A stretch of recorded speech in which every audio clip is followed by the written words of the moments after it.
little bit last year on Vine, so it's going to be interesting to see if teams start to shift over for the more Gecko mainstay pick, or if teams are going to run the Sky but just have that little bit of an adjustment period. I think KO could be good. I mean, sure. And it's cracks. Have you seen cracks? Hello. Anything else but KO, so we're expecting that, right? Well, we might see something different because... New cracks? Oh my god.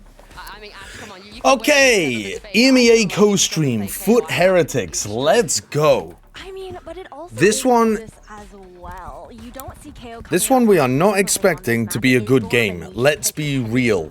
Let's be real right from the beginning. We ain't expecting anything from this, not a thing. I'm going to be watching both matches, yep. I'm here for the EMEA games. Let me see if I can fix my camera a little bit. It looks really red. So we'll adjust the white balance. Yeah, and if we think about that Lotus, and especially about last And year, then we also look a little overexposed. The problem with that is that it became too It is dark in here. when it got to the There end, we go, that because looks a bit better. people had already- Hello everybody, hello. Carmen fucking Core are playing today. Carmen fucking Core. And stay in that position. Did you see the news segment on the desk? No, I didn't. Should I scroll back and have a look? It looks like they're close to getting into the game, but delaying at the moment. Oh, it's this one? And I think that we need to see, Wait, they've got Lothar inside the map in a green screen. That's funny. Let's have a look. Oh wait, no, it looks like they're about to get into the game. Okay, so they're playing Yoru on Lotus. I'm not huge on it on this map. But I think that the Breach Gecko seems like a really good setup. You know, if we're talking about CNED didn't really have the greatest year last year. I mean, the Yoru can synergize really nicely with the Breach, but I wouldn't expect it to synergize perfectly with the Breach Gecko, because Breach Gecko you want to be flash dizzy combo in a lot of places and then just hard entry. Alright, FUT have also got an interesting comp too. They've got Money Boo on Neon. He likes playing Neon. This will be interesting to see how FUT approach this. Lothar green square? No. I think they had Lothar in the map. Like, I was scrubbing through. When they were going through... there, isn't that Lothar? Oh, it's Steel. Bro, didn't even realize. Alright, we'll have to go back and watch some of that desk footage. That is definitely Steel. I just couldn't tell while I was scrubbing through. Why is it that Team Heretics always gets egregious rule exceptions?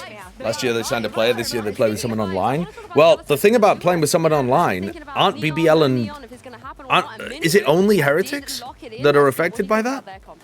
Yeah, I think that Neon works really well, as we touched about it at the pregame. I could imagine BBL also having to play some people online. Did they get their visas? Explosively, not necessarily rushing the areas at the start of the round. Because I know that a lot of people in Turkey have really been struggling. And I do think it's reasonable for Riot to make allowances if it's completely out of the org's control. Like, if the orgs have got evidence that they went through their due diligence of trying to get the visas, and it's some geopolitical reason out of their control, I think it's reasonable for Riot to make an exception there. You are my dude. Thank you for the 6 months. Thank you. Especially if Riot thought that BBL would also get affected by it. Does watching Europe live help for the casting on international events? Yes, but I also still need to do long VOD dungeon stuff. Like, for example, we're about to do Platchat later today. We're planning to do Platchat right after the EMEA games. And I haven't had any time to watch the Pacific matches. When you're working a live show, they're so inefficient. You don't have enough time. Like, they just take up time with rehearsals and planning and pre-prep and stuff like that, and you just don't have time to VOD review as much. Slimmetry with the 20 gifteds. Yo, thank you for the gifted, Slimmetry. That's very kind of you. Okay, now it seems like they've got some serious delays here. Alright, so let me mute the stream just for a moment and explain. What I want to do today, because I actually have to catch up on some of the other VODs as well. What I want to do today is to at least watch, I think absolute guaranteed, like, must-watch game is this one, Global beating Bleed. And I haven't watched it because I didn't have time to do VOD review yesterday because we were too busy with the show. So, and I've woken up this morning at like 7 a.m. to co-stream EMEA. So if the EMEA game is delayed, I want to VOD review Bleed Global. Because I watched some clips and I simply can't believe what I was seeing. The clip of Ye on top of Yellow just snoozing at the wheel and then not popping his dash, getting caught by the drone and dying, it can't have all been like that. Right? That must have been like the worst of it. Right? Ooh. He said he had visual issues? Oh, I didn't see that. No. What do you mean he had visual issues? Like medical visual issues? Check his Twitter. I don't want to open Twitter on this PC because it's not going to be logged in and it's going to just push me some crazy conspiracy shit. Huh, his eyes got fucked and he couldn't focus.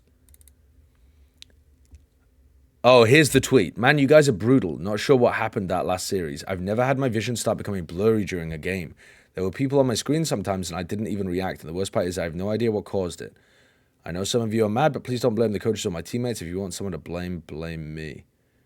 Yeah, that sounds like either a migraine because of the lights or because of stress or something. Like if you're having blurred vision in high pressure situations, that doesn't sound good.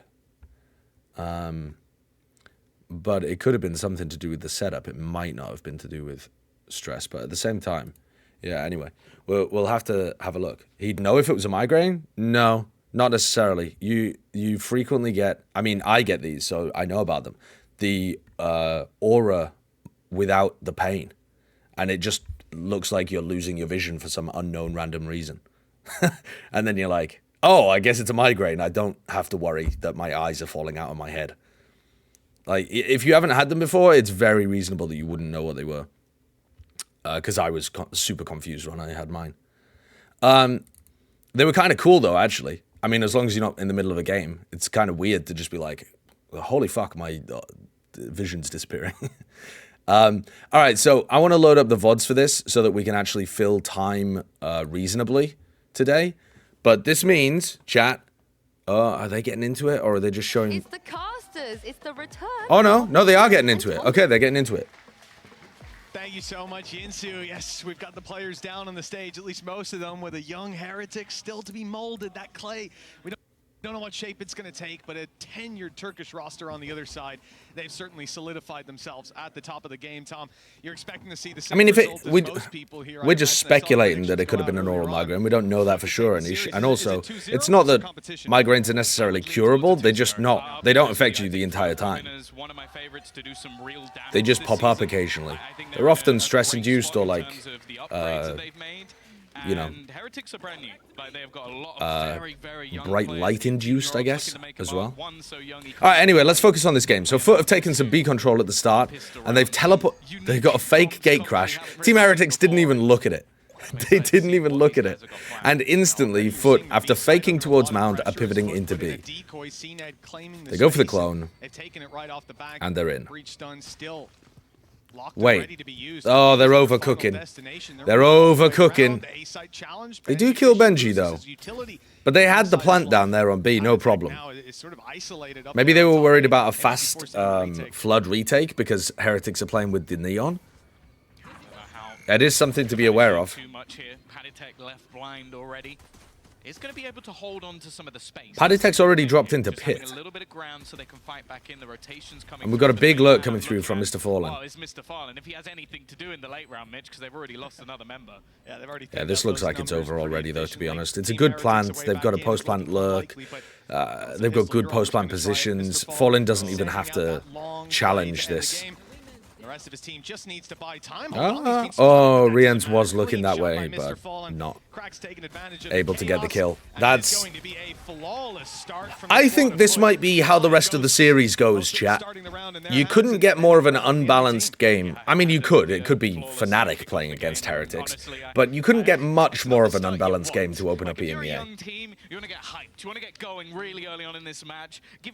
Will the Yoru pick rate increase compared to Jet?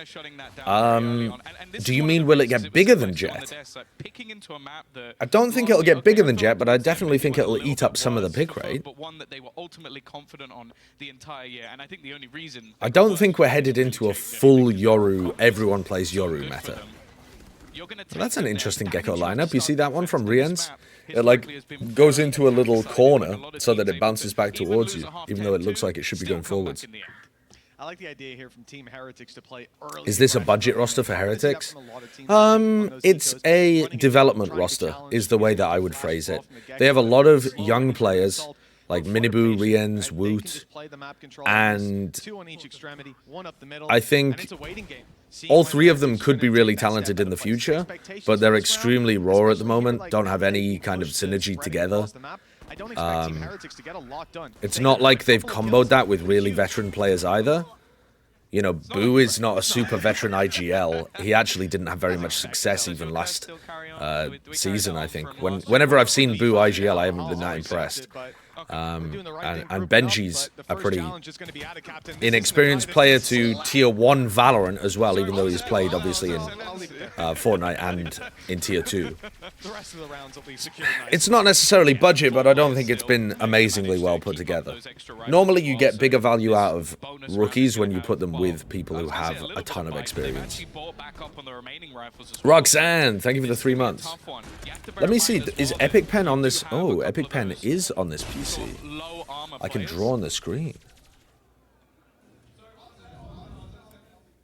And well, in all honesty, only one man currently on the board. So, also, this is where you want to see Heretics in Americas, we have the ability to draw on the screen. The problem is the mice that we're using are so jerky that I don't like using it because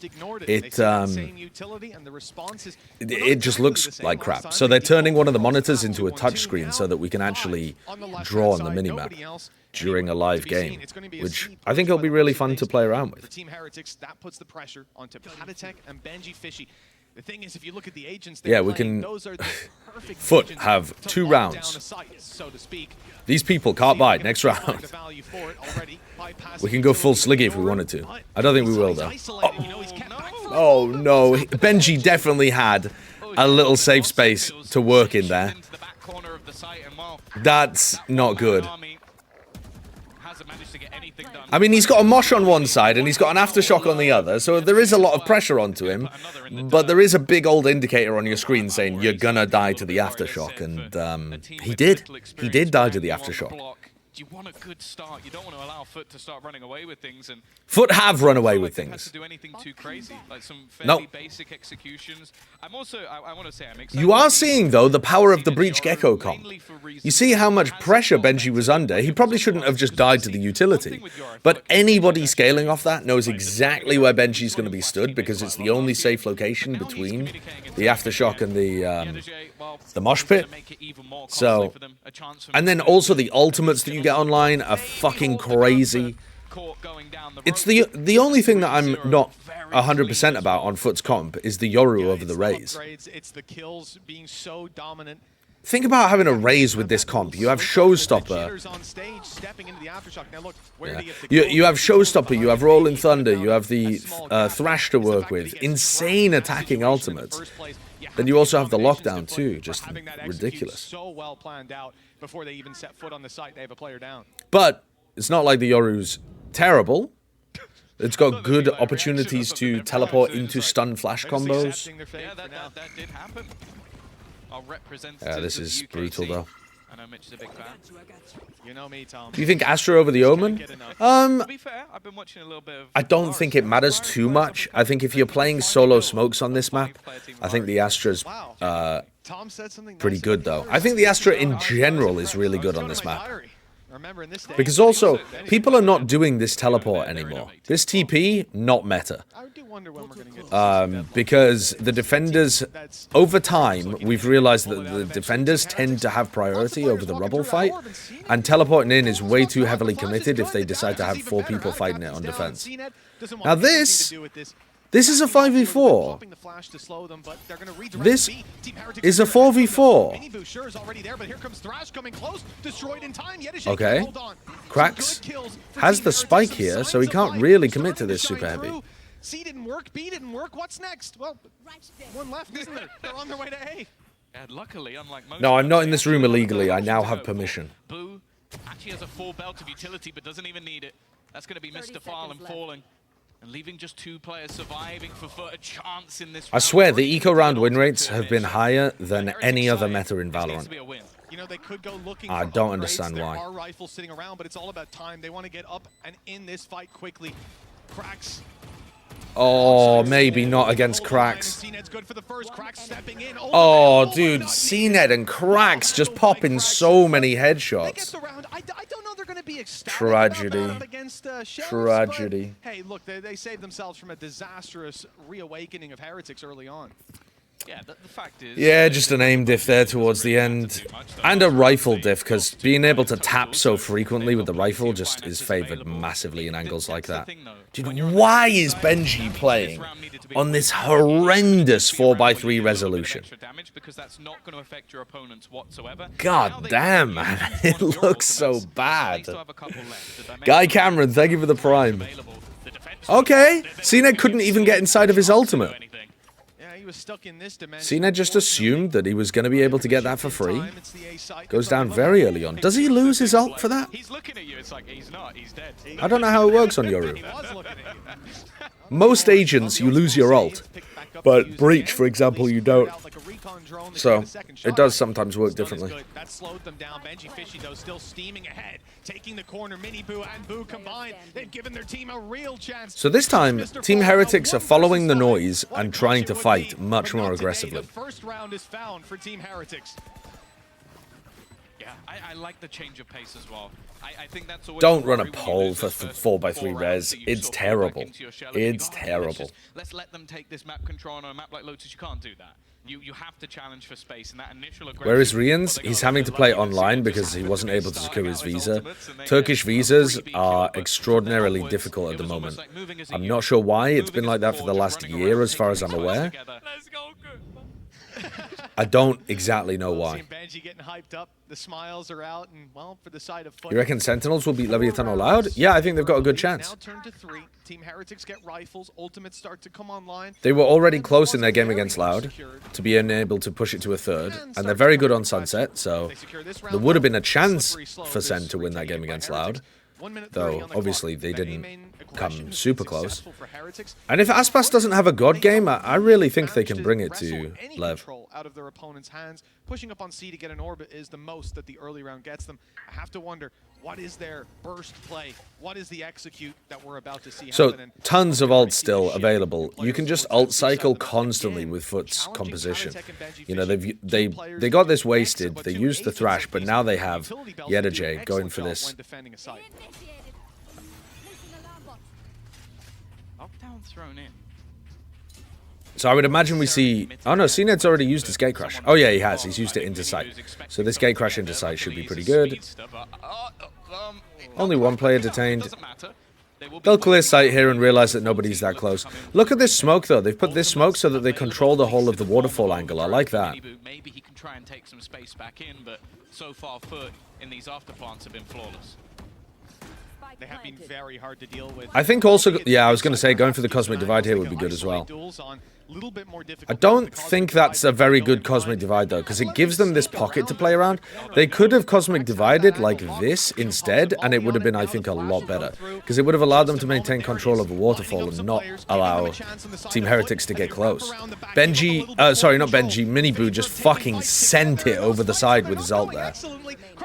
Only Paddy Tech left alive. The plant's good for Paddy to try to get half, but he's not able to get that kill. By a long shot, 5-1 on the board. Yo, what's up, Tupkins me? How's it going? I've been super impressed by MIBR and Crew so far. Thoughts? Yeah, they're way better than I thought they would be. Way better. I was expecting Furia to beat MIBR, and that's the first prediction that I got wrong in Americas. But even before that, it was obvious that MIBR and Crew were better than I was expecting them to be. Because I actually... I had a bet against Bren. I gave him 2-to-1 odds that Cloud9 would beat MIBR. And I was fucking sweating. I was fucking sweating during that game. I bet him $100 on 2-to-1 odds that C9 would beat MIBR, and I didn't account for how good Artazine would be, because Artazine looked like fucking Aspas. And actually, Artazine has continued to be extremely good in that game. I think Artazine was playing more sensibly than Oxy was, getting similar levels of value, but all of the attention in that Cloud9 MBR game went to Oxy because of how flashy he plays. But Artazine is actually such a good pickup for that squad so far. Artazine is what I thought Havoc would be, but Havoc had really rough showings in the first couple of games. Is Kesnet underappreciated? He shouldn't be. All of the players know that he can take over a game. If the fans have forgotten that, that's on them. Kesnet's a fucking beast. We saw these two teams play, and it was very, very dominant for FUT. That's the thing. They've come in with the core of the previous team. Havoc popped off on Breeze, though? No, I don't think he did. The casters were talking, Vansili and Riv were talking about how he was popping off, but I thought his utility timings were very rough. He just decided to shoot back.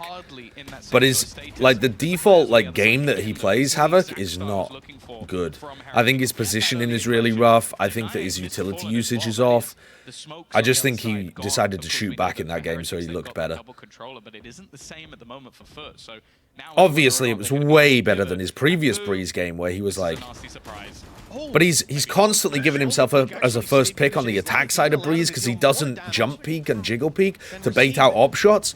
So he's like just walking into op sight lines and dying at the beginning of the rounds on attack. And on defense, he's just not applying the same level of pressure to the attackers compared to the top KO players. So worried just how low some of the players are. Yeah, Havoc is a former duelist on a new role, yes, but he has played a bit of flex before, I think. But yes, he's definitely changed his role around. Flash through, and they've taken an awful lot of space. Like, look all the way back on the A side. You've still got Ada Captain. Do you think 100 Thieves have any chance this year? Any chance to do what? Any chance to win champions? Extraordinarily small one. Any chance to make champions? Any chance to make playoffs? I mean, these are all different conversations. Okay, okay. That's fast from Mini Boo. That's good. Okay. There's the value of the Neon. There's the value of the Neon. The 4v4 retake where they're able to get in and overwhelm the player that's trying to hold them back just with sheer pace. I'm really liking some of these early fights from Miniboo. He's someone, again, another youngster coming into the league who... Yeah, I think 100 Thieves... Crow on Twitch, thank you for the 5 months. I think 100 Thieves will probably... Oh, I love that, by the way. Showing the economy of the next game over the top of the... like, player reacts. Love that. Americas is not doing that. What was I going to say? Oh, where do I think 100 Thieves are going to end? I think they'll make a run for playoffs, but the quality of teams in Americas is genuinely really high at the moment. So I think it's going to be... I think even the fight for playoffs is going to be really difficult. And if you don't make playoffs, you're probably not making any of the international events. Hot take, jump peeking should be banned or removed from the game. It gives you so much information for free and you cannot shoot back. It's dishonest. Also, it does not follow the laws of physics. You can't do that in real life. Incredible take. True. True, actually. They should ban that. Dapper ruined the game. Riens gets 2, all right.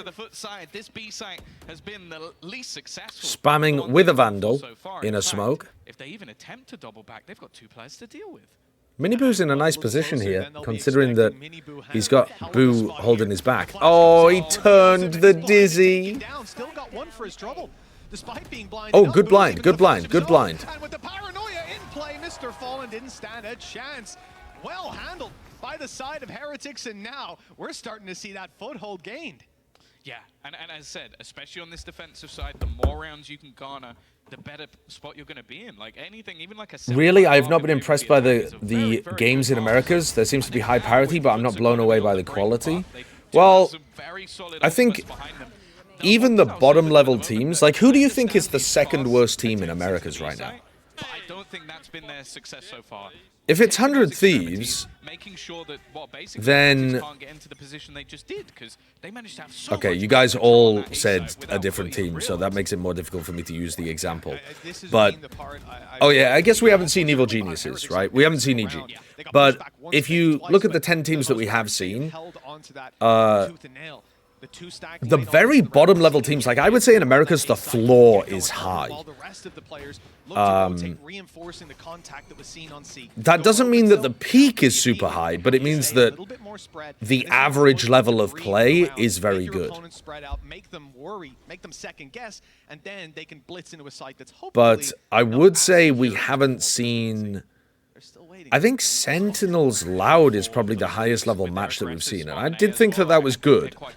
But I would agree that I am expecting, for example, Fnatic to be playing at a higher level than that. But I think the average quality of game, or the average quality of team in Americas is higher than last year for sure. Patrick, thanks for the 48 months. How's it going? I am doing well. 4 years, thank you so much.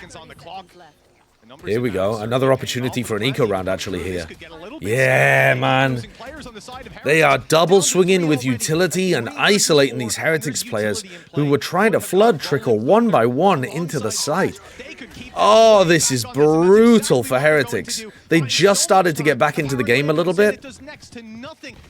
When is a Yoru gonna hit us with the Yoru, like, fake clone? Adacaptain is killing so many with the Stinger. Look at how they're playing here. It's nuts. Oh my god, what an ace from Adacaptain, man.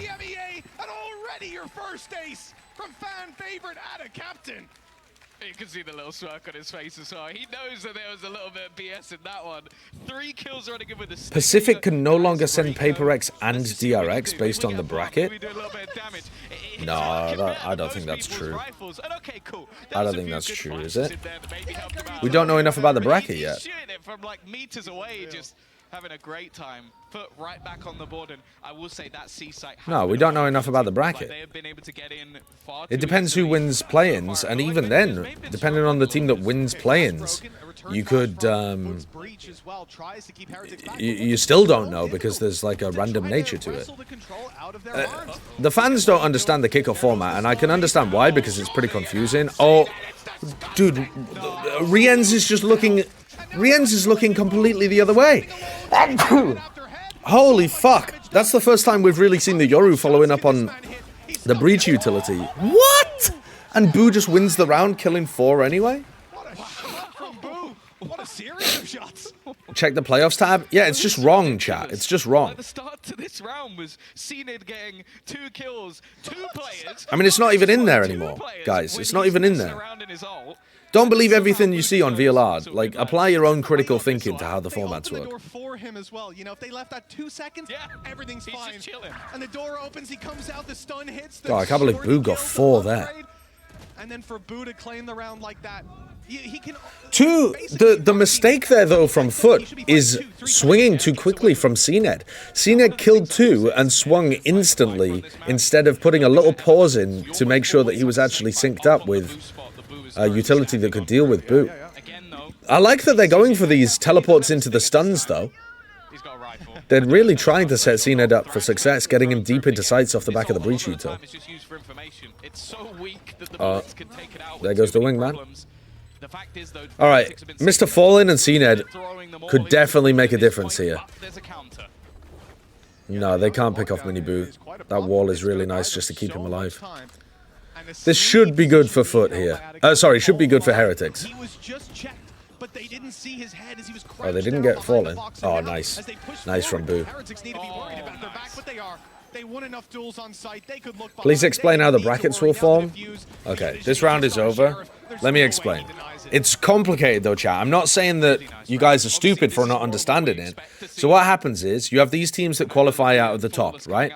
And then you have the 3 second place teams go through the play-in. The top team from play-in is going to be from Group A, Group B, or Group C. So they go into one of these semi-finals. Let's say it's the team from Group A that goes through to the semi-finals. That means that the other team, right here, can't be from Group A. So whichever team wins play-ins, there is a 50-50 chance... Wait, what the fuck have I just done there? Yeah, whichever team wins play-ins, there's a 50-50 chance that if you're from not their group, you play against them. For example, that means, if we use an America's example that people are familiar with perhaps in the chat, if Sentinels beats Leviathan, they've got a 50-50 chance of playing against the winner of Group C, like EG or G2, Chance to take this half in the direction we expected it. if they win play-ins. It's a gamble and a half. So even when you know who's won play-ins, you still don't know what the playoff bracket is. There has to be some random draw element, I believe. It's just man going down and down and down. Cracks with another leaving just Miniboo, 17 HP and a Now, 1v5. they haven't been 100% clear about that, though. It might be that the Group C winner plays the play-in winner, unless... It might be that the Group C... Oh, dude, I can't remember how they phrased it in the initial one, but basically it might be that there is a certain setup that always happens unless they're in the same group, in which case it's randomized. But my understanding was that it's just randomized. Does it seem needlessly complicated? It's actually needfully complicated, because, well, I suppose it's not 100% needfully complicated. They could have added an extra week to the kickoff format. But when you have 11 teams, all of the format ideas are dog shit. And Well, I think there's you good arguments predicted for both. Casey as I well. did predict Casey. To be honest, I even said it at the time. The reason I'm going for that is because I think more people will go the other way. But I really do think either team could take it. Adaptable Duck, thank you for the prime. Well, no, there's a... Yeah, it's hard to explain, but it is very simple to understand, I think. I'm taking this seriously. But, Basically, the play-in winner just gets randomly put against somebody else, but they can't be from the same group. And that's it. Alright, so Paddytech immediately gets caught in that corner. That's... Paddy's got to be playing more passively than that, because they've got way too much utility to try to push out Rubble like that. And look at the rotate coming through already. They've got CNED established, and these players are starting to rotate over. Defensive rotations are going to be here to try to support Yedajay. Adacaptain was thinking about flash flooding in there. If Yedajay had not been stunned, I think they would have gone for that. What utility did they still have to work with? They got Mosh, they got Stun, they got Flash. Does Fallen have stars on cooldown? I hate that you can't see that on the HUD. Stun's not amazing. Good positioning from Miniboo and Boo. But they both lose the aim duels, and then they're forced to swing back through the Astra Star. Yeah, Mr. Fallen had 2 stars off cooldown, and that one over towards C ended up being huge. I did like the double up from Miniboo and Boo, but once they dropped off the double up, they just didn't win the duel against the FUT players. You combine that with a flash or two, which they have in spades with the breach as well. It just puts you in a The position Group where you A have winner nowhere plays the really to play-in stand team. anymore. Like you can see it, they're all being forced out into these open positions. See, this is the part I'm not 100% sure about, because the Group A winner definitely doesn't play the play-in team if they're also from Group A. That's 100%. But I'm not sure whether they default to Group A plays the play-in winner, or whether they... Because that doesn't make sense to me. That's giving an advantage to Group A. I believe it's random, but I've not confirmed that with a member of the Compops team, so I don't want to 100% say that. But my understanding is that it's random. Surely, but with such a close game. And the fact that Team Heretics, the first sign of life we saw from them was all pistols. Sheriffs, mind you, but they'll look to replicate it here. Very little to work with. Bye for next round. The attacking side of Heretics playing this map like a fiddle, looking for the orbs, grabbing one, and they'll start to move out. See if any others are left unguarded and untouched. Nice wall as well for A to get them up close, which is exactly... Yeah, the semifinals are going to be outrageous in pretty much every region. I think the Pacific ones are going to be bangers. I think, in theory, the EMEA ones should be really good as well. And the Americas ones are, yeah, guaranteed to slap. Again, if you see the Dizzy thrown out, it's just so much for them to play with that they don't really need to move, and you can see that Stun off alarm bot contact here. I think stun also off turret contact. Do they stun here to deny? No. Okay. I thought they might use some breach utility there to stop Heretics from taking tree, but they're just deciding to try to fight sight instead. I don't think they've done a very good job there. Yeah, I don't like that from FUT. I think they should have tried to stop them coming through the door with the fault line. Once they get to the site, you don't really have people in position to hard anchor. And the breach is in an awkward spot, kind of sending things parallel to the lines of scrimmage. There are 5 people in tree. Everyone's blind! A little bit of counter utility, even still that advantage sits. The manpower is oh, that mosh is fucking devastating. That mosh is honestly devastating. Oh, well played though by Heretics. They found an opportunity and capitalized on it. I don't like that setup from FUT. It looked solid, but then they waited too long, in my opinion, to use their defensive utility. Very little faith in anything coming of that past damage, but for them to isolate those 2 kills so quickly as well, because Miniboo, do you know the logic in China putting EDG and Bilibili in the same group? It's based, I believe, off... It's the same as every region. You have your team that made it the furthest at Champions, and then you have your teams that made it to Champions but didn't go the furthest. Then you have the teams that won LCQ, and then everybody else is just in a separate bucket. It's all exactly the same seeding as they used for the other regions. Get that 4K earlier in the half. Currently sits top of the board. Like, you bring in all of this talent and then booze your best player. I really like. I've been as far as I'm aware, anyway. Running back to 2020, I think. Maybe they did it differently for China, actually. Now that I think about it, I don't know. It doesn't matter anyway, because Bilibili are not a top team. Like, that's not a stacked group with EDG and Bilibili. I'm expecting Wolves to beat Bilibili. CNX used his ult in this round. He has. Quite interesting.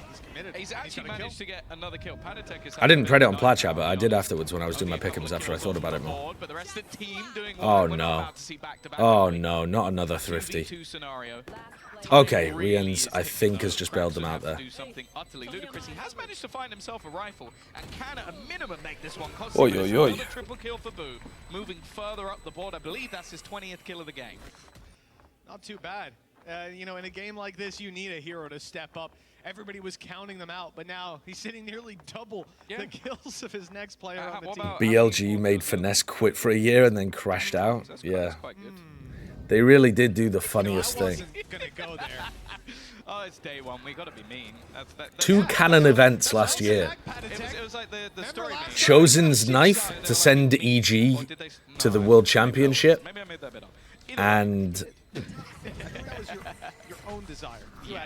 Bilibili 8-7 beating Artis and Finesse twice to completely change the course of history. Hunting for information in Yedajay. He's under pressure here. Doesn't have a whole lot of support. There is a couple of utility players nearby, but he has decided, and rightfully so. So FUT are being forced to play C retake in pretty much all of these C hits. That's a cool aftershock. That almost caught Rians. That's a really weird aftershock. Oh, I guess that's not a weird aftershock, because it's going to kill the wingman a lot of the time. And deny the plant. Alright, here we go. Thrash on both sides. trade. Oh. Unfortunately for Miniboo, he was not hitting his shots. Oh. Instead, being thrashed by CNED. Now the side I mean, that's just a lesson in how you deal with Thrash. Yedajay's diffusing. He's so weak. He's literally won. He's literally won. with the decay that was in play. He got hit for 124, I think.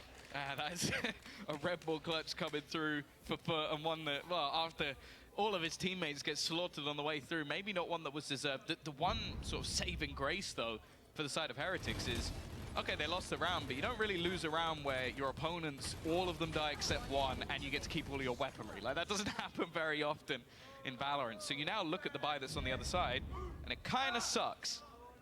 There are weaknesses. Why are the EMEA... Dude, these fucking... They sound like drunk Brits at a football game. There's no creativity here, though. All right, CNED gets 2, because otherwise that looked a bit dodgy from FUT fighting over rubble. It's not ideal because if they have to retake what Mr. Normally, these 3v3 situations favor the attackers in these spots because you can react quickly into the open gap, which would have been A. But Heretics have caused a freeze in the round. Your opponents will probably take you down from far away. Oh, they do have beer at the arena? They were delayed a little bit, but they're not delayed that much. Mate, if they're drunk for game 1, they're going to be fucking obliviated for Giants Carmine Corps.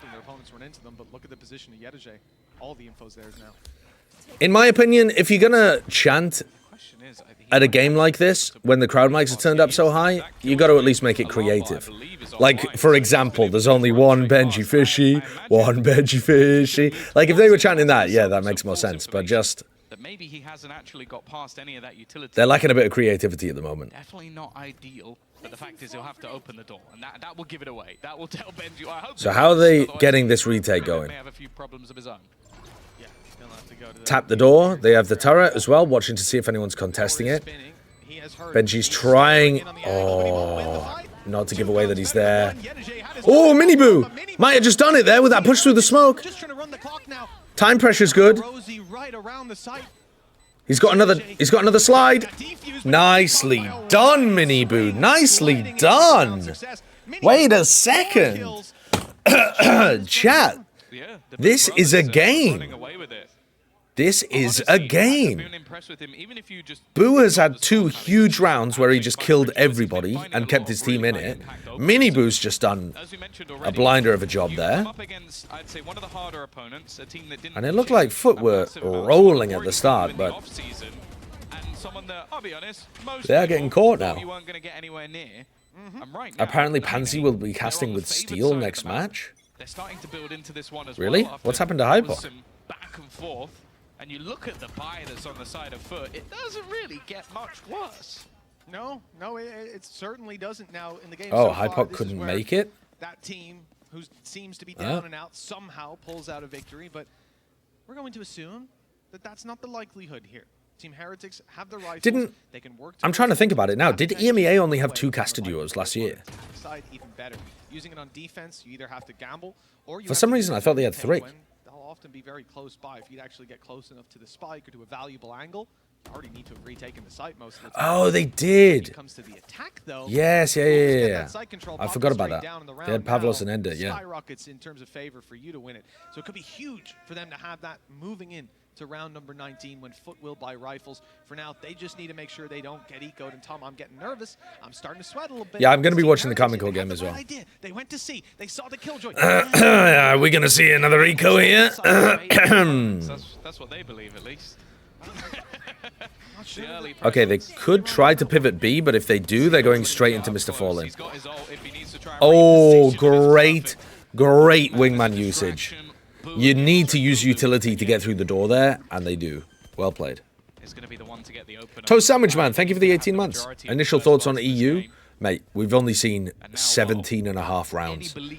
How can we have any initial thoughts on EU? Do you mean my thoughts before we watched any games? Yedajay, out of captain, all tagged so low as well. Might even start to think about just grabbing those exit kills. If you lose the first play-in match, you're more or less out anyway. It's very difficult, but you're not 100% eliminated if you lose the first match, because it's actually pretty possible for there to be Still time if they get on you know, a lot of imminently, and I don't think that's going to happen. Another for draws in round robin. Obviously, you can't draw a match, but everybody could have the same record at the end. It's going to be nice and easy to round it out. A clean. I would say at the moment, my impression of what's going on in the game is that FUT have some very nice ideas of what they want to do on the attack side. Their composition has huge ultimates, really good synergy together. But on defense, what's happening is that because Adacaptain has to play so far back in order to use his breach utility, and he's not actually being able to use his rifle, they're creating a lot of situations where CNED is the only person pushing off the utility, and that just means that he gets overwhelmed trying to fight for areas. Like, this comp doesn't actually seem that great at holding a rubble control on defense. Even though it's got really good utility for it, you don't actually have anybody scaling off the utility, and that's not a problem on the attack side. But on defense, you end up being really stretched out, and because the attackers are all grouped up, CNED's trying to take fights in like 1v4s quite a lot. He's still getting like 1 or 2, but then the defense isn't keeping control of the map. They're just going even and losing map control. At the same time, Rolling Thunder could help them out, keeping them back, pushing them out of a Viper's pit. Thoughts on Sentinels? Has their off-season form somewhat dipped, you think? No? I think they're just playing against more difficult teams now. I think Sentinels actually, to me, looked a bit better than they did in the off-season, even. Have rifles, but Heretics are the only ones with a safety net to fall back on. The favored side, the favored economical position. But they're just playing against teams that know how they play as well. I think the advantage that teams have playing against Sentinels is that they know exactly how their bind works, for example. And they're going to have some pretty good ideas about how their other maps work too. Their split, their sunset. I mean, CNED can't commit to this. He is! They're going to commit to this through B. There's no shot. You can't fight this FUT. Thank God for that. Oh my God. I thought they were going to commit. That would have been mad. Don't peek into that one. I think he even might have seen all 5, did he, on the way through? It's hard to tell with that kind of pace, but I'm sure someone on the server's tracking it. And with that, I guess maybe giving them the comfort to push up on B, but that's about it. They've reset into the late round, 1 minute on the clock. Team Heretics, again... I think 100 Thieves overperformed my expectations. Doesn't mean overall expectations. No, looking to grab the orb, in fact, and then they're not sure. They're still deciding. With 45, they've got a bit of time, but, well, time to make it pretty snappy pretty soon. Okay, so far we haven't really seen FUT be able to hard anchor these sites. And again, Yedajay is going to drop back. Lots of utility used here by Heretics, so FUT have a massive util advantage. Oh, this doesn't catch this side. Good. Great push through. One person pushes through spawn. They know that they can only look in one angle. Another player comes through waterfall to trade them in case they lose the duel. This is extremely good retake protocol from FUT. The pathing is excellent. The util advantage is huge as well because of the way that Heretics are execing on the sides. And it's over. What a sick retake from FUT. That's what they've been struggling to... Actually, I guess they haven't struggled necessarily to get the C retakes off. The C retakes have actually been fairly good, haven't they? Miniboo there is in a no-win situation. If he wins the duel against Yedajay, there's going to be someone swinging out Waterfall against him. And Heretics don't have any util to use. They've used their Paranoia, they've used their flashes, they've used their stuns to get into the site. They've expended the arsenal, so they just don't have counter utility to keep FUT back. But no, he was over on A, basically. He was at A main, and you know I didn't expect Boostio to have this big of an impact. Yeah, Boostio is definitely attempting. Can I tell you a funny story actually about 100 Thieves? We were talking a lot about Boostio trying to change the culture of that team, right? And I was listening to their communications. Not going to tell you the details, but I can tell you Boostio is trying to change the culture inside the comms as well. And when 100 Thieves lost, they were leaving yesterday, and they're walking through the car park, through the parking lot to leave after losing their game and being sat in their room for a while doing stuff. And they walk out into the parking lot with Boostio has got a literal fucking boombox on his shoulder, pumping out rap music, fucking swagging out of the building with the rest of 100 Thieves walking behind him. Fucking pumping the tunes, getting the vibes back up, absolutely donk walking out of there, not giving a fuck that they got knocked out.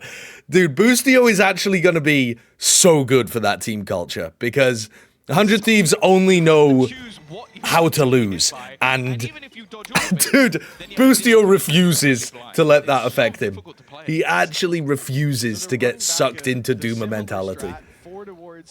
He did still lose. I mean, obviously, they still lost. But I think he is going to be good for 100 Thieves. I think that team was missing confidence. The way that they played this week, they had a lot of confidence. I think they need to tweak a lot of the specifics of what they're doing. But I think they're on the right path to be able to solve what was going wrong for them. Now, look, again, a lot of utility is being used here. No paranoia. They're going to have the Gecko utility back. They've only used one stun this time, so that's pretty different for Miniboo. And they've still got a snakebite, actually. So they are maintaining more control of their utility. Lockdown for lockdown. Are they going to try to commit to breaking Benji's? They got to go quick. They've got 4 seconds to try to break Benji's. What the fuck is going on here, FUT? 2 players got detained. Oh! They're not shooting the Dizzy. Heretics, you've got to shoot the fucking Dizzy, bro. Oh, the flash was too slow from Ada Captain. The Cosmic Divide is good. And it's over. Oh, the 7 milliseconds! He got off the defuse! What a mistake from Cracks! Oh, that is so ridiculously close. What a mistake from Cracks! He didn't trust his teammate to hold the Cosmic Divide.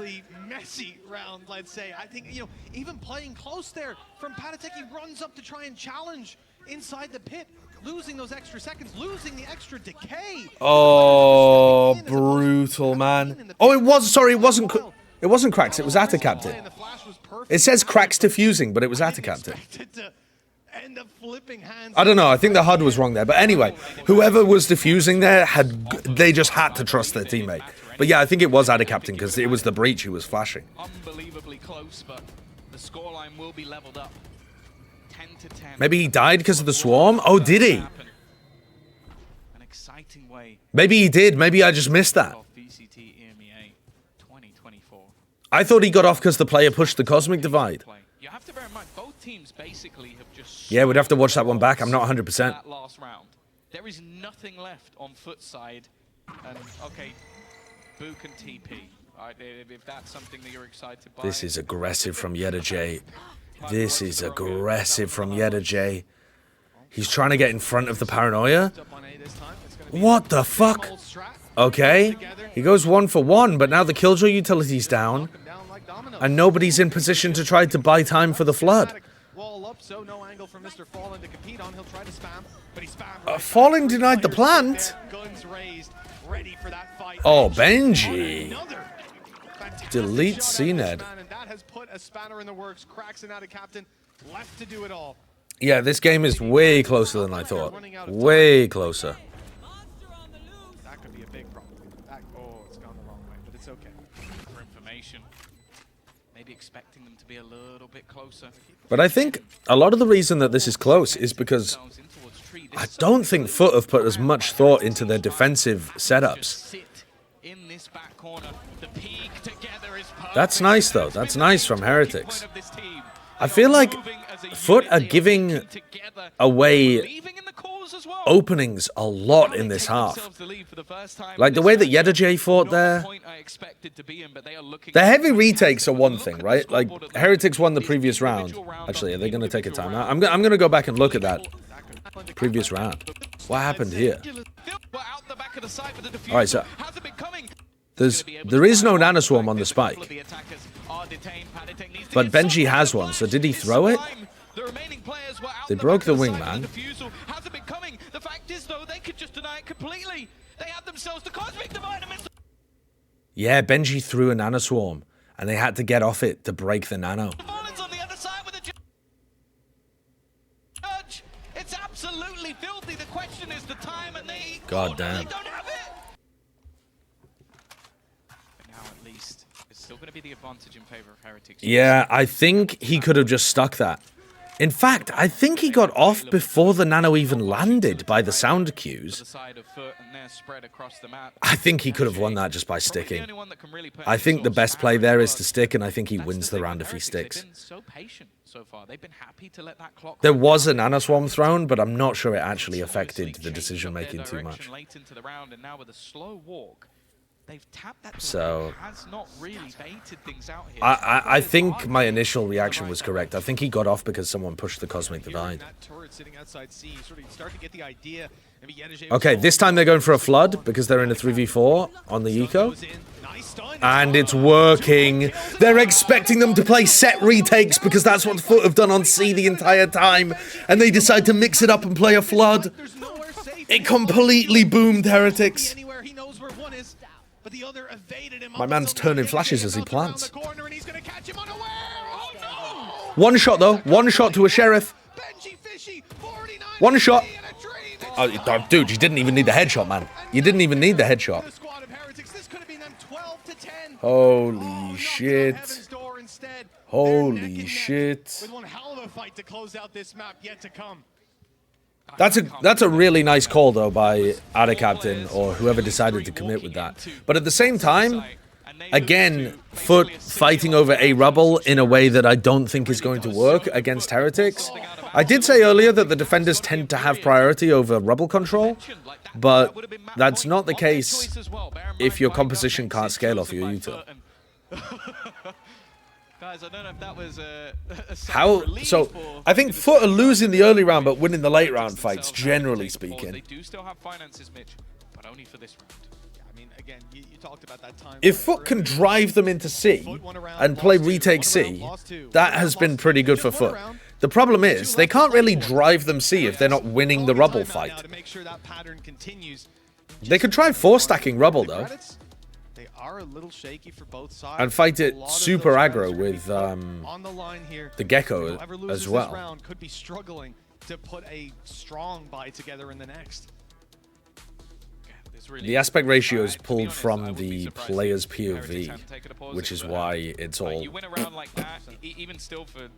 I think the FUT comp is good, but I would prefer, I think, to see a Raze, not a Yoru. But I'm not 100% about that. I think they've got some interesting ideas with what they did with CNED on the attack side.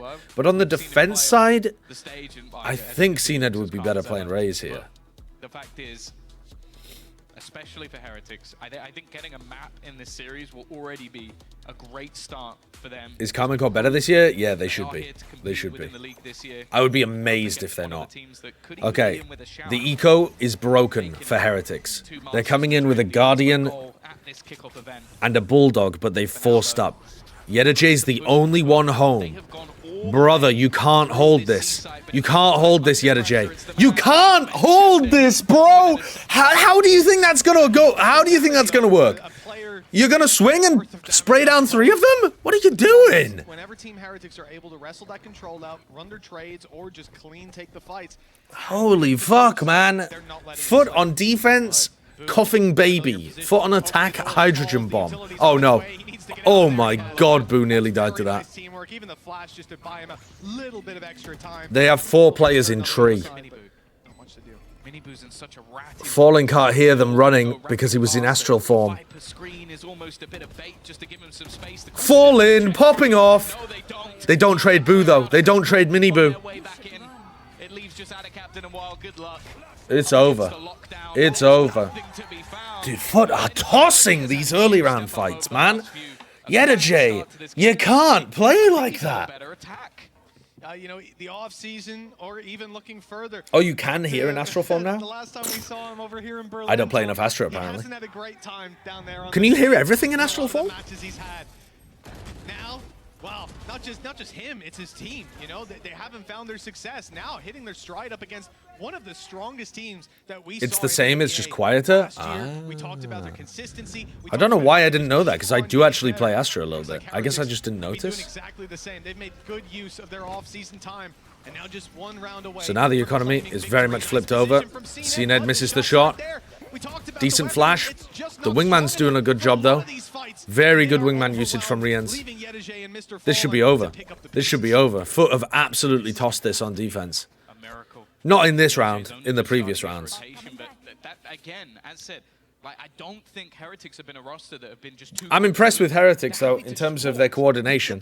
I think there's a lot that Heretics are still doing wrong, but it doesn't really matter if you're capitalizing on your opponent's mistakes. He's still sitting on tree, just waiting for that rotation to come through. Mr. Farland's going to try and buy... And FUT had so many things that they were doing well as well, but...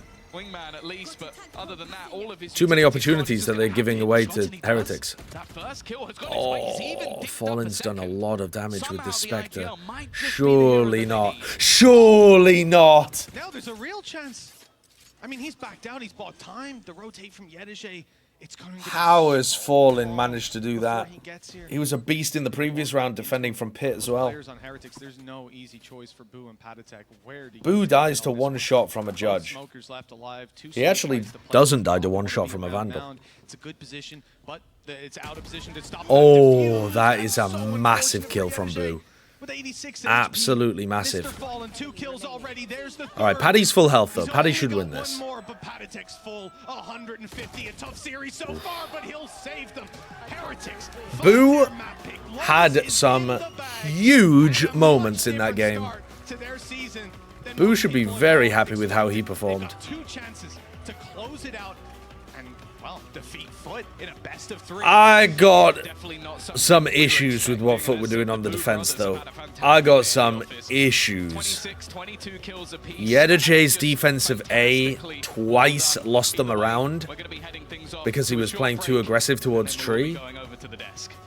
Yedije's coordination with Ada Captain and how they used the Breach and Killjoy utility lost them another round, so they lost 3 rounds on defense towards A because they didn't understand how to play the defense there.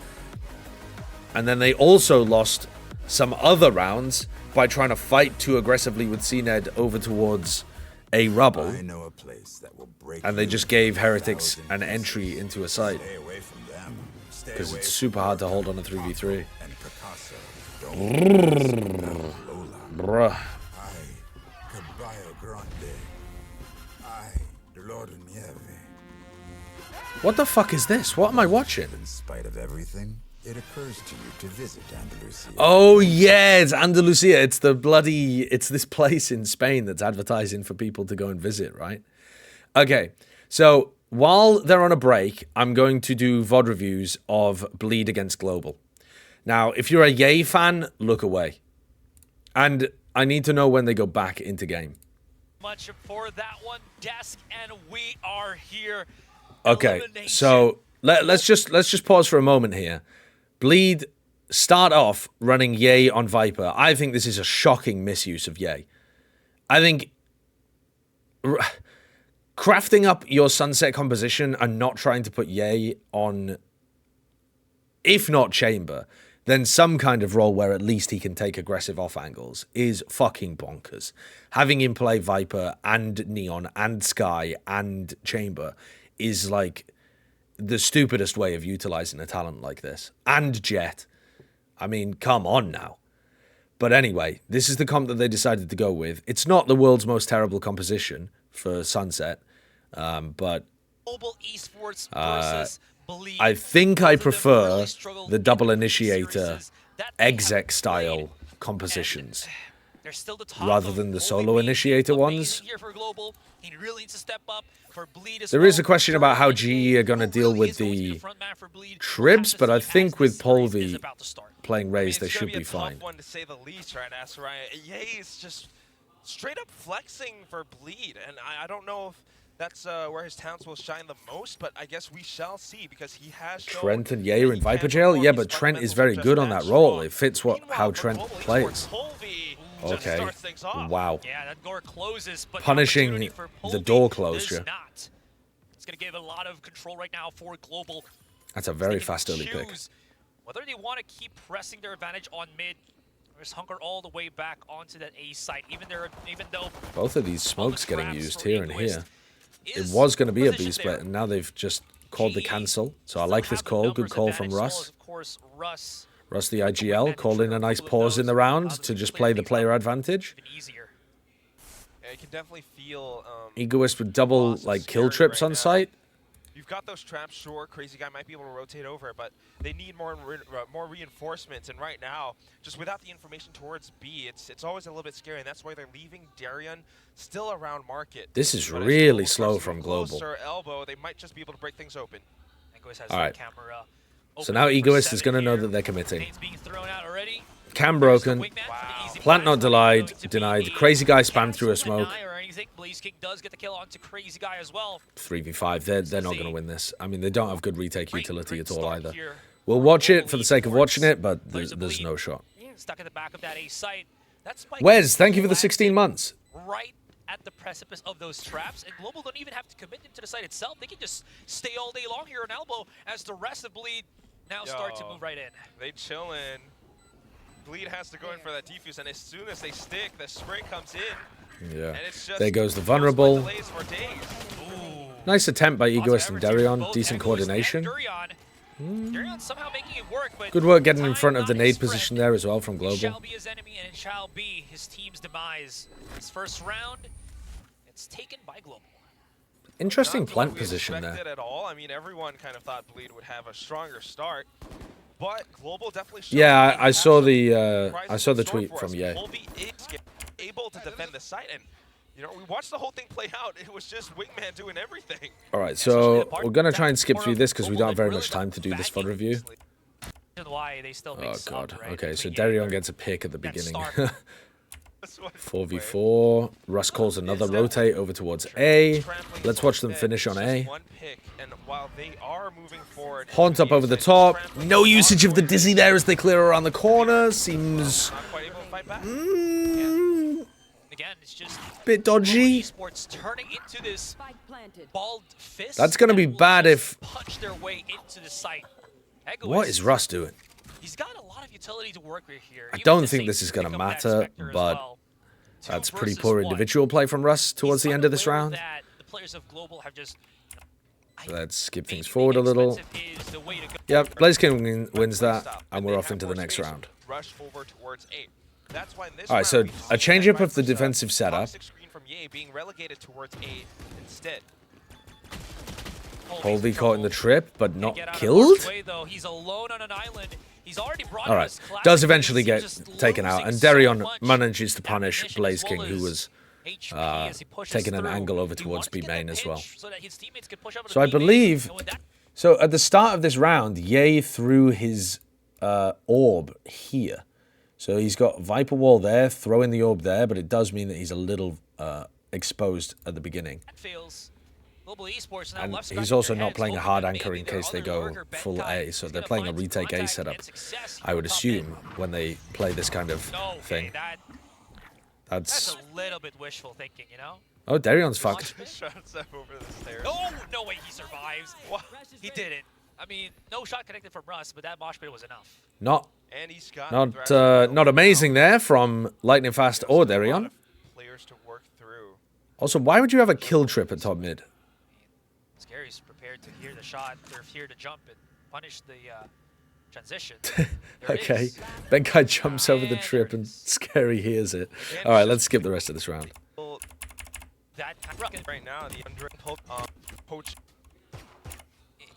is so fluid with how they move.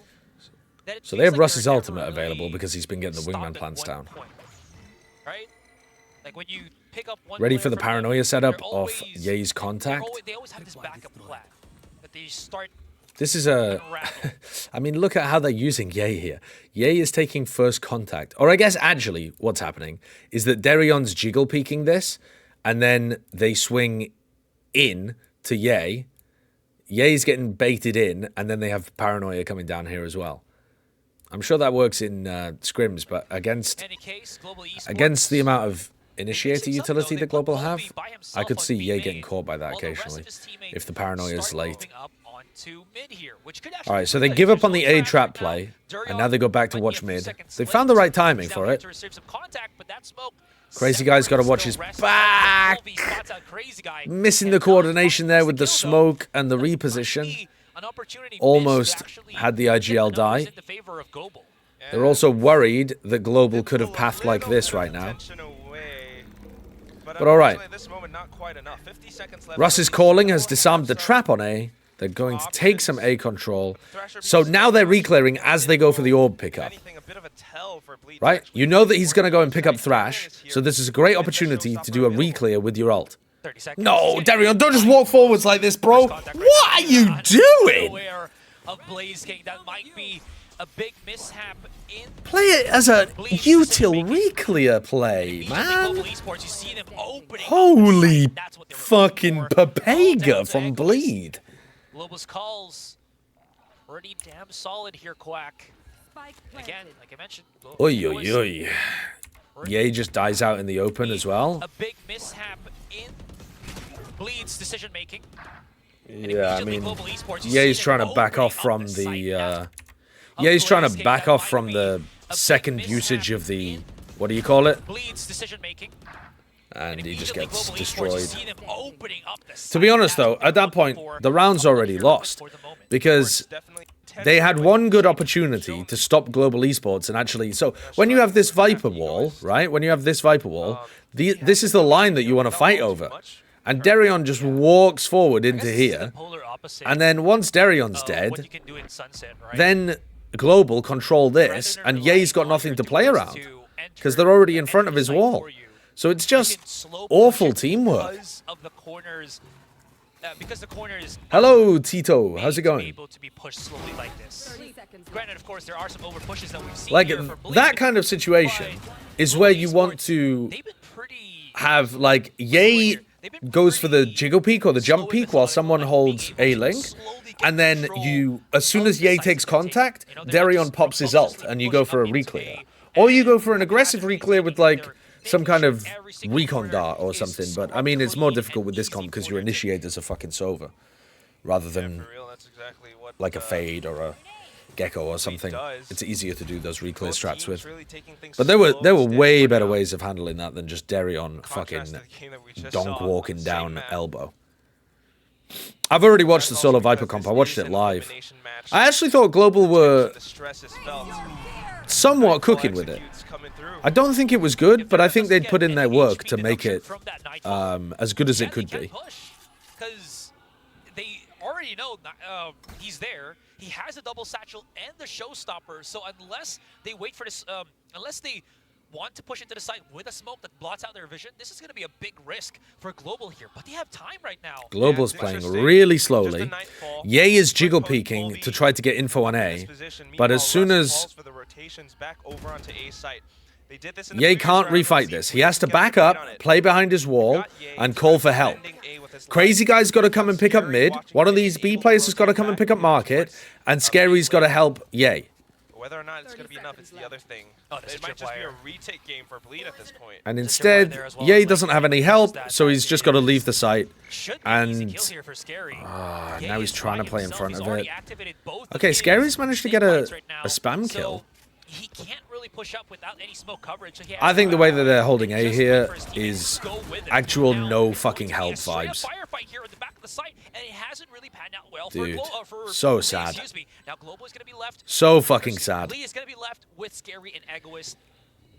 Scary is already at the site, but Bleed's defensive rotations are just not understanding how Global are moving around the map at all. Ye doesn't have the support. He needs to be able to hold his positions, so he's just having to hold S the whole time. Is the definite meaning of brute force. And that's going to be Global with 4 rounds in this first game. I mean, Ye could try to just hard fight elbow there with his snake bites, but against double initiator, you are probably getting fucked there. And what I don't understand is, Bleed have got to be getting those rotations in, because this comp is not good for A retakes. But as soon as they planted their foot onto A alley, you got this firefight from Global Esports, who knew exactly how to block them off to prevent that retake from even happening. Very nice anticipated play coming out from Global Esports. All right, so now they're moving to a completely different defensive setup here, Bleed. I did mention how very free-flowing. But they're doing it on the eco round, so they're kind of giving Global a taste of it before they use it on rifles. Unless this is a specific...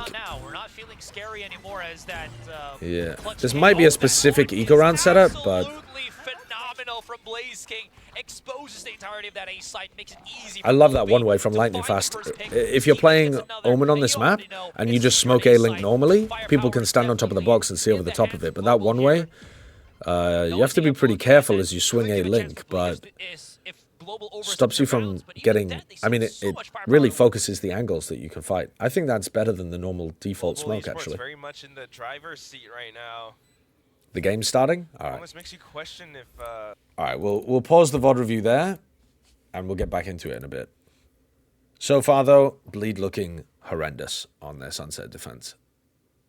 It's very easy to read. I would like to see some evolution towards that. One, my question is are they going to, you know, stick with the double smoker? Are they going to maybe go for a sentinel? You know, those are my questions, especially now that Get is here.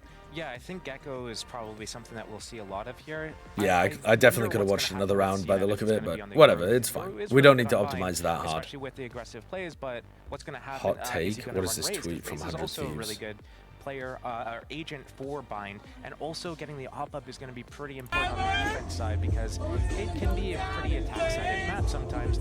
This is what I was telling you. They were fucking pumping music and boosting. That's fucking funny. Age, anyone? Vintage? But we do have agent select here. And what is going on? Okay. Yep, so we do what the fuck is going on here? What are these comps? The KO, but they're doing KO. They're playing KO Gecko, Double Smokes Neon. To me, it looks like I'm thinking it's gonna.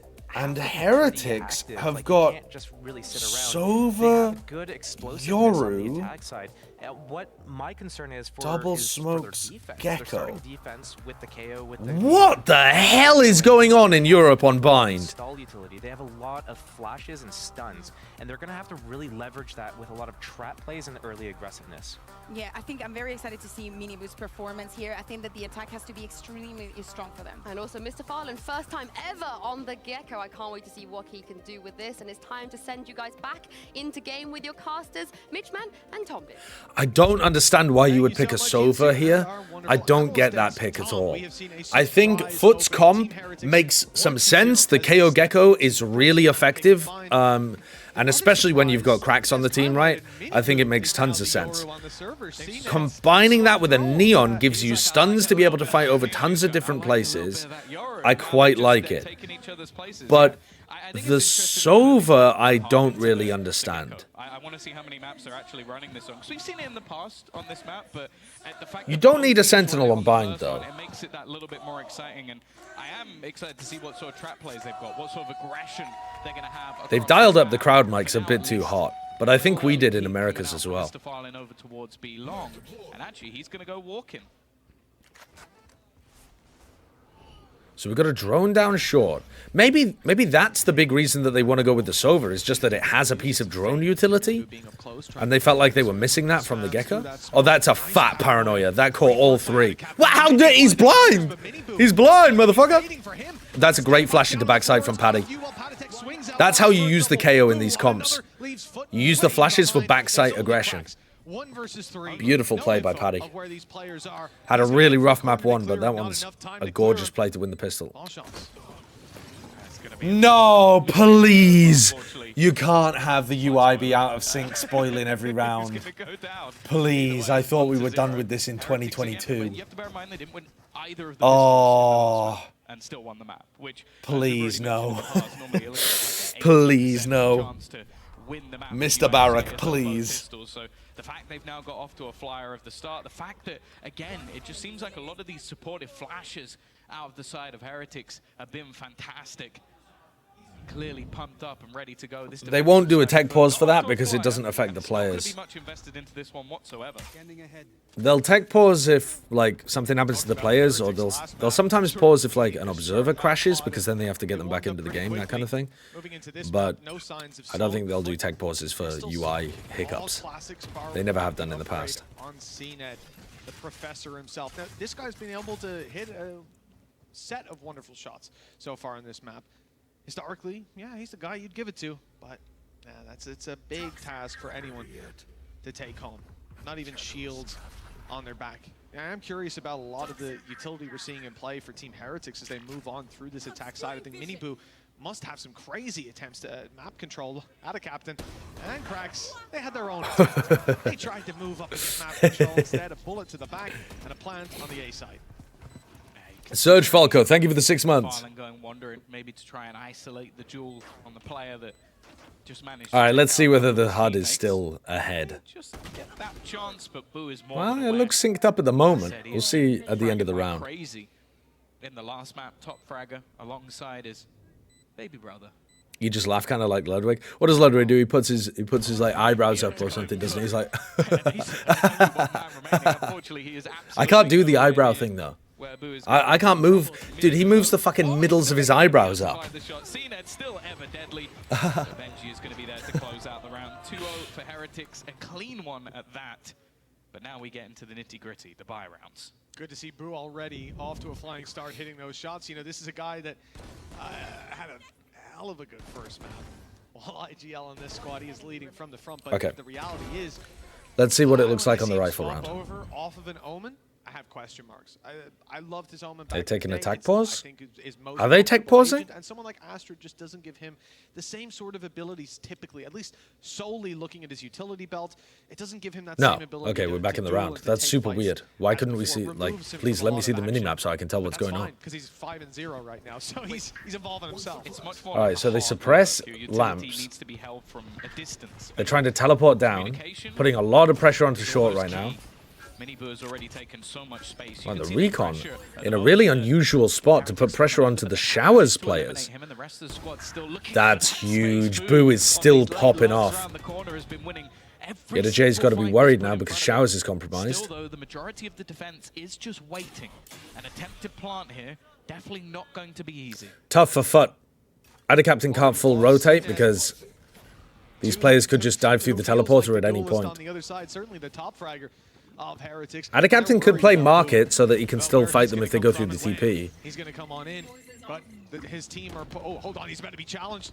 The Cracks swing dies. comes Boo on kills through Yetaje as easily well. wins Boo it. has just killed both of This the players guy fighting is him with just Showers. looking unreal. Boo is He didn't winning take a hit there. I this waited in case the HUD was match slow, for but his no, team. 150 HP still to work with, but he's got more to do. Oh, good paranoia, but Boo again. Oh, this time Boo does not win the duel. All right, so the flank from Ada Captain does actually work in the end. As soon as they committed to A fully, Ada Captain went for the full lurk. Kiyoya, thank you for the tier 2 sub. 41 months. Thank you for the tier 2 very much, Kiyoya. Give them at least a little bit of extra space. I've been watching more Doug lately because he's not bald, so maybe try to pick up your game. I can't do anything about that. Can't do anything about that. Not having that lurk as they did in the prior round. Good bonus? Yeah, very good bonus. It is going to be another purchase coming in for Heretics. How has Heretics looked so far? They've Good. They've looked pretty good. Boo has been popping. Miniboo's been looking alright as well. There's been some dodgy moments. CNET just fucking sent it down B long. Alone. With utility, but alone. That looks so much like their A-Rubble fights. Where he is just sent out like fucking, let's go, baby! He's not had a lot of fun in those early duels, Tom. You know, his Yoru certainly got him up close. It got him involved. His Neon, it's done the same, but he's not involved in the way he wants to be. Losing a few of these, giving Heretics the advantage, losing a faster rotator. This is how FUT lost Lotus. Aim that we're looking for. It's his prowess individually now out of the They lost so many early round situations. Again, actually shooting off, maybe trying to bait. Okay, 3 people through the teleport. Nobody's there from FUT. Enough players to realize there's nobody on the A site anymore. Boo's gonna clear this with his ult. The players on their rotation, and now Miniboo, he's going to use that dimensional drift just to Mr. Fallen's on the flank, but he only has a judge. And He's going to try to play for the gun. Mr. Fallen's really far away. That could be an important kill from Cracks. That's bonkers from Miniboo. To give the man advantage now over to FUT. Well, that 4 versus 3, certainly a lifeline provided for FUT with an overextension from this attacking side. They haven't got a lot of control either. 2 players trapped inside a lamp, swinging out wide. Good kill for Boo. He just keeps on hitting shots. Paddy with the trade, though. Patatech's good for the trade. Flash still to play with, and he'll catch the kill. No need to swing. Benji Fish, he's gone running. Thought maybe yeah, the they're was really... being stuck. Now the 1v1 forces Patatech in an uncomfortable situation. Oh, He needs to check and stop being defused. oh, Flash goes out, brother. swing is in, and a captain taps yet again. Here's the final swing, the final fight, and Patatech. I think Ada Captain could have played that a little better by getting in a... When he's inside the smoke, he needs to be swinging wide to catch the person in the 1v1. And he just went for a shallow peek. And right now, well, I feel like he's almost a mix of the initiator and the duelist. 5-1, right up there alongside Boo. I guess Mini Boo goes for that because he sees Yedajay's got his knife out. I guess. 3-1 in the lead again. But there are so many mistakes in the way that Heretics are playing, and FUT is still losing because they're 4v5 in so many of these opening situations. They're doing it again. Mate, they're doing it again. They are doing the same thing again, running CNED out. I can't believe he's able to recontest that and win. This is ludicrous. I don't think FUT are playing very well on the defense side, Dodson. I think FUT played a nice attacking side on Lotus. But this game has been sloppy when FUT have been on defense. Rounds like this, alright, whatever, it's an eco round, you can go for stuff. But round 4 was an exact example of that. The shorty up close is ratty from Mr. Fallen. But again, there must be an expectation there from Heretics. Again, these recon darts are definitely finding value. Good shot, Benji. The recon darts from Riens, I don't think the Sova's an amazing pick on this map. But when people are unused to playing against Sova, these recons are not being broken. Not at all. So he tries to force them into fighting him. CNED stuns won't land. He's been revealed. And of course you have the combos of like flash recon, that kind of stuff. Most people would save. Everyone else would save. CNED will not. But he goes down. And it's all right because they can come back into the next. But 4-1, the lead starts to slip out of FUT's hands. How do they decide who casts what games in VCT? I feel like you and Bren cast the majority of the clout of big games. Yeah, we have it in our contract. We have it in our contract. Any Sentinels game, we got that.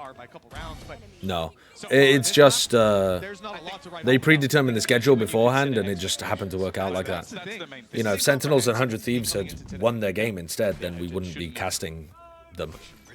It's just some level of luck of the draw, some level of like pre-planning at the beginning. They tried to put us on the opening game, and then it just happened that the opening game was a pretty good one, NRG Furia. And obviously they like pick who is on the bigger games towards the end of tournaments usually too. There's no contracts like that in Valorant at the moment, Goblin God. But there might be in some of the esports. Into this round to try and get something done. The fact is though, still yet to find a kill. Just ran out of ammo at the wrong moment. Patatech could have been down, but Boo and Patatech have fallen in the So again, FUT look really comfortable in retakes, as long as they haven't... if they're playing 5v5 retake or player advantage retakes, FUT look clean. Good resurgence from FUT. Obviously, it did take a few ultimates to be thrown in. It wasn't like they just got back into that site with nothing. And again, throughout this game so far, I have been liking that pace from Heretics. Oh, for sure. It's actually quite standard in sports because they have localized broadcasting. You have to bear in mind, the last rounds weren't particularly clean. Even with the couple of kills in the one, and then you obviously have Patatech clutching things out, their finances are not great. You've got Riens looking to buy him with a rifle here, Patatech with a stinger after what I saw. Monkey Meatloaf, thank you for the gifted sub to Cadril was the problem. That is funnier than you realize, actually, Monkey Meatloaf. No, a few more weaknesses there. You didn't want to A big weakness, 23 HP after spam. And you know what? AJ is okay. Thank you for the 8 months. Angle, at least there's a bit of karma owed towards FUT. CNED gave his life there a few rounds in a row. Finally, they're finding success. That wall drop. 2 players out wide, pistols in hand. I thought it could have been a disaster, but instead, it's worked out for the attacking side. If they can keep it down to those one-on-one trades, that's fantastic. But the health is starting to dwindle on their side. All right, so could save them a lot. Benji Fishy's going to commit the pit. They've got 2 rifles in here. They can actually go for a play where they, like, recon dart through the pit as well. Does Cracks get punished? No, not quite. Not quite. Patty dies trying to go for a flash play into backside. Riens now has recon online. He just uses it to try to put pressure onto people scaling into the pit. And he actually gets 2 out the back of it as well. Benji can win this. Just trying to buy that extra little bit of time. Needs to take down the wingman who's already on it. And now it's all left on to just one man, Mr. Fallen, to try and find anything. It is already half of the wow. has to come through, but Benji big thrifty round for Team Heretics. I'll be honest, they shouldn't have. That's the pit. That's all the pit there. You know, an invaluable extra person to have. Is Benji a god? Benji's had plenty. No, I mean, maybe plenty's overselling it a bit, but Benji's had a few moments where he's just making mistakes that look a bit inexperienced and getting punished for it, but he's had some decent moments too. His aim looks fairly sharp. The pit there is really important for the team. The thing they did really well there was you had those sort of the players that didn't have as much to lose playing very aggressively, and then you had the players with the utility and the weaponry. Alright, FUT are going for a double walkout hookah at the start of the round, trying to punish Heretics for not having a Sentinel in the comp. It was well played, but again, it's a round where you're looking at it from their perspective and going, okay, they have 1 rifle, they use a Viper's Pit, and FUT didn't really seem like they could do anything. And this is the attack side of Bind right now. This is looking rough for FUT. They're going to TP deep on A. They've done it all the way through. That's a tragedy. He's not finding anyone. The rest of the squad's just dying all Yedajay Yedajay should have been able to kill 2. Cracks should have been able to kill 1. Oh, brutal. While the rest of Heretics have cleaned up the fights, leaving it down to just Mr. Fallen and Ada Captain. No, not again. With a this is that they did this before. A 2v4 scenario. All they had was pistols to play with, and somehow they managed to take it home. If they do it back to back, we'd just have to give them the props they deserve, but not this time. Heretics are not going to allow them away back in. 6 rounds already on attack. That's a very good half already for Heretics. FUT, I'm going to need you to play this defense a little more sensibly, please. Your composition is pretty good for playing plant denial on A. You also seem very comfortable playing man-up retakes. Let's try to craft a strategy around not throwing your bodies into the fucking moor at the start of the round. CNED's going to opt toward... Okay, they're going to hit down here. Mini Boo is not crazy enough to go for this gate crash, right? They fake TP. Yedajay clears it. He knows it's a fake. CNED's upping towards Showers, and they've got a double up. It could be very, very dangerous. Look at that smoke. I don't know whether that's deliberate from Ada Captain, but it looks like a fake smoke for the op to peek down. Like, if I saw that smoke, I'd be like, watch out for an opper behind it. But they use the knife, they know that there's nobody there. No feed, Captain! No feed! Oh my fucking god, they just got away with murder there. I think Boo was calling on the minimap. Holy shit. If Boo had not been looking at minimap there, I think that was a feed play from FUT. That's a good thing, you know. It's famously very Boo's IGL, you got to remember, so he's going to be looking at the minimap quite a lot, setting up timings for the rest of his team, especially considering he's going to be playing Astra too, so that's just unlucky. Alright, Yoru goes for the teleport engage. Fallen does take him off. The wingman seems pretty good there. And Ada Captain maintains hookah control. Gets flood players coming in through the teleport as well. Good defensive setup, apart from what could have been an almighty feed play in sound. But apart from that, really nice. Higher up the ball. Also just having a very good read in that round. They had the rotations there quite quickly. The initial Scream didn't look at the minimap when he was IGLing? That little bit of extra control. Guys, it's a new year. We're not trolling Carmen Core this year. Already good for the side of Heretics. They're now looking to see what extra they Fonty, thanks for the 15 months. available to try and cause that little bit of Thompson and Thompson from Tintin. I don't know what that is. I never watched Tintin. Ada Captain? Any teleport awayers? Yeah, okay. Wise to get out of there. That TP, I think, even heard by the side of Heretics. They want nothing to do with Long anyways. Denying the control early, maybe seeing if there was some free space to be taken. Yeah, I'm going to be watching the Carmen Core They'll game slow it today. down Yep, afterwards, and then absolutement. they fake me out even by starting to walk back away from this angle. But the call's made. They'll play close. So they're playing a very similar defensive setup here. Double hookah, but they don't have short control in the same way, which means that they can't flood through the TP to help the hookah players. Last round they held short control because Yedajay had his ult online. Yedajay seems really antsy here. He's got to be worried that they've lost lamps. Oh my god, they've just seen that there's 3 here. They know there's 3 here, so they might go for the teleport into CNED. They go for the TP into CNED. That's so much information, but there's a reason they're stacked up. Oh! Oh! How the fuck is Boo hitting that? He looks like a bunny rabbit. Has been able to take him down, and also they managed to clear out Mini Boo. This leaves Boo as the last. I thought CNED was playing that a bit too aggro, but actually, he was following up on his stuns and quick-scoping people, and to be honest, I fuck with that. I fuck with that. I wouldn't be surprised if at some point FUT go, okay, well, there you go, they've already done it. I mean, he got the stun play onto Riens. Let's make sure If Riens hadn't been stunned, CNED's losing that. But yeah, he's got the neon stuns really nicely down there. On the side of Heretics, that rifle could help, especially in the hands of someone like Boo.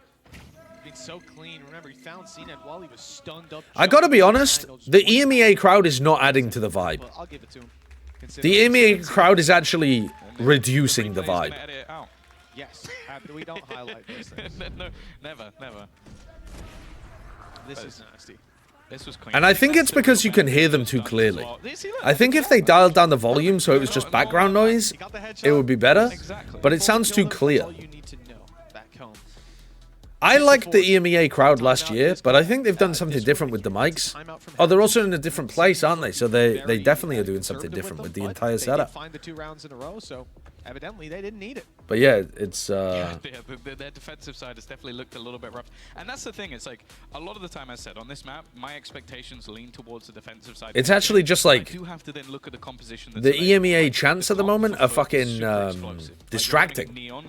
They're not additive. Or unless you've got CNED just running it. It's how it's set up for LEC. Yeah, I think they probably want to tone down the crowd mic volume a little, just to try to blend it into the background noise. You've got yourself the paranoia, and then obviously the stuff coming out from Gecko and KO. Like, there is so much. The Coliseum was fucking awesome. I think that was the best stage setup that we've had for like domestic Valorant.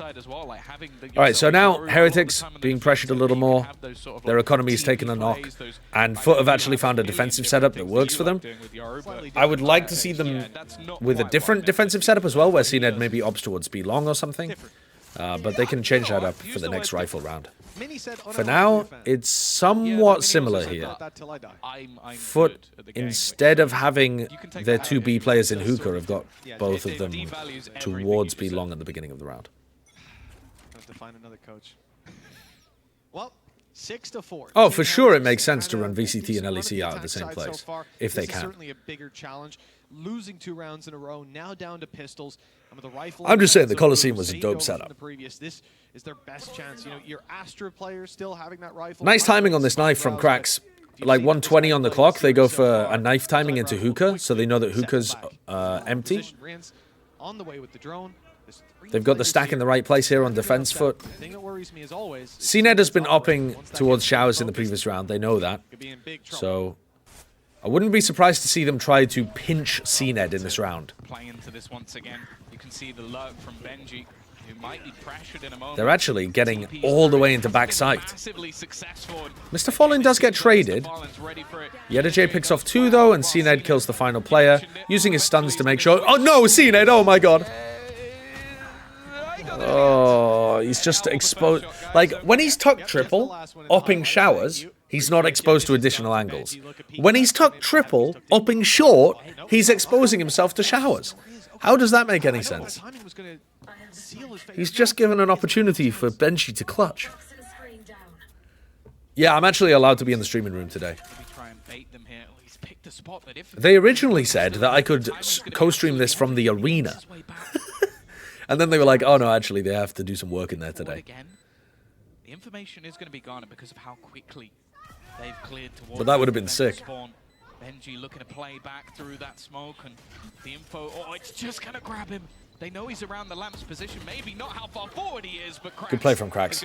Yeah, that is a cool little TP into the bottom of the smoke, yeah. We didn't have massively high expectations, but now I think a lot of the time, though, it's going to be really difficult for Miniboo to get any value out of that, because if Fallen turns around, usually he should be able to fight from back triple and not be able to get traded. You see what I mean? Like, if he was...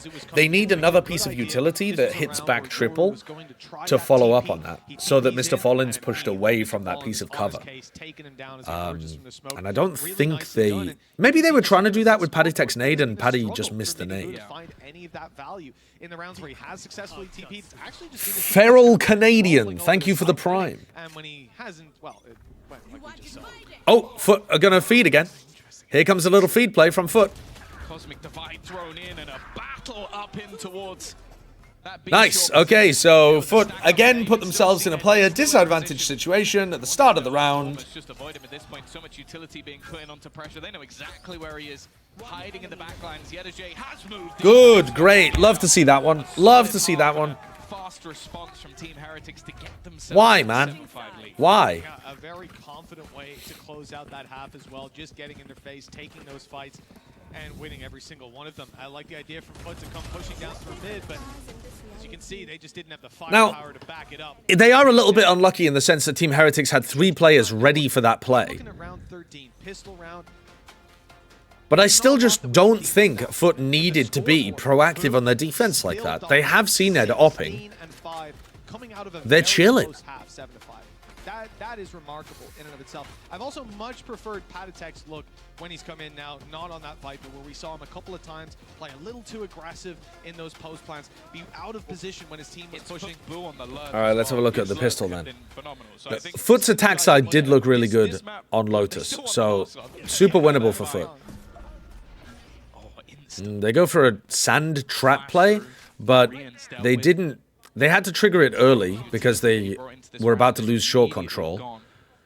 But there was no one on FUT really committed enough to get punished by that. So, all in all, that doesn't seem like an amazing setup to start the pistol. Benji is really far forwards here. Boo is popping off, but even he's not going to be able to grab that. One flash into back sight. There's no element of surprise. Now it's up to FUT how they dice up this dish and how they deal with it, but it's not looking FUT's fight for backside control there is so rough. They're blocked off from fighting backside by the snake bites, and they still decide to swing from lamps and try and force the engagement. They just need to pause there and wait to fight backside. And waiting. Because he's allowing his teammates to wrap, and I like this decision. No over-aggression from him. The only problem they have is they're so low on HP. A couple of tap bullets from CNET, and he knows that someone... There are tons of unforced errors in this game. That's a sick shot by Mr. Fallen. They don't know how many are on the flank. They know that the other players have gone towards long. They know at least one of the other players is long. They don't know where they all are. What a shot from Miniboo! I didn't expect Miniboo to win, and he somehow has. They're going to hear that. Oh, Miniboo! Yo! Okay! He's not done too poorly there, has he? Certainly a fresh-faced Miniboo coming into this half with the pistol in his hand. He is deadly. So this is a big mistake from FUT. Selection of targets. Now I think when he they're cut off by their own utility. Was actually in a snake biter. He just tapped it, so not going to make it much easier for him. And they decide to commit. Oh no, I don't think that was their own utility. I think that was the defendant's snake bite, wasn't it? I need that face. But yeah, that's... Oh yeah. Neil's relieved. Weber's still sat there going, I could do better. So FUT probably needed the pistol round to make this one He was a super sub. a dub, but we'll see. Ideally, if Crack stays alive in these rounds, it helps that backside fight dramatically, because they can use the flashes for it. He's staying though. Oh, he doesn't give a damn. He's willing to fight for this. Orb down. But where else do you go with the judge? I mean, inside of Lambs. They fucking know. And it's worked so well. All right. For Benji. Even Nice allowing trade by Riens to pick Fallen, up but another Riens is back there off. to pick up Give the that pieces. space. Riens could get caught here. The smoke is good. Yeah, Riens should get caught here. Hello. There we go, at the captain. As you can see, the result is as expected.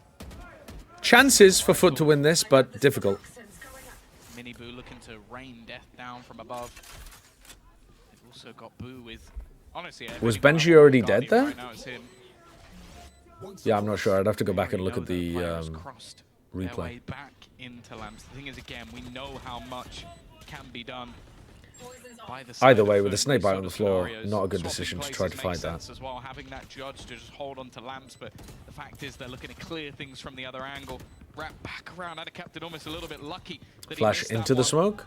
Could have been caught blind within the corner, but instead holding just on the edge of the spike. Needs a miracle and not gonna Well find played one. by Heretics. Again, They're it will be being Heretics very to methodical in convert terms of the way that they get themselves through this. The flash into the smoke, the double like jump and then swing out of the smoke. The coordination's not bad here for Heretics. To say after this one, he's going to be.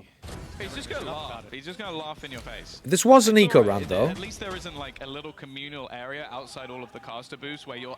How come Riens has no cam? He's playing online. Maybe you can jump. Oh wow! It's not that Look- far. look at Dude, that. the Now, FUT we talked coach is earlier not about happy. When FUT were winning some rounds, they were not happy. Gaius They were not happy with the is level of play that was being molding. brought. That's when they were winning. Yeah. Right now. No, there's no Americans game today. little There's bit of EMEA different and then energy Pacific. brought in the backstage, but it's exactly what you expect. Why are you This is bald? Bad frustrating for a genetics, to be team that honest. has cemented Genetics itself difference. As one of the best in Europe, one of the best in the world. And now, Heretics are coming in and Miniboo puts a clone through the what teleport, is, then ults down I mean, market. an understatement to call it an upset so Looking far. potentially to try to crunch what sand, are I they doing think. here? TP into He's their deep spawn, into spawn. Push up, info gathered, and this is just a late TP. That's so far away. Maybe, So if they try to maybe react Yettage B can off hear the back of Yettage this, just then slightly they too have far a away. stack.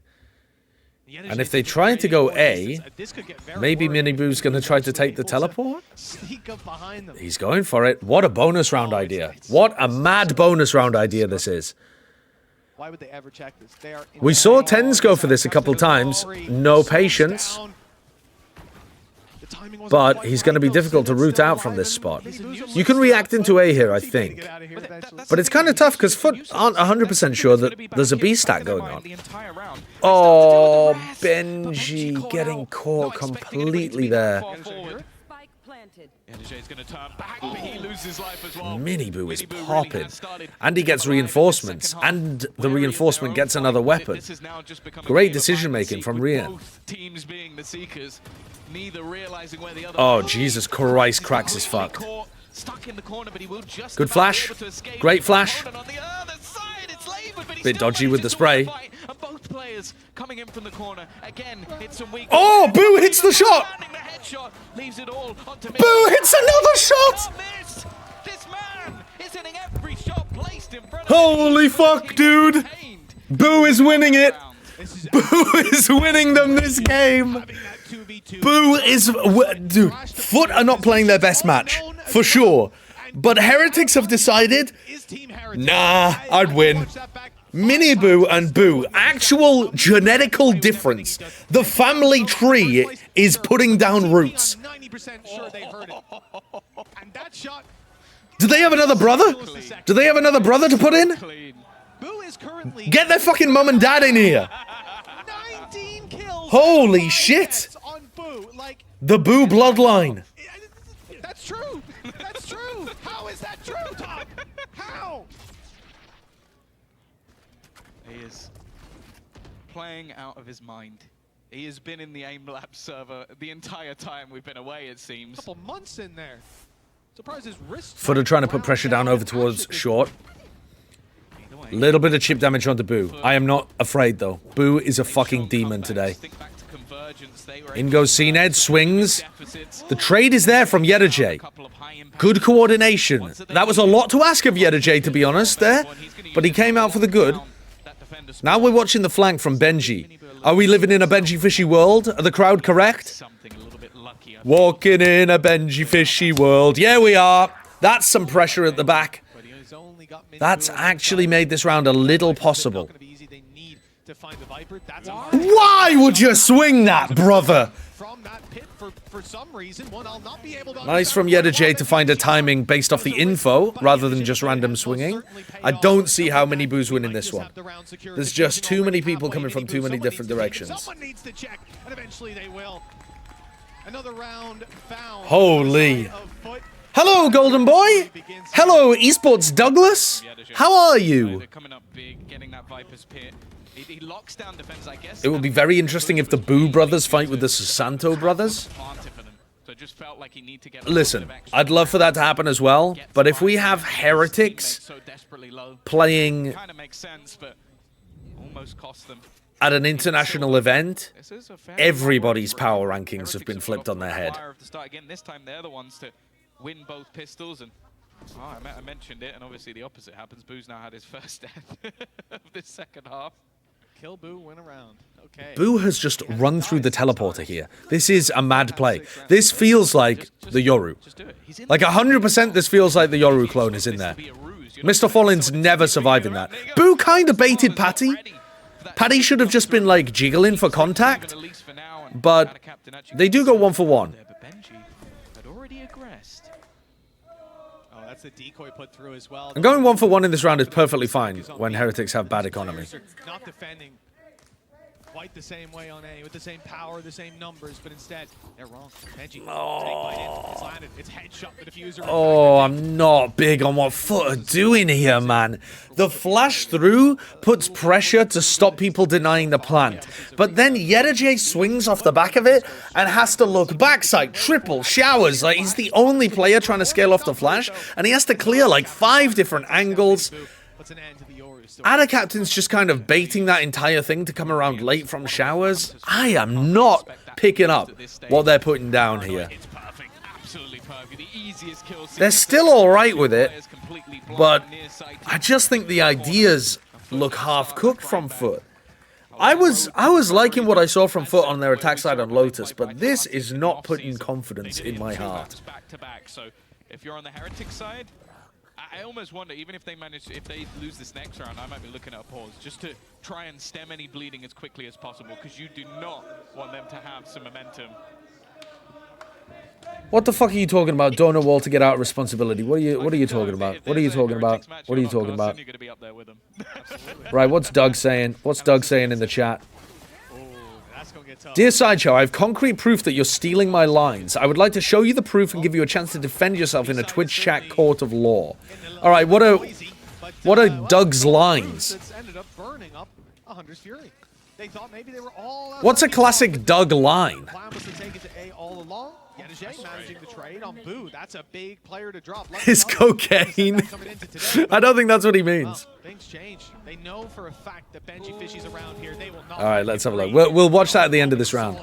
No retreat. Flash on. Mini Boo can stay behind the box, so he's nice and safe for now, and he's got the ultimate to get on. Ult for ult. Teammates not so no, Mini Boo. No, Mini Boo. You can't fight that. Get caught here. I mean, it's a risky TP if he was to. All right, he gets into Lambs. He's trying to isolate a 1 against Fallen. But I'm afraid he's the only one left. Silly from Fallen. But it's still a 1v2 that Mini Boo should find a bit too difficult here. Ada Captain sees that he's not on it, and this is a save. Oh, this is rough. FUT are being able to get in onto the sides, and they're doing a good enough job in the post plant. All right, what is this clip? What is this clip? What is this clip? Sadak is going nuclear. Popping off. Sadak is going nuclear. Who is this guy? Yo, Sadak is nuts. Who is this guy?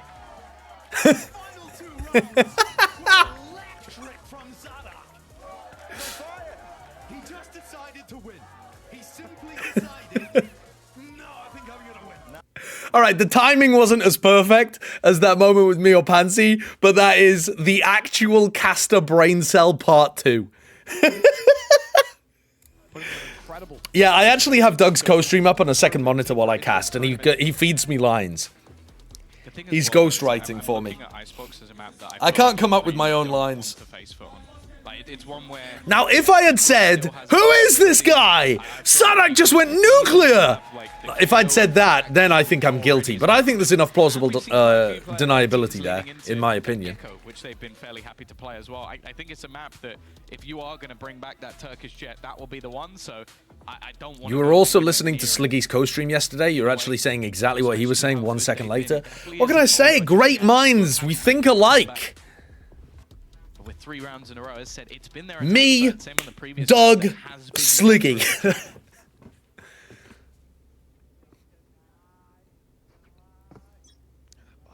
All right. Heretics are in a rough position here. Their economy is not good. They've been losing a significant amount of rounds in a row, partly because they can't really stop FUT from just wandering down short. And their retakes don't look that great. I think Team Heretics are losing a bit of their coordination in the retake protocols. The like little duo plays seem like if they have enough time to comment, they've got good coordination, but yeah, Benji and Boo are getting wiped out there. The Gecko KO is so nice. Gecko is so fucking strong right now. I think the EMEA teams, from what we've seen so far, have a really nice read on the meta. I think that America's teams have been a bit slow to react to the meta. Not completely slow, but a little slow. And there's stuff on your screen. So I think Breach Gecko, KO Gecko, it's just so good. It's a nasty combo. But that's the thing. It's like, in these sort of rounds, FUT are being extra careful. They don't want to give anything over. And CNED, well, if he starts or continues to hit shots like that, well, the comeback may already be done. 10-9. But 4 rounds in a row. Yeah, 100 Thieves have been playing quite a bit of Gecko. Yeah. Like, okay, maybe you gave a small part of it. Like, okay, we could gamble this, gamble The thing is, I'm not as hardcore on the solo Sky being bad as Mimi is. Mimi and Ender are mega hard in the solo Sky is terrible camp. I think it's actually still pretty viable on Bind and Split. I don't think it's optimal, but I think it's viable. And I think it gives you other options because you can load your comp with other good things. Like, for example, you can play Double Smokes and a Cypher, right? Or you could play Double Smokes by a couple of pixels that leave and Double Duelist or something if you wanted to, but I don't know when you would, to be honest. I mean, actually, no, I suppose you would in the default meta split comp from last year. Now it's time to take it elsewhere. But yeah, I don't think it's as bad as it seems. That's what they're telling them. They made some noise. They popped off some shots, and now they shift back. You know, I really did. Benji's ult is a very large change. They got baited there. They thought that there was only one player on A in backside. Yedache was trying to take a timing off the back of Boo not spamming. So now that they know there's 3A, you could have seen FUT try to hard commit. Oh, and they are going to. They just waited for their players to get there. So they knew that it was 3A. They've committed into the site. That shock dart is cooking. Wingman dies to the KO nade. Is the one to actually do the plan. He's not. So, Team Heretics have not looked amazing on the retakes here, but they are going to have an enormous util advantage because of Paddy's ult. Cosmic Divide is also really good. FUT have got to try to pick a timing to fight through this, and they have no utility. I mean, this just looks amazing, this combo from Heretics.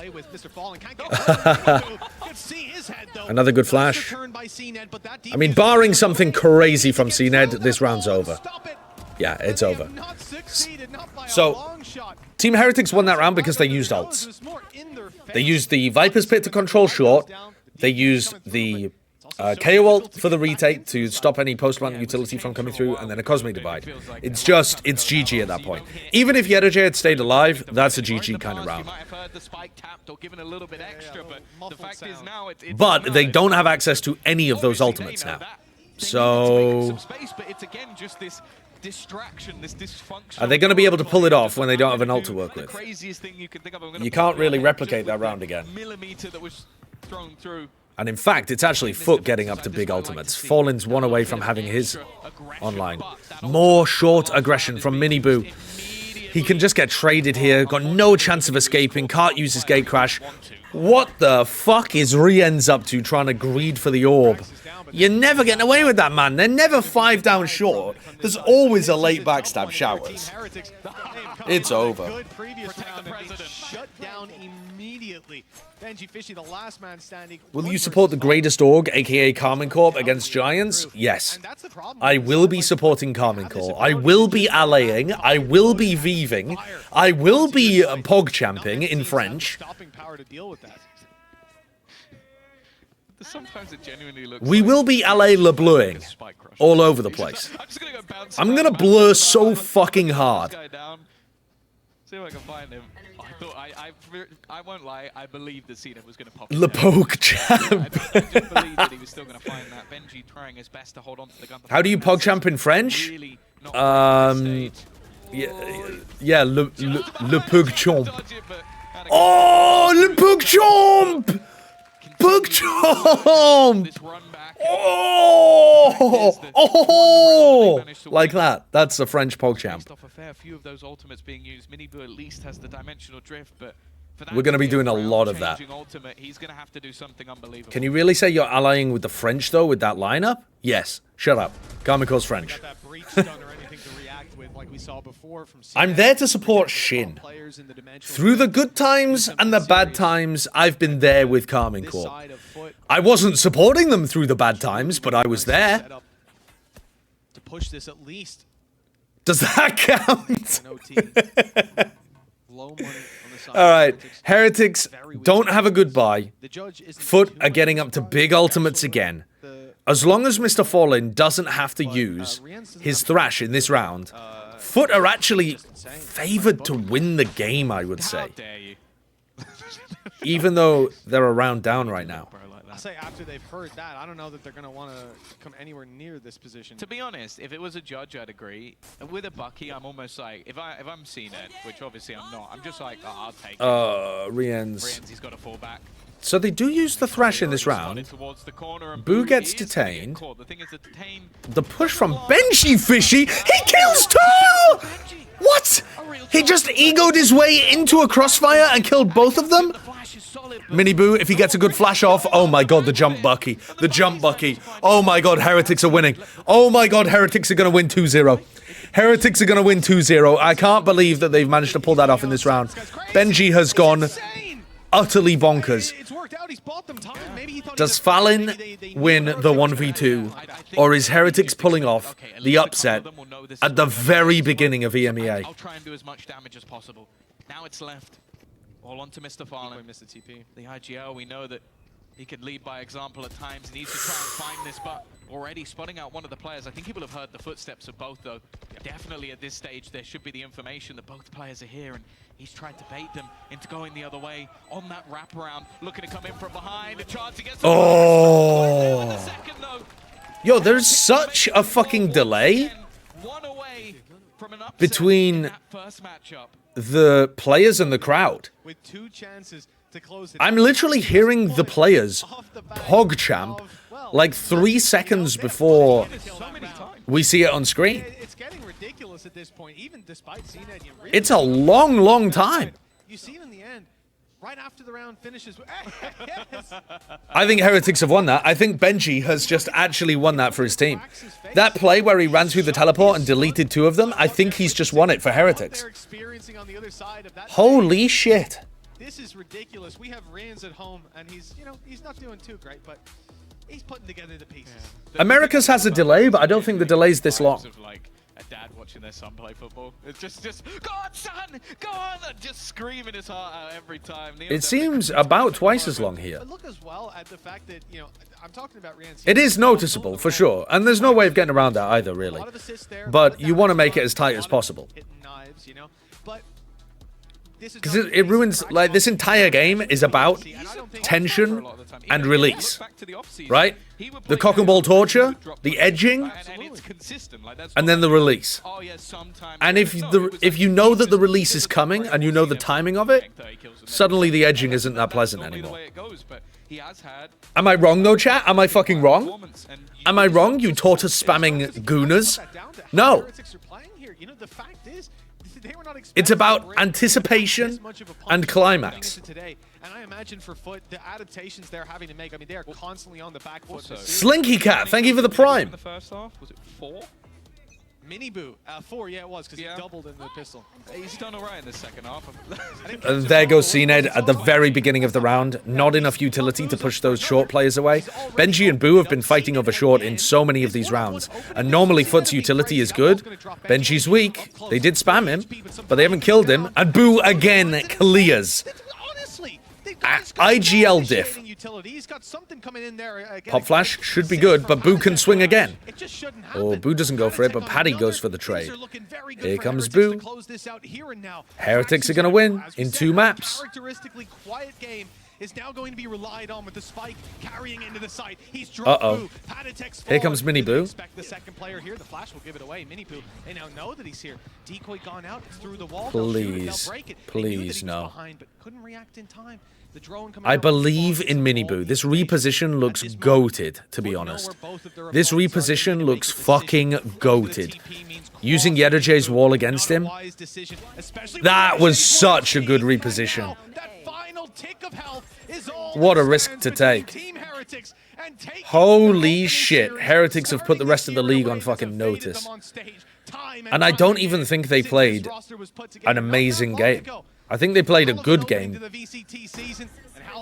Oh my god, he almost died to the fucking shock dart. And there it is, just the spam into the pit. It's over.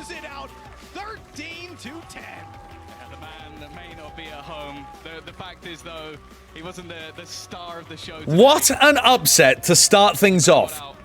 EMEA looked like very predictable groups, and suddenly, that's not the case at all.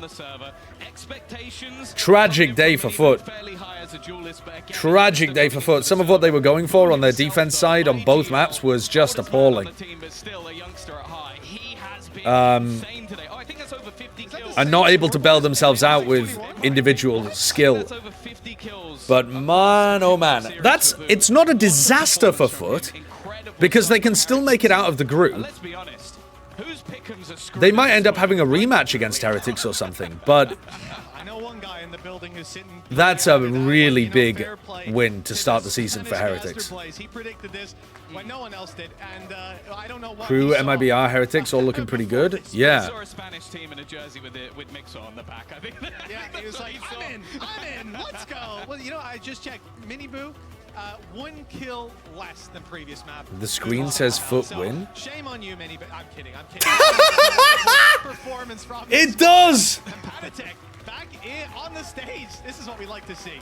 Yeah, coming back into the Oh, they just changed it. They just changed it.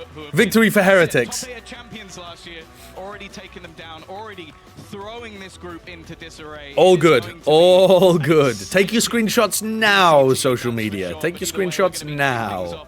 They did that in map 1 as well. Bruh. Bruh.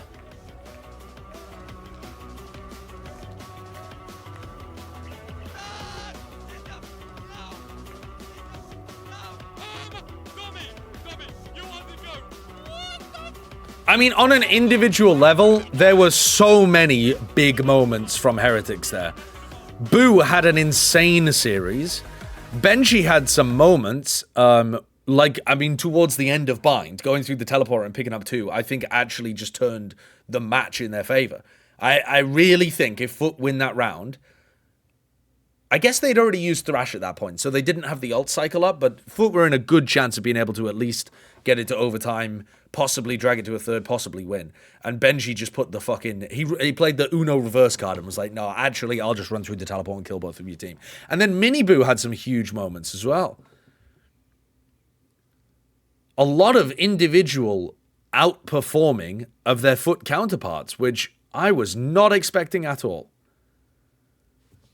What's cracking here, then? What's cracking here? Plat Chat Podcast. Due to immense amount of availability conflicts, we cannot do the episode this week. Oh, fuck. Yeah, it's really difficult to find people because a lot of the Americas people are flying. We have to do it today because it's the only day that Kurt isn't working because he's got a production job on the show. And then the Pacific people have a 3-match day today. And they're doing like prep and rehearsals. The EMEA people don't finish, so it's like, it's fucking difficult to find people for Plat Chat. Am I flying? What? Am I flying back to England for one day to kiss my wife, kiss the cat, and get back on a plane again? No. No, I'm not. I'm staying here.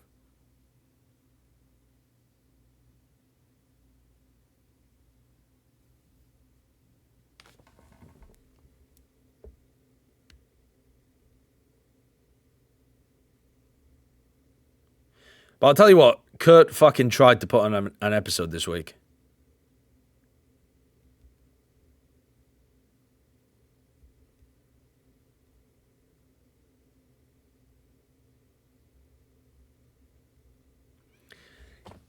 Oh, drama alert? What is this? What's this? I mean, it's no surprise Heretics win when one of their players is at home playing a drinking monster without any pressure. I feel like that's a terrible take from Yampy. Is he just literally baiting on the timeline? It's not like Riens took over the game. It was all the players actually on the stage that played the best.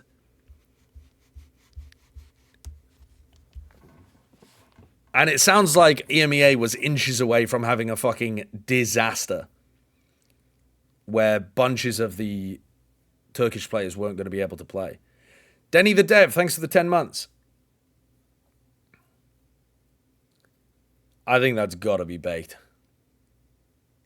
Also mentioning Monster like it was a hashtag ad. Wait, does Monster sponsor Liquid?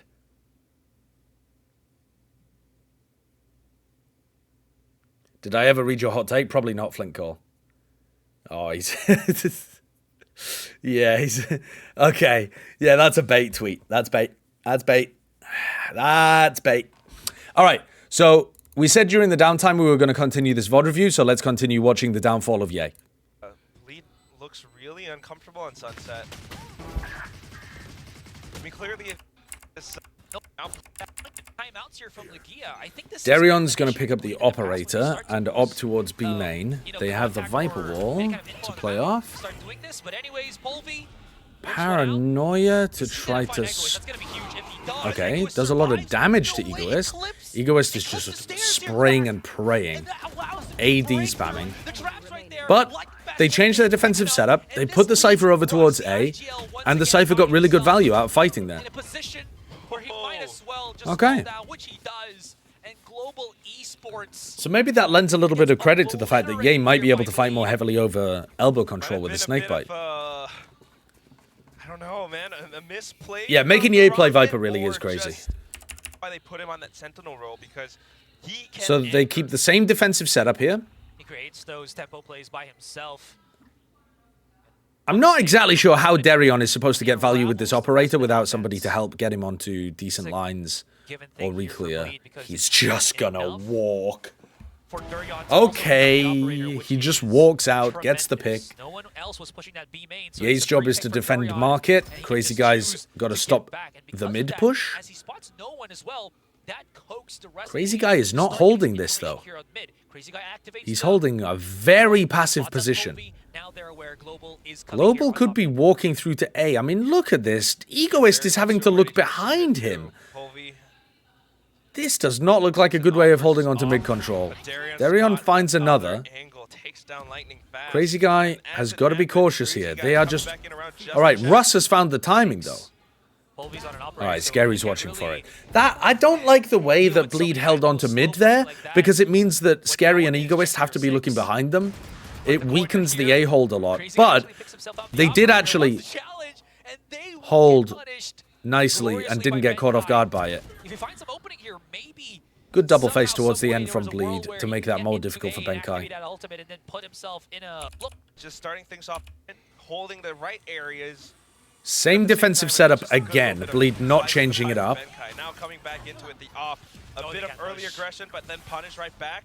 Crazy guy with the Hunter's Fury. Not the best angle for us overall there, but Benkai is through, and no awareness from Scary that that's possible. That wall, I mean, that's just bad communication from Egoist, I think. Egoist has a cam. When it gets walled off, he needs to be saying they could be lurking A-Link. If Egoist can time this perfectly, nobody from Lead is going to be aware of... Oh, never Oh, mind. and he just runs into the pit. Rough round from Egoist. Rough round. Sizable Yeet, thank you for the 16 months. It's going to be Darien with the showstopper to try to bring things back for his team. It starts things off with the op shot, and that does bring numbers back just by... Yeah, I mean, maybe it's not Egoist communicating badly. Maybe it's Scary reacting badly. If you're not in the comms, it's actually impossible to tell, so I suppose I shouldn't single out Egoist, but there's something going wrong there with how they're communicating the threat. Does he risk himself to push here with the showstopper? My hot take earlier was that T1's the #1 team in APAC and they will not lose on Lotus. T1 on Lotus looks outrageously good. Outrageously good. Thinking about how the round plays out, it's a lot of weird, like, individual fights. Darien with I haven't watched DRX play yet, though. I need to VOD review the DRX talent game, because I don't know how good they are. But I think T1 looked better than PaperX so far. Did you watch Zeta versus T1 yet? No, not yet. I watched T1 in their opening game. Who did they play against again? Oh, Bleed. And they looked phenomenal on Lotus there. Benkai, for example, can use to sneak up past alley, sneak a frag, take control over A. That's the strength that Benkai brings. Hey, thank you for the new tier 1 sub. Thank you very much. Better than Fnatic Lotus strong? Or we have no way to know that. There is no way to make a claim like that yet. We haven't even seen Fnatic play it. Actually, Fnatic also, even though they looked incredible on Lotus, did tend to lose to Loud on that map. Precisely. It's lovely to see how global esports are starting to move these puzzles. All right, Nade to break the trip. First of all, you got So Prowler to find the trip, Nade to break the trip, and Darion's going on a wander. I don't think you clear Benkai there. Jeez. Teams on defense walking their players into positions to play 4v5. I'm sick of it. I'm sick and tired of it. These plays from Darion and from, like, the way that FUT was playing as well, their defense, it ain't it. It ain't it. Extremely reactionary, but Texture will be the MVP of Pacific 2024. Having SK Rossi over him on Duelist is laughable. It definitely is. It definitely is. SK Rossi, sorry, Texture is extraordinarily good. I don't think he's going to be the MVP, but I don't think it's a ridiculous take. They want to make sure that they can keep the numbers advantage as they execute. All right, Scary gets one, backs up. Yade gets another. Yay and Egoist. Ooh, look at this, backside control. Lightning Fast Good defense over towards B here. Shot at step. Catched up by Yay, 3 kills and Bleed 4 to 6. Wait, what's going on here? What's going on? Who the hell? Huge paranoia from Scary. Why are you all just spamming boo in my chat? He's the guy. Why are you spamming boo in my chat? I mean, he just has that one paranoia that just nicely covers the entirety of B main as they push out. He gets away with that one frag. And then the rest is this a TMV raid for canceling Plat Chat? Yeah, we couldn't find a 4th guest, so we had to cancel. The dark cover was a little bit off, so a little bit unfortunate. Kurt decided to pull the plug. And wow, off of that loss, they might just be the. Oh no, actually, it's a Bleed timeout off of their win. We wanted to do an episode, but it was only Sliggy and TMV that were available. So it was me, Sliggy, TMV. And Kurt asked a shit ton of people, but couldn't find a 4th that was around. So, GG. So with that being said, it's like he's just again trying to maneuver. What's Bren cooking? He's on a flight at the moment. He's in the air. Because I think has been one of the biggest issues that they've been trying to figure out against Global here is just how much map control Benkai really brings to the table to his new team. Yeah, all right. We've seen those looks getting a little bit pesky for Bleed Esports now, but at the same time, I'm wondering. Bren's going back to Texas. He lives in Texas. Showstopper too. maybe a bit of early round aggression just to bring the momentum back under their control. We are nearing the end of the first half, and if Bleed can end this 6-6, they'll have an easier time as we swap sides. Oh, but okay, we don't see any. So they put the cam on the opposite side of the Viper wall this time from Egoist. Gets broken. Goddamn. Nicely done. Okay, spots out the camera there very quickly, breaks it down.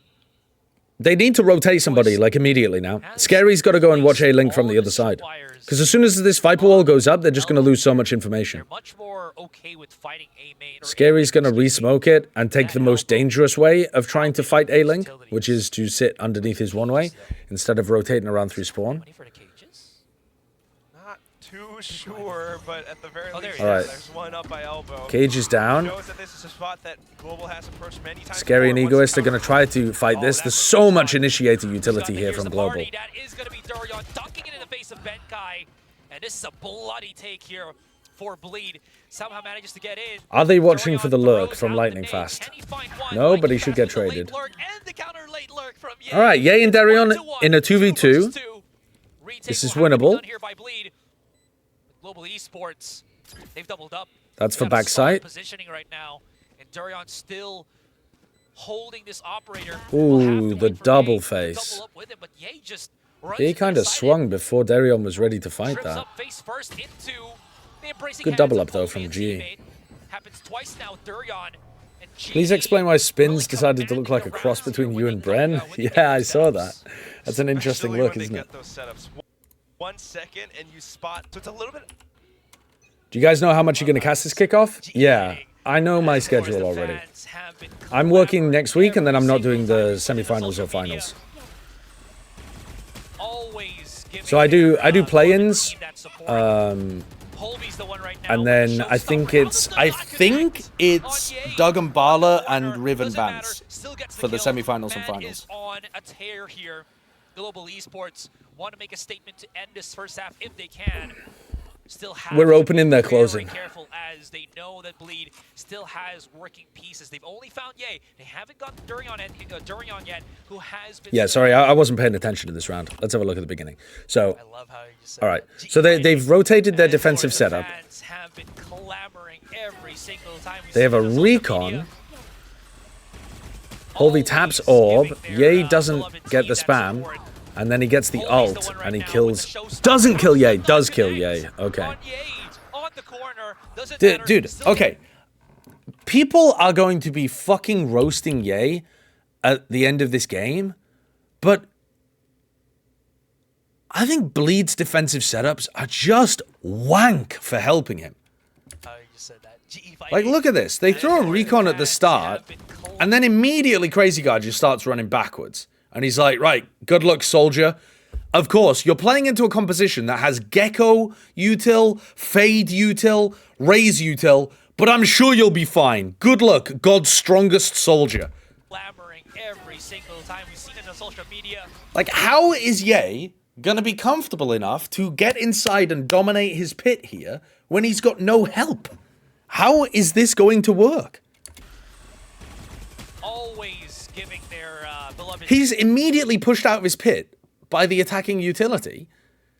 You've already lost. You've lost your gamble of the defensive setup. It's half-baked, man. Team that support. This was my worry about Bleed after having watched them in Tier 2, really, because I didn't think they actually played great team Valorant. I think they just had an extraordinarily stacked roster. I think they looked like the weakest team in terms of how they coordinated together out of the 3 Ascension teams. They probably had more skill than, like, Agenda Mates, for example, but the coordination and the ideas is just... Holby's the one right now. It's so much worse than what GE are doing. On Yade, on the corner, doesn't matter, still gets the kill. Man is on a tear here. Global Esports want to make a statement to end this first half. Honestly, every round so far, I've been watching Ye to see if he's playing badly. And every time I'm like, you can't even tell. Because his team is putting him in unwinnable situations. You can't tell whether Ye would be playing badly because he's just put in lose-lose spots. Back to A, where Durion seems to be prepared, but is he truly? Yeah, I don't know how. There is no decision-making he could make to win that situation. He only needs to thrive, and he gets the collateral. Wait for map 3? Polvi does shut it down very quickly. I mean, of course, this Damage is only done. map 1. Has to pick up the spike, 30 seconds. Eng and Redgar are doing an interview together right now. That sounds funny. Gibson, they have a different style of coaching. Right now, I'm gonna try out this. Thank you for joining me backstage in this cozy setup. And you can see it's quite cozy here, despite the fact that these two are now mortal enemies. Boys, you're on separate teams. It's not 2022 anymore. Redgar and Eng, what's it like to be reunited? I don't know, you know, for me, this guy, I don't know, I'm really thankful and grateful that I had this teammate. And for me, right now, he's like a brother, really. I don't know, just this guy, I cannot, you know, hate him or like, you know, I don't know, he's my enemy, but still like bro, you know. That's why I wanna fight against him, like, you know, and show him this level. No, I'm sorry. We need to create a narrative of rivalry here. But I do, to be I'll honest, destroy him, he's my enemy. For me, he's like a... It's very sweet. It's the same for me, like, but anyway, today we're enemies. Yeah. And in the game, we are not friends. But right now, we can be friends. So when the game starts, Pipson is a much better coach than this man. No comments. No comments. What's it been like for you to return to having a coach who is kind of similar to Eng, though? I've heard Pipson brings a lot of structure to the game and to practice. I think if we compare Eng and Pipson, they have a different style of coaching. And Eng has like some ideas that it can be so random, and somehow it works. The Pipson has more structure, it's more coordinated because he is from another similar game. So, yeah, I think there's a big difference between them two in these terms. I think Eng was an Overwatch player before he moved to Valorant, wasn't he? I seem to remember the name from So first of all, I already had this experience in Gambit. Russian Overwatch Tier 2 teams. All of, like, 3 of them were duelists before, like, so I already had this experience. For me, it's nothing new, to be honest. Yes, so we are ready. All what I can say, we are prepared. We are ready to play. Yeah, we have the plan how we're gonna play. Only what I can say right now, it's a completely different team, and I just let's say we wanna play like we wanna show some rock and roll. Let's say. We want to show some rock and roll. Dude, I'm so down for this. Carmine Core, the way that they played in the show match was really good. Against Heretics, they had insane ideas. They played super aggressive. Who knows, really? I'm down for that. Why not? Okay, we'll make the reunion happen. We can't make it happen right now because these boys have to be mortal enemies. So just in a few words or less, tell him you're going to destroy him. I'm going to skip up to live and the coach as well. And go back to the VOD review. That was quite sweet. Lightning fast, trying to get that clearance so that there is a lot more. He was on the Russia World Cup team with Shadowbone and Shao. I don't really remember. That's the lost past. Just gonna point it out there.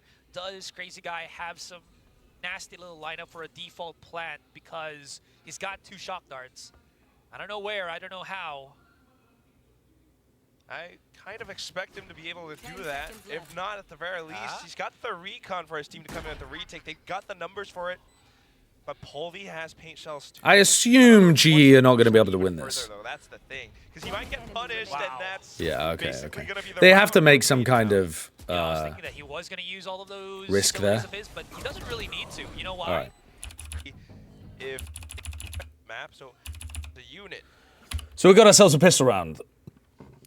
Not happy with how Bleed were playing the defense. Let's see how they play the attack side.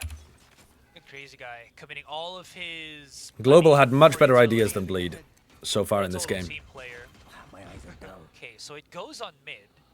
He wants to check if anybody pushes up on triple with that. Polvi's taking tons of space in B main right now. But this is also going to put a lot of pressure on Benkai. Benkai doesn't have his wall to play around. His orbs in a strange spot. But decides otherwise. Here comes Benkai. Here's the footsteps, backs away. Bleed, they've been sought after, they've been found out, and Polvi here. I like the way that Global are playing Flood in to try to help Benkai. Polvi decides to actually push the tempo right now. And Bleed, That's the kind of setup that Bleed needed when they were defending A. Earlier rotates based off information, throwing a snakebite and throwing some utility to get the Flood defense in. But there is still so much to Take notes, Bleed. Take notes. So Bleed decided otherwise to go around. Yinsu just said she hopes you're watching. Imagine me actually not being watching. I'm VOD reviewing Bleed Global instead of watching the pre-show. I will be tuning in as soon as it's live, though. But with market door being closed, they're going to burn a bit of time waiting. Dono walling the broadcast is crazy. Either way, It is actually, Global isn't it? Esports It is. holds the advantage, right? And that's the most interesting thing, at least for this round. Although it's a full new squad, they carry on the same statistics from last year in VCT Pacific, having one of the most highest number of first round wins. As Blaze King taps them all down with the ghost. Brutal. The timing of the swing and the snake bite is too late. 2 players are already through it. 1 is behind it. No one was vulnerable. The swing was limp from Bleed. They didn't commit to it fully. Fuck me, dude. It ain't looking great out there. All right, what maps do we have for this Karmine Corp Giants game? I think it's pretty interesting, actually, because We got Split, Sunset, they were Lotus. pretty consistent over on Split back in 2020. Giants banned Bind, which So is it's where interesting to see that we coming got in to as see that them play first against pick Heretics, here, Karmine Corp. I feel like when I'm looking towards what Magnum's going to lean into, you have to think about his time with Enzo. Where I haven't watched any of the desk. Who is this on the desk, chat? Where is he going to find that comfort and learn from the IG? Karmine Corp picked Split. Before. Oh, redemption. Redemption. He was leading going into this split. He has a lot of experience. Oh, it's We've seen Ash him from playing NA double Game info, Changers, double right, smokes. okay, Like he knows this map to a T. So actually picking this against him, I'm really looking forward to it. Yeah, but also let's CEO of my third leg with a giant ASCII cock in the chat. Awesome, thank you. Awesome. Further ado, it is time to bring out the next 2 teams. All right, let's go crazy. Let's go crazy. So here's my expectations for this game, right? Just quickly. Wait a second. I want to watch this. I didn't watch the walkout last time. Why are they taking so long before the players come out? They're really waiting for the fucking drop, huh? Welcome to VCT EMEA. Bienvenidos a la VCT EMEA. Oh, they do the full intro every single time they walk the teams out. Hoş geldiniz.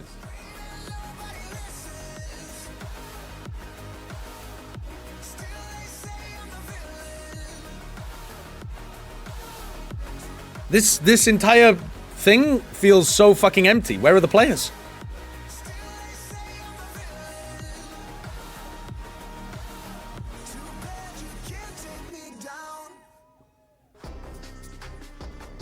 Weren't the players supposed to be walking out during that?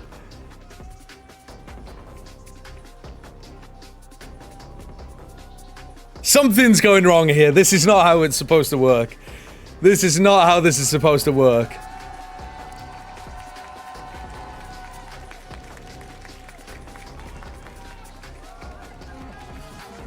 Something got cooked there. Yeah, a jib shot of the empty seats. Okay.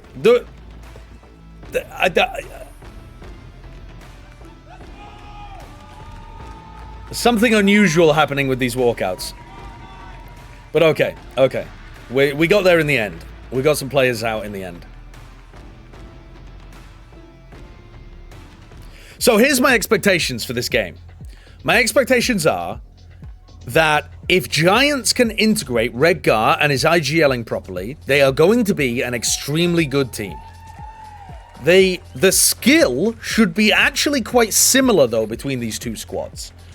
Giants are a very skilled team, but I don't want to undersell Karmine Corp. They've got a great squad of talent. I think Karmine Corp are going to be playing with a huge amount of aggression.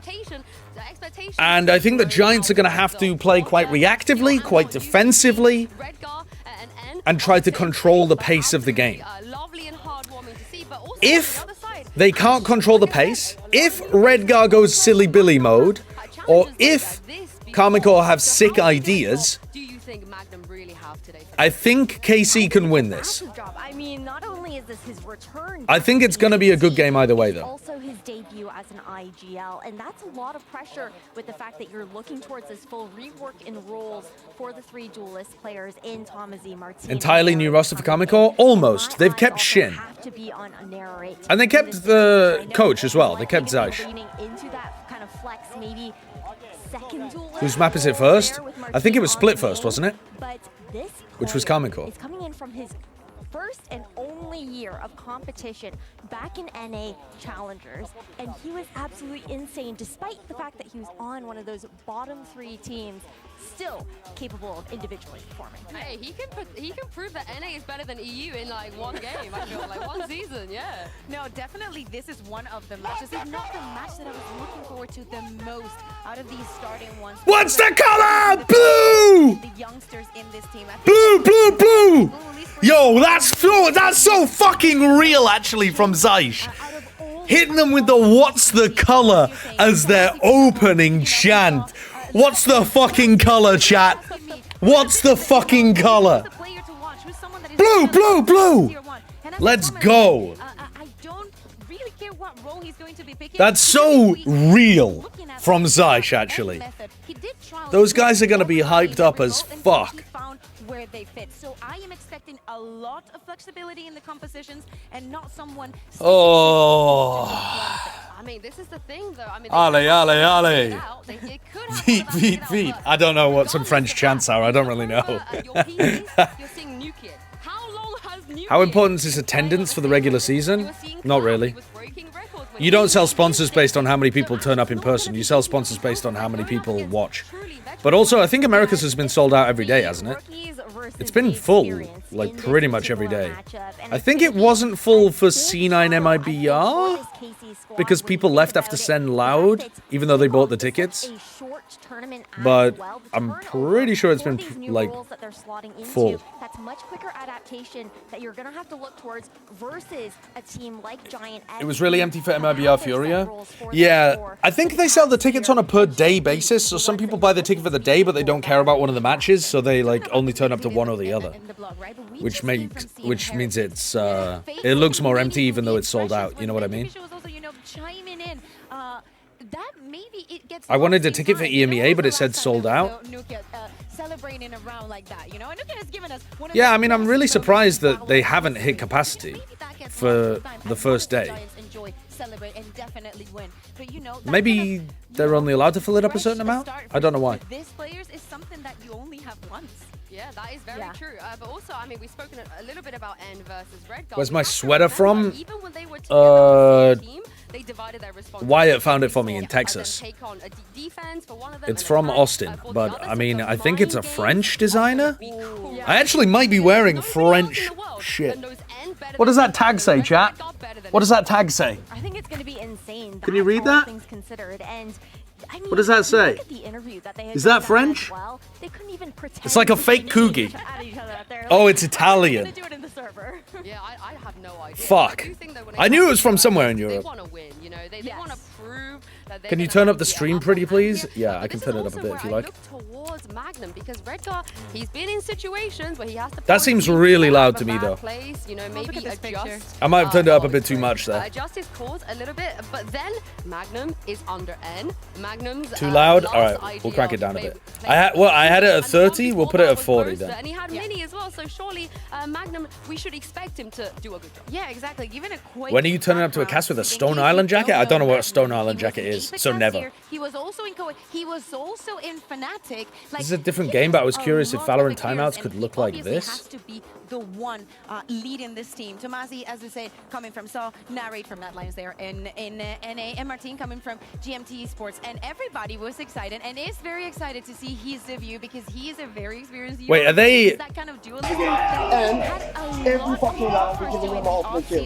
What happened to making plans together and going for it? Either we play turtle or do they have the play aggressive.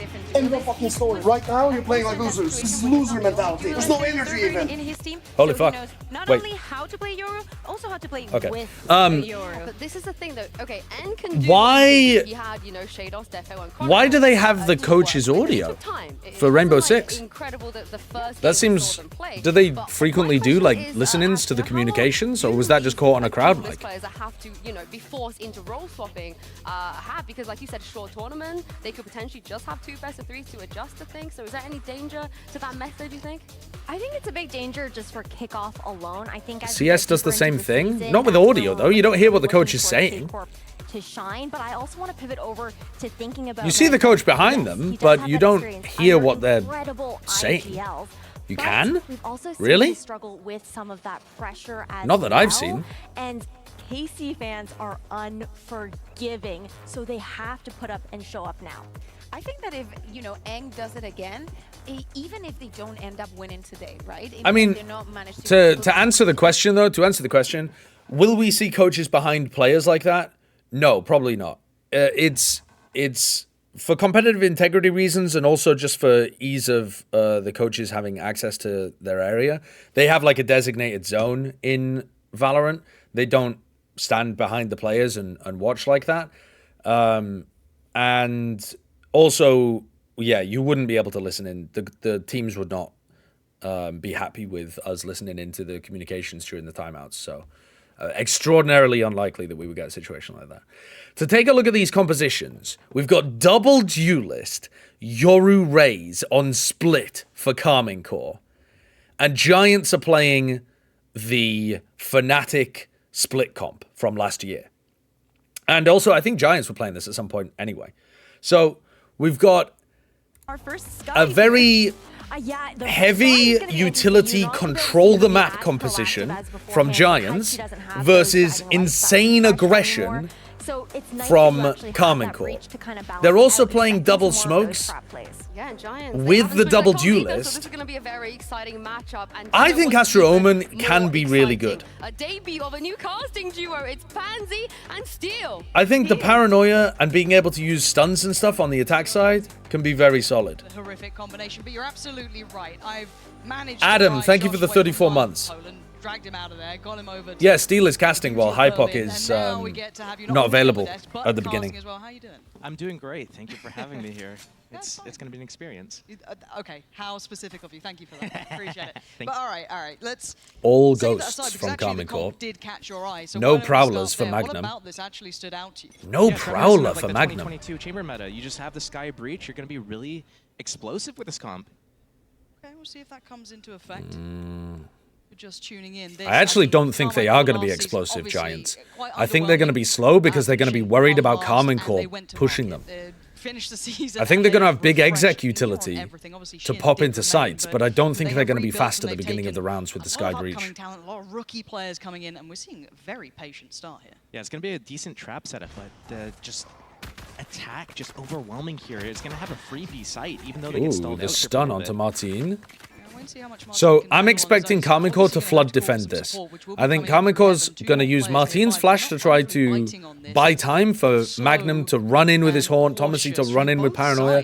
It looks like a flood defense. Yeah, it looks like GiantX is kind of like They break the Haunt, and now they can rotate off if they want to. And now what they're doing is they're letting their rounds They're simmer losing little quite a bit lot of to time see if here. Carmine Corp's going to actually rotate back to A to soften up that B site for them. All right, But here's this the is where middle Narrate take can make a here. difference. Once they get spotted out, that's going to cause a reaction. This is, oh right, this Omen utility makes it look like a B hit, but it is a split. These players in B Heaven are actually smoked off, so the players in B main need to chill.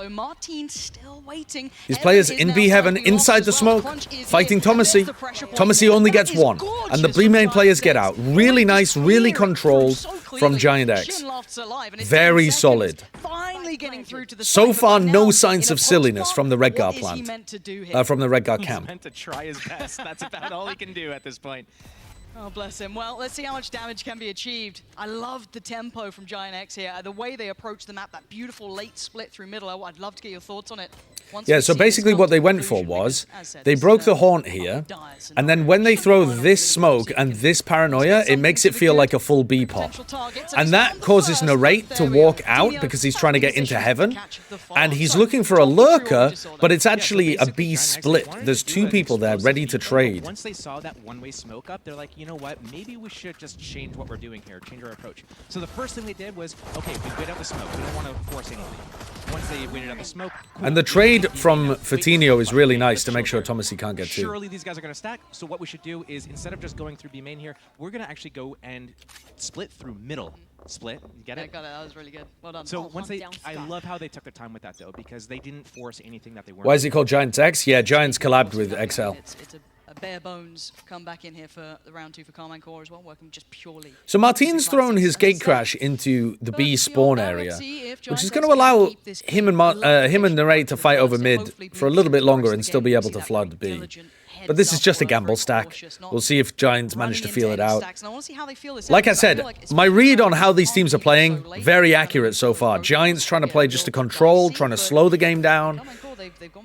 And Karmine Corp wanting to gamble, wanting to flood, wanting to fight. Yeah, I like what both teams are doing here. Karmine Corp obviously doing a stack. They're not going to win if they do a spread default. Pensing and Hypok used to cast PUBG together. In fact, I think they still do occasionally. I know that Hypok still does. I think they also did some Apex. But I don't think they did Siege. But now it's going to be the group into B. I do like this little walk middle though, and I think it's just a misread. Yeah, I think Karmine Corp have gambled. All right, so there isn't going to be any danger in this round. You're hoping that you might get a little bit of a bonus when you go towards stacking a site. It is just how it goes in that regard. So again, if you're GiantX, you can see how methodically they are clearing. They are petrified. There is something lingering. I have played Apex before. I think it's a great game, but I am utterly shit at it. I haven't played enough to be any good, and I also can't aim.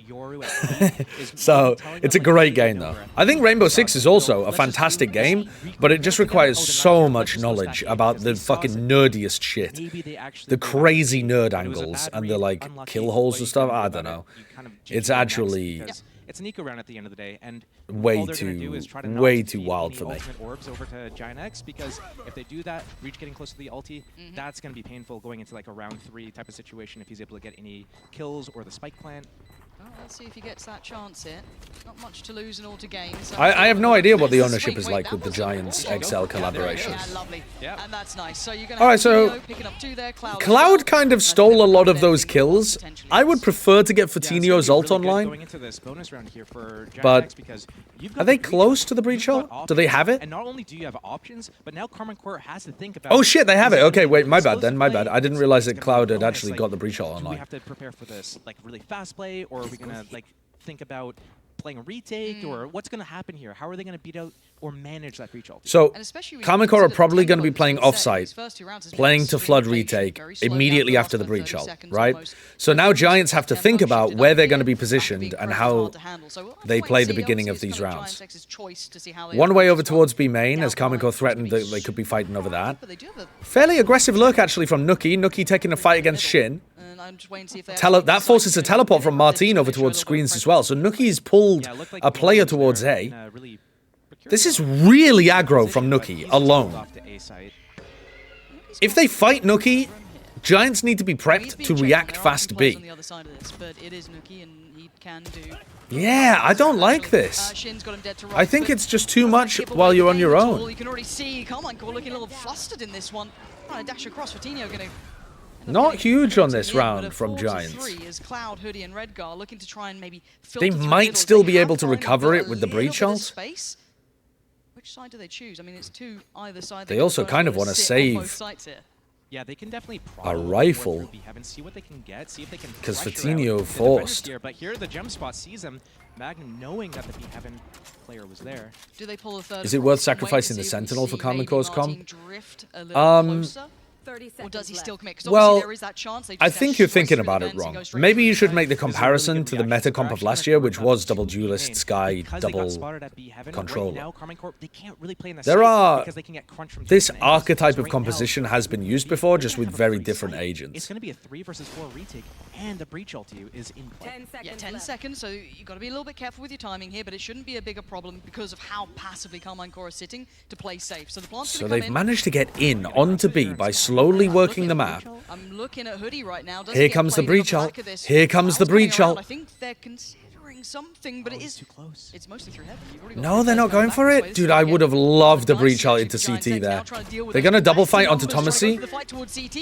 Dude, oh! The breach ult doesn't even catch a player that's there, man. What is that? The drop down for Martin, 2v2, even footing. Redgar gets the attention, waits for Cloud on support. Maybe he doesn't need it. Redgar with it all to do now. 1v1, and the diffuser started. Magnum, he does come off it. His nerves getting Redgar has to swing. Oh my god, Redgar is cooking. That was really The IGLing looks good from Redgar. The patience looks good. He's not getting silly. He's winning the clutch. Real shit? Redgar learning after a bad season on Liquid?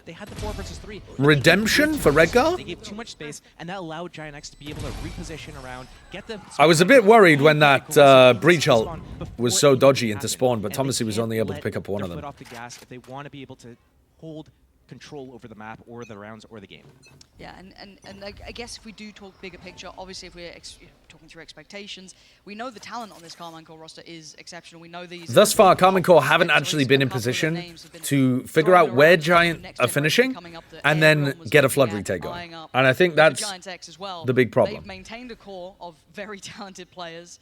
I mean, the other problem is that Karmine Core aren't being given opportunities to fight in the early round, but probably, I'd say, the head start coming into this. That's always going to be the case against the pace the Giants are playing. Very well here, already seeing kind of the fundamentals coming through. So what we've got coming out this round again is a Bulldog and Sheriff. So Karmine Core. All right, there's another pick onto Nucky early on, but that one's, by the look of it, just a really nice shot from Martin. Actually gains momentum and confidence throughout this half, because right now it looks like they're a little shaky. They're finds them in mid. Playing like they're super confident at the moment, right? Like they're worried about mid. Advantageous situation. And meanwhile, Fatinho and Cloud going over towards A. Martin's missed the cross. He's missed it completely. Because right now, look how many gaps there are over towards A here. We need to see them get loosey-goosey. They're not even jiggle peeking. These Karmine Core players have lost info everywhere. Product as well of that inexperienced team. You know, these are a lot of new players, younger players coming in, and need to get their footing underneath them, know when to play, you know, to that proactive extent. They're in on A. They're again not set up to flood. They've got to play for the set retake. GiantX slowly, but now on the receiving end, but they get the spike down. Oh, wow. Okay, Cloud decides to stick. Because he died there as well, it does tell Karmine Core that they want to fight for Heaven control. Karmine Core should be leaving a player up in Heaven to kill the people who come ramps to Heaven. This is so winnable for Karmine Core. They get in. Shin's watching Heaven. Shin dies in Heaven. But I think... yeah. Thomasy was there to try to slow Redgar down again. That is absolutely absurd. GiantX actually griefing that round away. I don't like Giants. It's not even like they have sticking for Heaven is a mistake from Cloud, but then also refighting Heaven that early is another mistake from Hoodie. And not only that, why are you going to force the plant when you know that you're going to... They're just trying to be too optimized in that situation. You need to get out of that position. You need to just say, you know what? Unlucky, I'm going to move on, I'm going to plant to this different position, and then at least you have a chance to stabilize. Really well played from Karmine Core, step by step. So I see maybe a little, this could be a huge confidence booster for them as well. So they smoke deep down mid here, which threatens that these guys could be walking down. Momentum swing. We'll see if that continues to affect it, however, because there is still a purchase here for GiantX, so you're not coming in with nothing. Fatinho set on the ult as well. Yep. Redgar's got his a little less to note, but there's no pull here. The pace change looking quite astounding already. Fatinho with the first, near on free. Magnum gone, but already you can see the support system there. Oh, Fatinho on the entry. Follow up for him.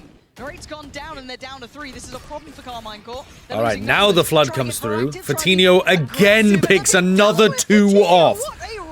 Absolute monstrous round. Turning it around from the previous round, you know. But again, they're putting down stars, but they're using the Astra smoke for B main, which means that they can't put a pull down B main because they don't have enough stars.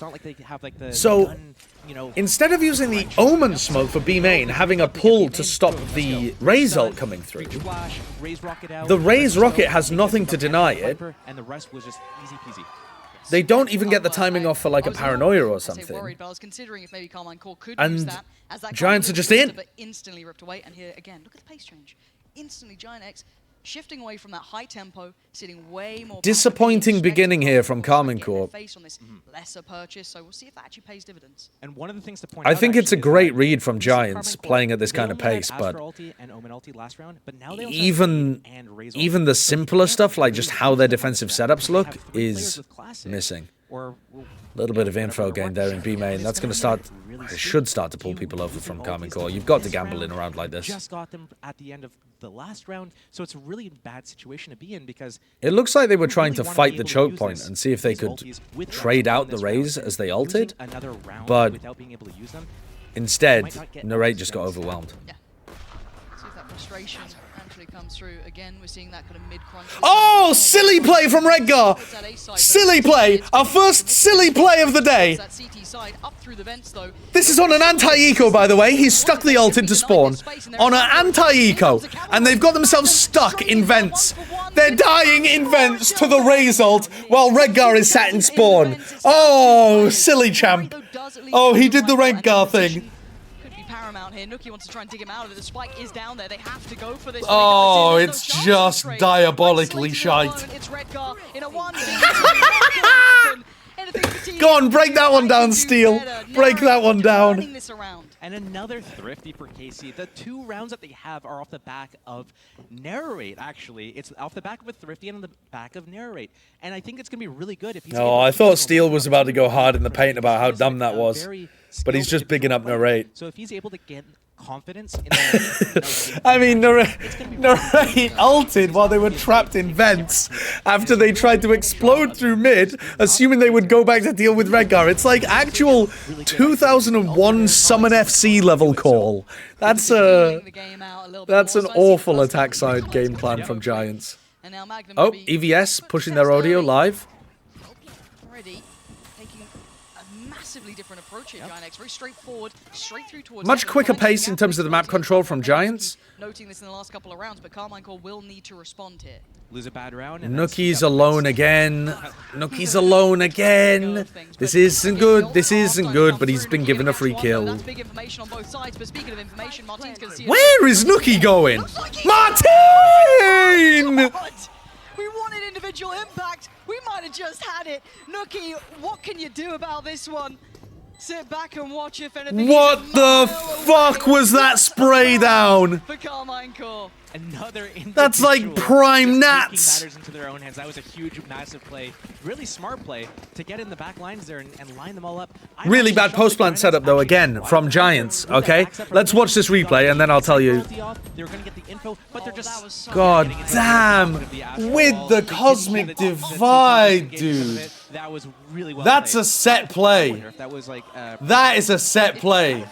Look at Eng and Zaish bigging themselves up for that one. That is so cool. That is so fucking awesome.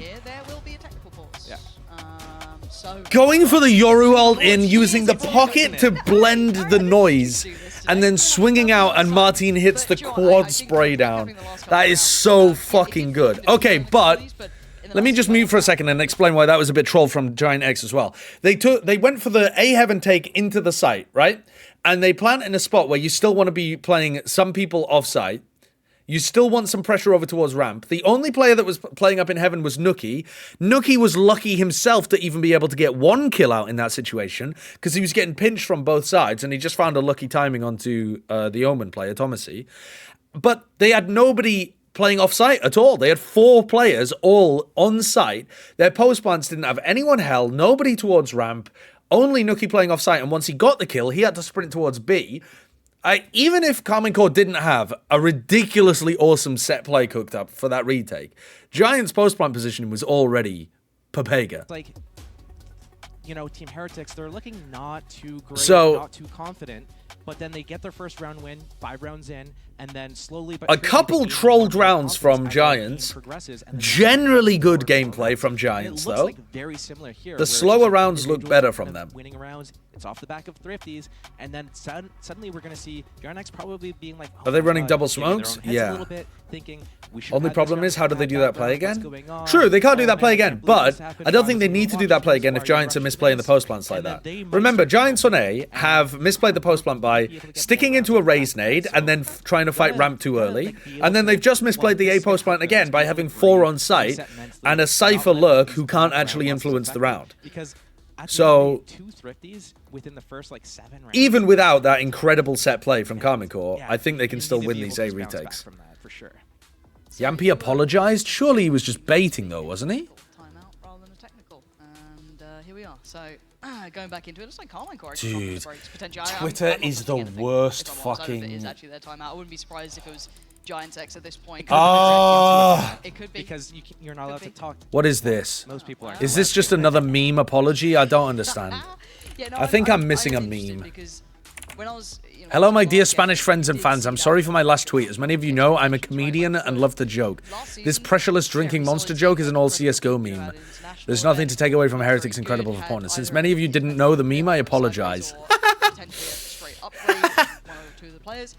It was obviously bait, but I didn't get the reference. I didn't understand the reference. Heretics had near on none on them, if I'm honest. Yeah. You know, a lot of us would have Sorry that you are stupid. Sorry that you are not old school fans who don't understand the real deep cut references. GG. What was this joke? That it's no wonder Heretics won when there's somebody playing at home with no performance on them sipping Monster. No pressure on them sipping Monster. Obviously the likes of Fnatic still out there, you know, the exception to the rule, but keeping as many of the players as Giants. Am I getting the Carmichael skin when it comes out? If it's good, I will. In fact, just for the fucking culture, I will.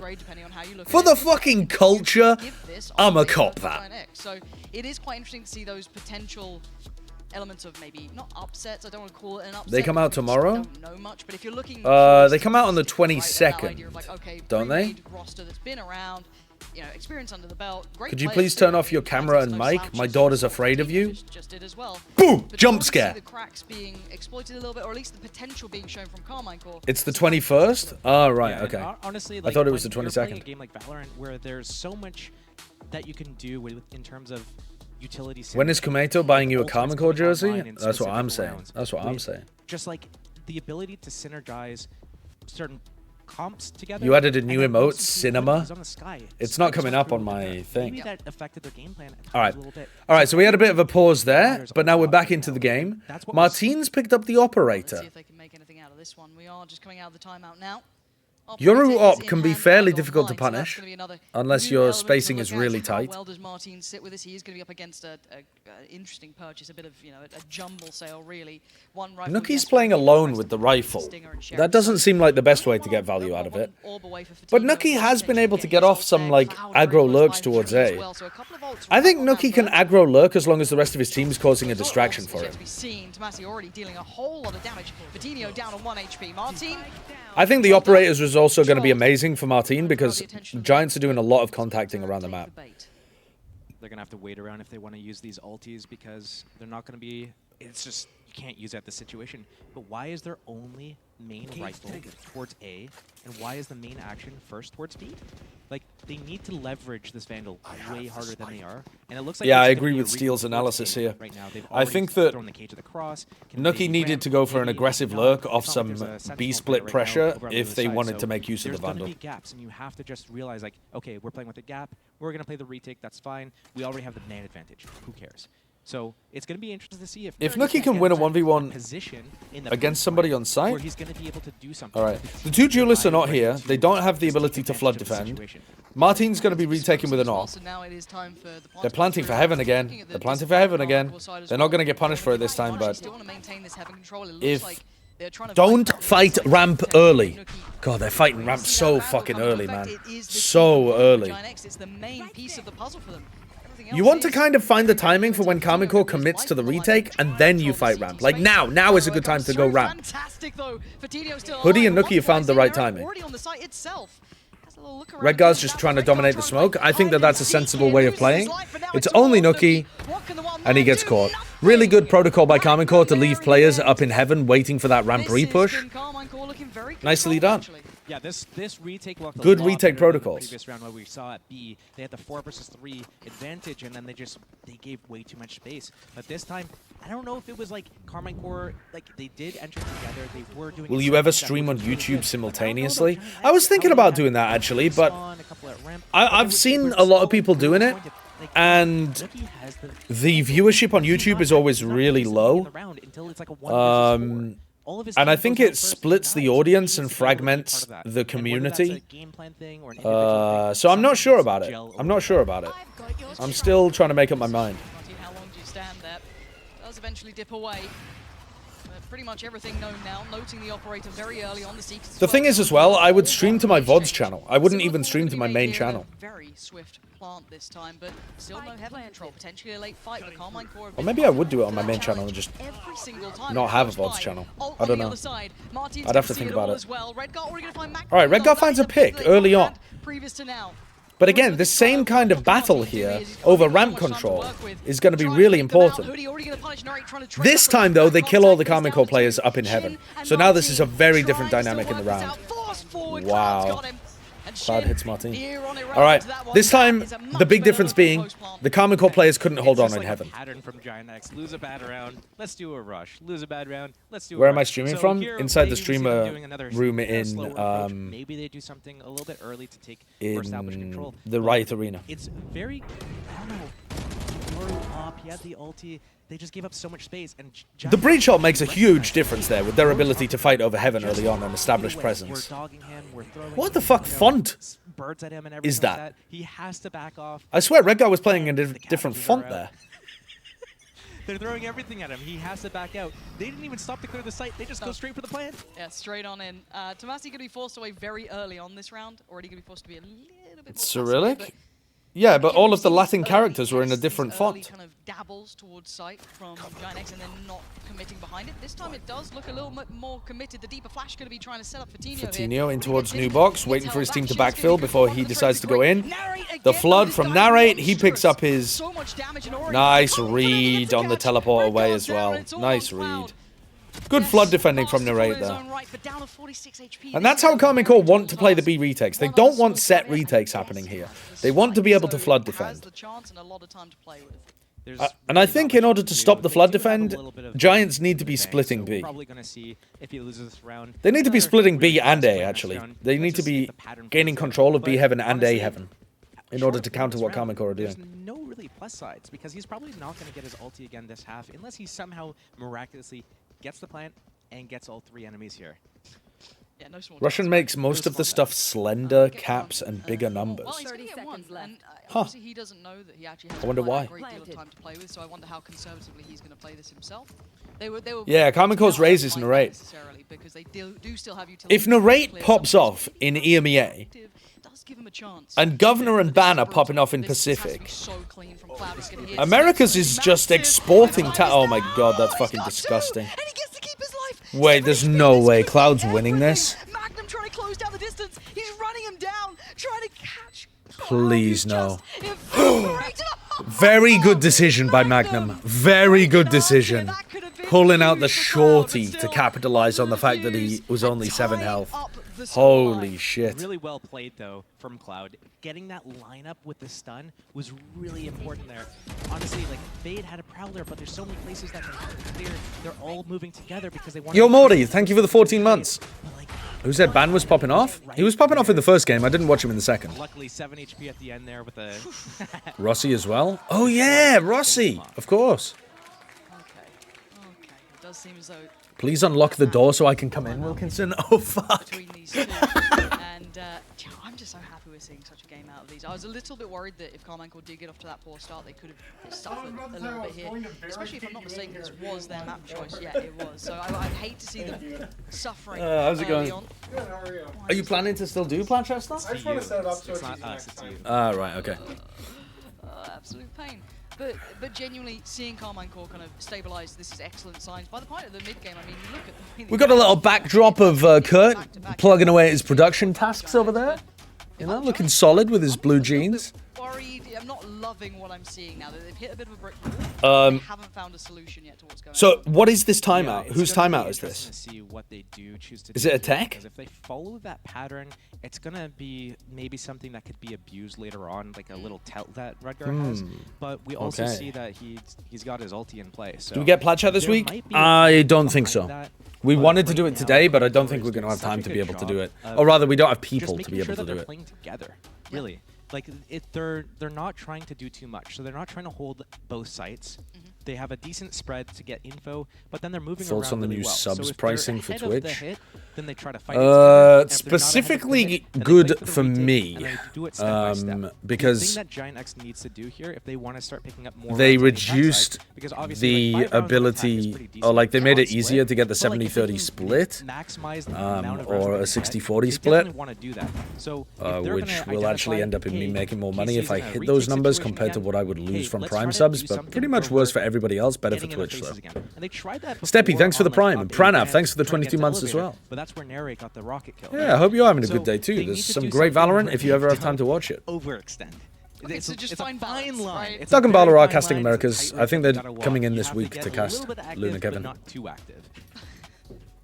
Just, yeah, okay, fair enough. We'll see if that is what they dabble with. I'm kind of curious. Golden Boy offered to be on Plat Chat a while ago. Oh, I saw him write that in the chat, but we did already ask him yesterday, and he said he couldn't. So I don't know what's occurring. Jaded Apples, thank you for the tier 1 sub. Appreciate the paid tier 1s. Thank you. On the other side for GiantX, you do still have Redgar with his. I mean, he has used it already, I think, once this game at some point. Yeah, Vast is stuck in both by business jail. A million miles away, and Fatinho quite close to his too. So a couple of ults, not impossible to get online, but you know, still not quite comfortably into the pocket. And it looks like, yes, they are just mirroring what happened earlier. So GiantX gonna have a timeout to talk things through, have a little chat, maybe try and identify what you've already noted here. But again, it's a very different scenario, and we can sit here and obviously see the big picture in the game. I wonder how much they've been able to extrapolate and identify the issues that they can have. The Prime subs that were 4x cheaper than a normal sub that you could get from regions where Amazon Prime was cheap. As KC, I wouldn't like to rest on my laurels thinking, hey, 5's fine. Yeah, I mean, it was nice while it lasted. Amazon, the Twitch Primes being massive revenue generator was phenomenal while it lasted. But at the end of the day, it was a marketing scheme for Twitch. It wasn't, you know, it was them losing money. They have the traps, right? They have the Karma, Aita, thank you for the subs. Thank you very much. All right, let's have a look. We're back into the game. An operator, and then they can have the Omen doing Double duelist fighting over B. No one way, and Fatinho very fast at B heaven.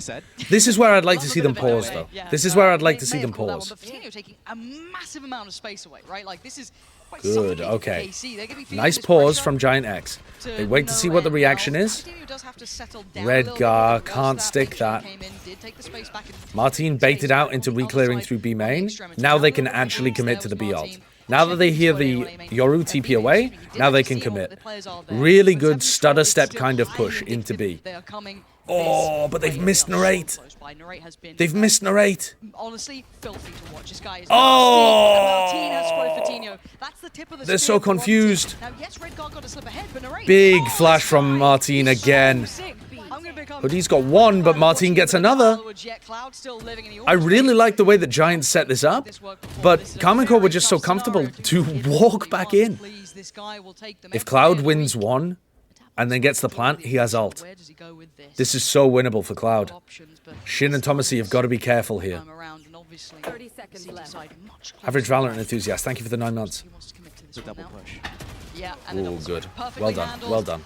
Like to see it. Heads up work. But I did like the pace change, but we've become accustomed to it now. Yeah, that play actually looked really good for GiantX. They took really fast control over B Heaven, and then they completely pumped the brakes. And it made Karmencore think, what is going on? Then the Omen ulti comes, he's going for info. Yeah, I mean, the way that Twitch's justification that their server costs are super high, and then they quoted like public server costs for AWS when they're owned by Amazon. Like, there's no way they're paying the RRP for that shit. Obviously, there's still a cost associated, but it was very dishonest the way that they communicated that.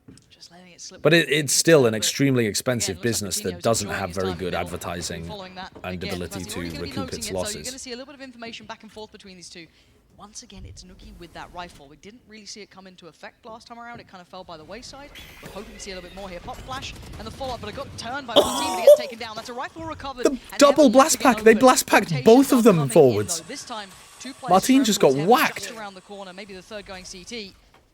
And actually, hold on. Karmencore looks more coordinated and thinking ahead compared to last year's Karmencore. Yeah, by a long shot. See that rifle come into effect. Well, he's done it himself.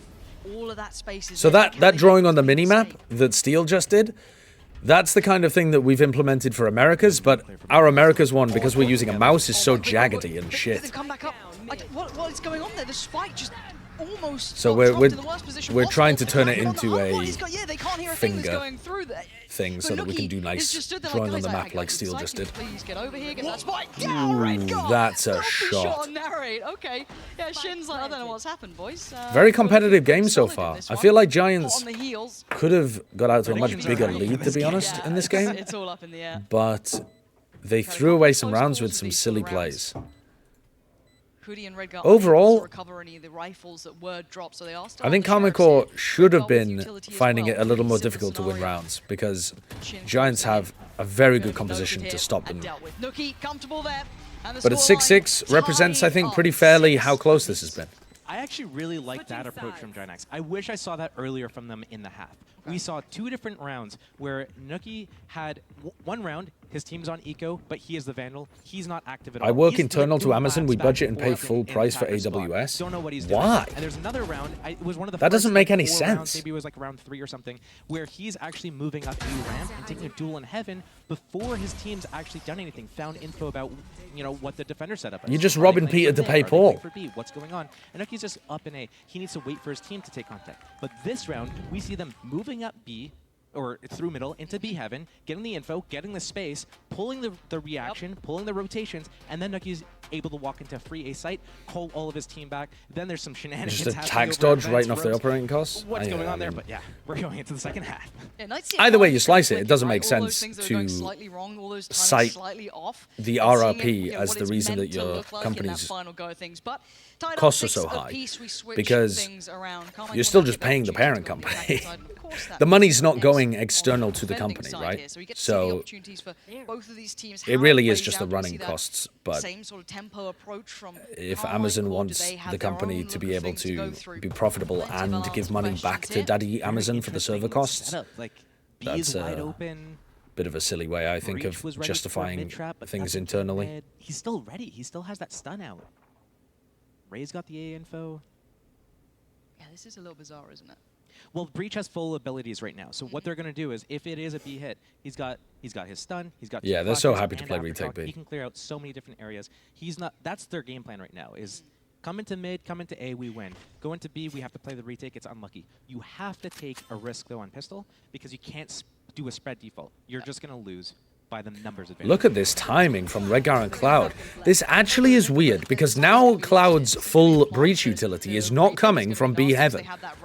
So now look at the recheck. Great shot from Redgar, but Shin in support. I think Shin's just won the round for Karma Core. Cloud had to be able to win that fight in order to provide utility to the rest of his team. Carmine Core do have the numbers. They do have the time on their side. Look, now there's no util for the retake. I think if anybody other than Cloud pushes down mid there, they're fine. What's going on? This is free. But when Shin kills Cloud, the game's over, because they don't have that retake setup with the Breach util. Maybe there's a potential that it's like a 5-man retake flood through heaven or spawn, but there's a chance that there is... It's an anti-monopoly thing. If you cut prices for your own companies, they can come after you for antitrust. If it is clear, we can go in for a reflank. We've planted it in the position where we can defend it from heaven if we do a late... So because they're separate corporate entities, they have to deal with them like that. I guess I just don't know enough about how big business operates, frankly. Hearing that sentence after the last season is just, it's near on musical at that point. It's lovely to hear. And it looks like Karmine Core, again... Now, Martin is not going to do anything with this gate crash. There's no way. Redgar, you're not getting a free kill out of this one. There's no way. There's no way, dude. But beyond that, this is just going to be a very passive... Zin324, thank you for the 35 months. Just praying. Just, please do it. Give it to me. Not going to happen. Very slow approach from KC. And I'm quite happy to see that, honestly. I'm good to see it. Again, I'm just haunted by last season, right? Like, I think a lot of... I would have assumed that that's entirely the point of having Amazon own a company like Twitch, is that you have synergies there between AWS and the things that Twitch needs. But they still need to stick the landing. There is a stack in play, and they haven't really dismantled much of it. Information aplenty, yes, but they're being drawn in. This is a 5-man stack here. GiantX have the players. Redgar has gone down. Redgar falls. There is still a stack here. Options to rotate. They are going to have to commit to this. This is potentially dangerous for Karmine Corp. Great entry, holy fuck, from Martin. But he kind of whiffs the second one. This is problematic. Don't think Cloud will be able to win this. But it did get close. 13 seconds. They're under the gun and they're under pressure. Close. Very close. A moment for Cloud almost to punish that late round timer that was ticking away from Karmine Corp. One little thing different could have been the difference maker there. A shorty in the hands of the player up close at B main. If that player's not B main, if he's sidewalk and they swing together, any little thing could have amounted into just, oh man, such a bad round for Karmine Corp. I'm surprised that with Raze getting all the way up. Yeah, I understand the Twitch reasons. I guess I just don't understand the antitrust reason. Decide to go be there instead of prodding a little bit more. They're funneled into that trap setup. I just hear Sideshow screaming melons. You know what I mean? Like he's just No, that was fine. That was fine. No. I'm not molding. This team understands how they're playing the clock at the moment. I feel like you've said that a couple of times. I say that a lot of times. But now we look and see what they can achieve with missing quite a couple of pieces, right? Obviously they've got Big flash onto Nucky. Vandals at C, because this is already pacey, and they've got a nice little Cloud's utility is not going to be good enough here. There's two players at the back of this site, though. They don't know about Cloud particularly. Cloud getting two and Nucky with another is crazy. Send them away. That was such a good. The lineup, instead of going for the wide swing. Redgar, just placing that in between the screen. Oh, that's what you're talking about on Inferno, right? When you're going up banana, you put the smoke down. And, yeah, you got to do the opposite. There's no jet here to updraft over. If the updraft came over the wall, then they would have done the opening. They just swung it into the lineup. From GiantX, they realized, hey, you know what? We did our job. We stalled them out at main. Spacing is just off a little bit there. Let's play a setup where we can just pivot off of each other. Fey Wild, thank you for the 3 months. Able to flood in and just deal with Karmine Corp before Karmine Corp can stabilize on the site. Yeah. Now, any early ults coming into effect? I think it's been quite a well spread out affair. No singular. Okay, so Redgar just breaks that TP. I'm not sure that TP is ever going to find value, but all right. Nucky just walks out A main and gets killed. I'm not a big fan of how Nucky's been playing the Cypher on this map. I feel like on the attack side, didn't really seem sensible. The timings that he was taking aggression versus defensive play, and yeah, he's just walking out. But to be down and do that, that's a little bit risky to do it. Maybe he thinks if Martin is throwing the teleport B, that there is space A. That might have just been a hard read that was wrong. Cloud's going to try to defend ramp. Maybe that was like too hard for a read. I don't know what that was. Yeah, it did seem like some kind of hard read. I think I agree with Steel there. Seemed very unusual.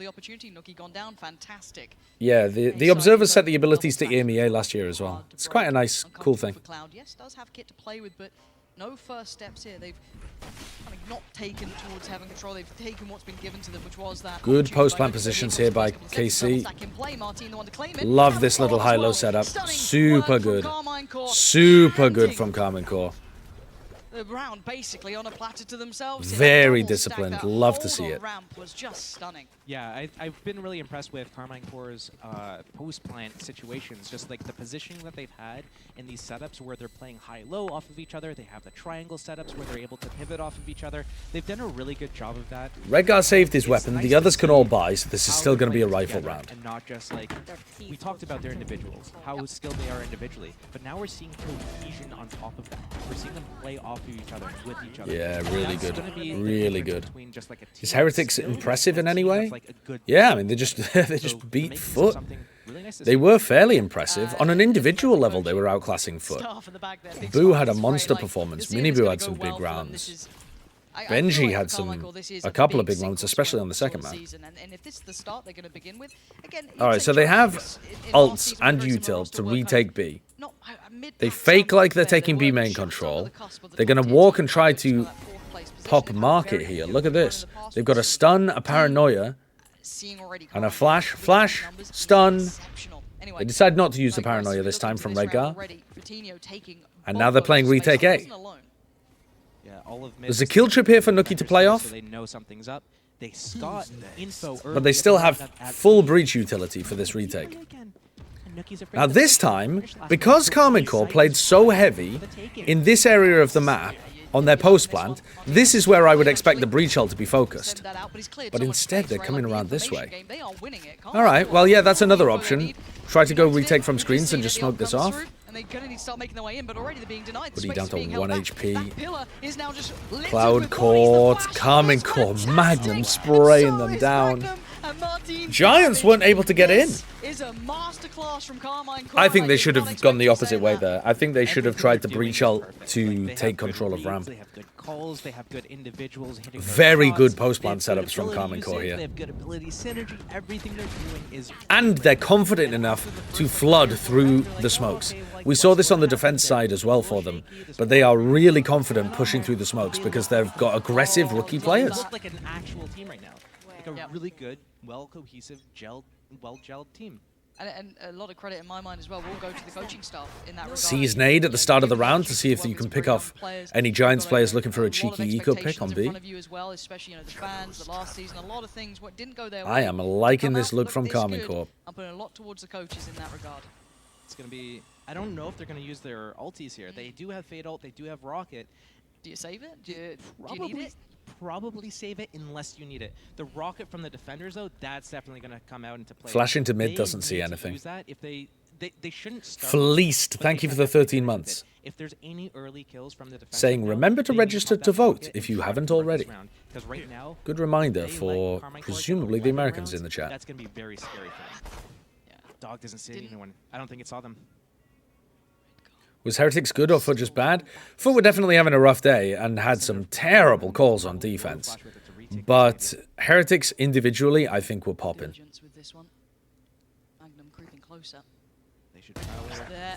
They still look a bit rough around the edges, but enough to get a win. This is where Thomasy can go for the teleport. Martin can go for the teleport. Whoa, a narrate sharp. I mean, yes, they are on the Sheriffs. It's a much lesser buy, but this is beautiful. This is really heads up Valorant. Yeah, I think it was pretty decent that they used the Fade ulti there to enter. I thought that it was going to get a little scary if they walk into B main there and don't use a Prowler, and let's say Redgar gets the opening with the Sheriff. That round could be a little bit different. If Redgar is able to hide in the corner, teleport to reposition, things get a little bit scary, but using it just to... Yeah, Carmine Core do look good. That was a deliberate nade just in case someone had snuck out rafters. If you can get to, get 11 with this, use a raise rocket to get 12 in the next round, then you could be like... Do you think EMEA will be more like America's, where the middle pack is competitive? So, really good decision making. I didn't think that, but after Heretics has beaten FUT, I thought the middle of EMEA would be competitive, but the bottom teams would be fairly poor. But actually, it looks like even the teams that we thought were going to be at the bottom are going to be very competitive. And the problem is, I mean, you look at the way the rounds have been strung together. What are you meant to be doing with them at this point? They haven't had much of an opportunity to figure much out. A couple of things have gone wrong, but if I'm honest, I'm putting this on Carmine Core's side. They've looked stunning the way they've been, approaching this attacking side. Clearly coming in well prepared on split. This looks like something. Do you think you'll do a deep analysis on 100 Thieves and the Korobang and Asuna? They seem so inconsistent. I was actually thinking about doing a deep dive video on Asuna like I did on TENS. You're there, it's not... But the problem with that idea is... Wait, I have a question. The community was really high on TENS, and I put out a video to try to equalize it more to what I thought was the truth. The community is already really low on Asuna, and so if you put out a video just showing exactly why it's so bad, that's just going to make all of it worse. And so, while with TENS it felt very justified, I feel like I'm not actually adding too much to the discussion. I'm adding some specificity, but I'm also just inviting people to clown on him. So, I don't know whether I will. You better have a really good game plan, and you better have like a really good idea of how to close out a game on defense. And I haven't seen that yet.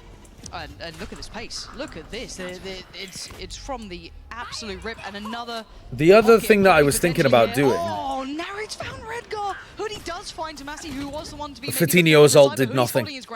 And now it's down to an even A massive difference of the Raze ults there. Karmine Corp just going for a burst exec into B. Fatinho's ult is supposed to be the thing that shuts that down. Karmine Corp still scale, they're not afraid of it, and they don't die to the Raze ult. Invest the ult from Nuki here. This does maybe remove some of the stress of that lurk coming in, because they will get to be a little bit more heads up about it. And it looks like they're just going in with pace. They just want to get I mean, there's a pull on the spike. Oh, Nuki wins the duel against Magnum, and that aftershock is good as well. Okay. Very confident, very aggressive from Giants. Maybe that's the answer from Giants, is just to play super aggressive. Like literally forming into a paint shells, just taking out the round immediately. Just Yeah, no we got some. Didn't cancel him from coming in there. We got some silliness from Redgar. Okay, see ya. The difference that round could have had, though, if you saw Tomasi. Is Chinese food in the UK good? I'm not a big fan. I don't think it's amazing.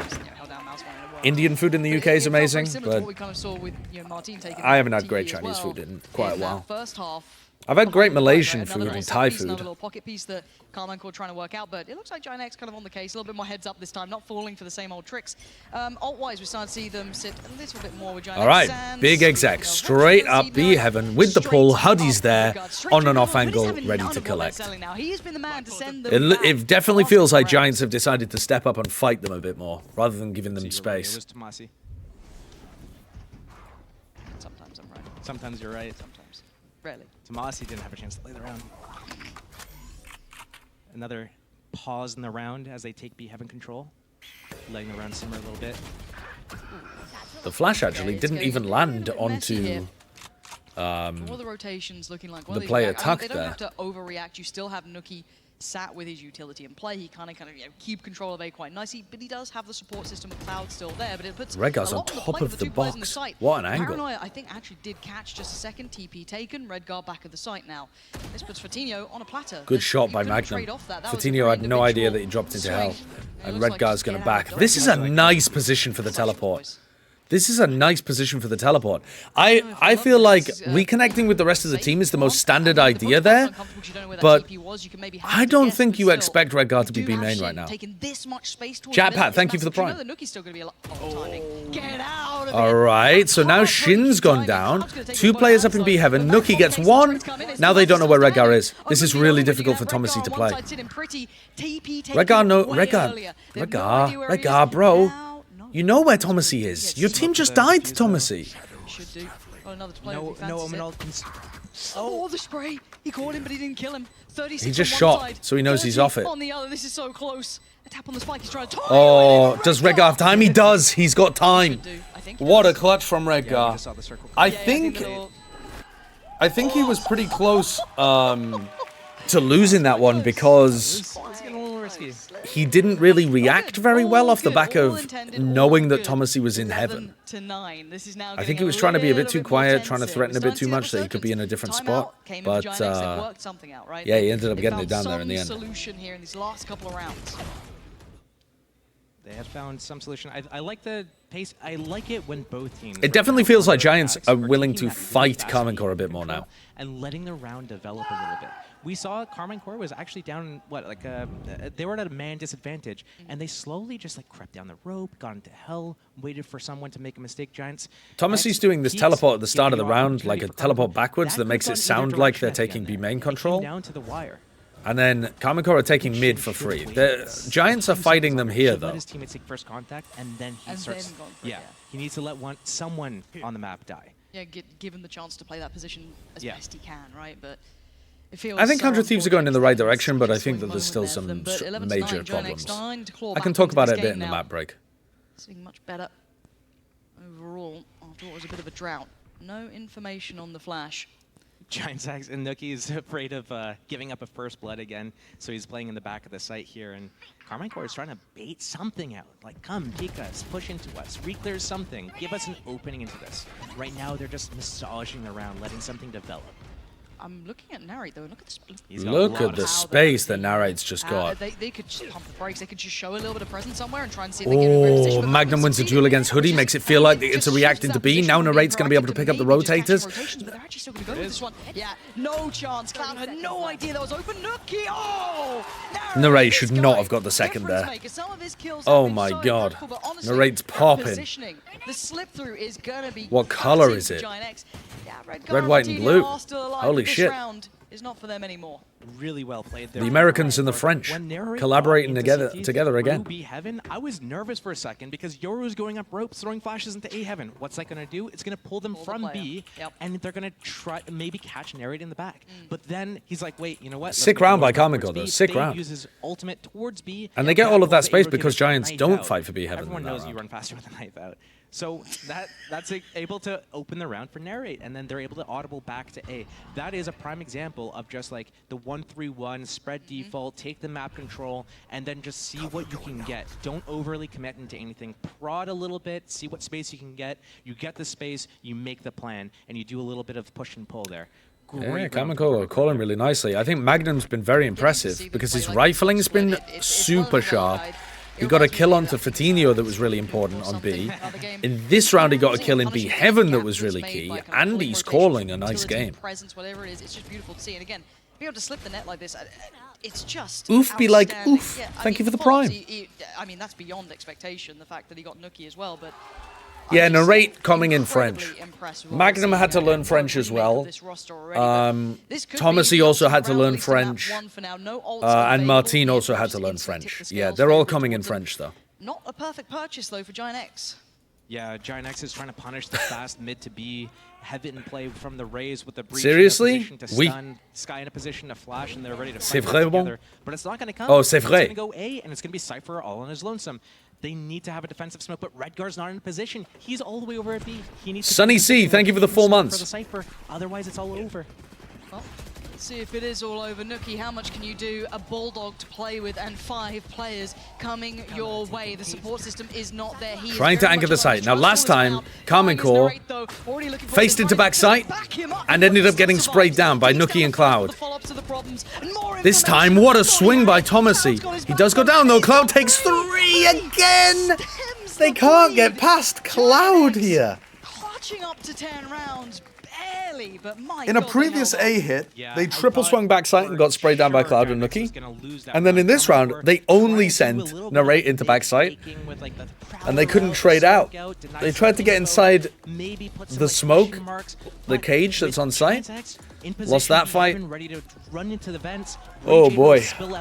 Cloud is so good in those spots. Smoke. We saw the Omen smoke deployed. He's so good. Screens so that Breach could get through screens. Alright, do Carmine Core have ultimates online? I wasn't keeping track. We didn't see Carmine Core explosive enough there. We saw the Rays go in, but then there was a cage. There was a cage, and then where's the next teammate? Still at lower A main. They didn't have ramp control. They didn't have heaven control. They weren't able to stop a flood. They weren't in the site to stabilize the site and trade the kills. So not a great execution from Carmine Core. What does the economy look like? Please show me the buys and the ults. Maybe an Omen TP. Did you take French at school? But without any of those that last round, that was looking not the best call. Maybe they should have done something where they... I don't remember much of Maybe it. they took some control. I can't remember what the verb to remember they is. Would have gone to a trap either way. I mean, I guess I could say, like, I've lost a lot of it. A really good call there. It worked out for them. We're going to see Cloud with the ult, especially after that last round. Not surprising that how do you even say I have lost? J'ai prendre? Unsung heroes, I know he's high on a lot of people's list to try and get him on dude, I don't even know. Throughout this year and last, he's always been someone. Oh, perdu! Prendre is take. Perdu is lost. Yeah. J'ai perdu. See, I can't remember fucking anything. So a couple of I remembered it began with P, but I picked the wrong P word. So it looks quite simplistic. We're not seeing the split across the map. Yes, we do still see at least Shin on the other side. J'ai putain. That's what I should have said. Yeah, right now I think GiantX is thinking hey, we just shut them down at A. They're not going to come A again. We can go back into a similar setup. Hey, look, I've got Breach ulti. If they come into us, we can use it. We can do a fast flood. We can stabilize on the round. We could use it as like a counter exec onto middle so we can re-clear this together. So it's going to be really interesting to see how this round develops in the next 10 seconds here. See, the problem with what's going on is that Karmine Corp have really low economy right now on 2 of their players.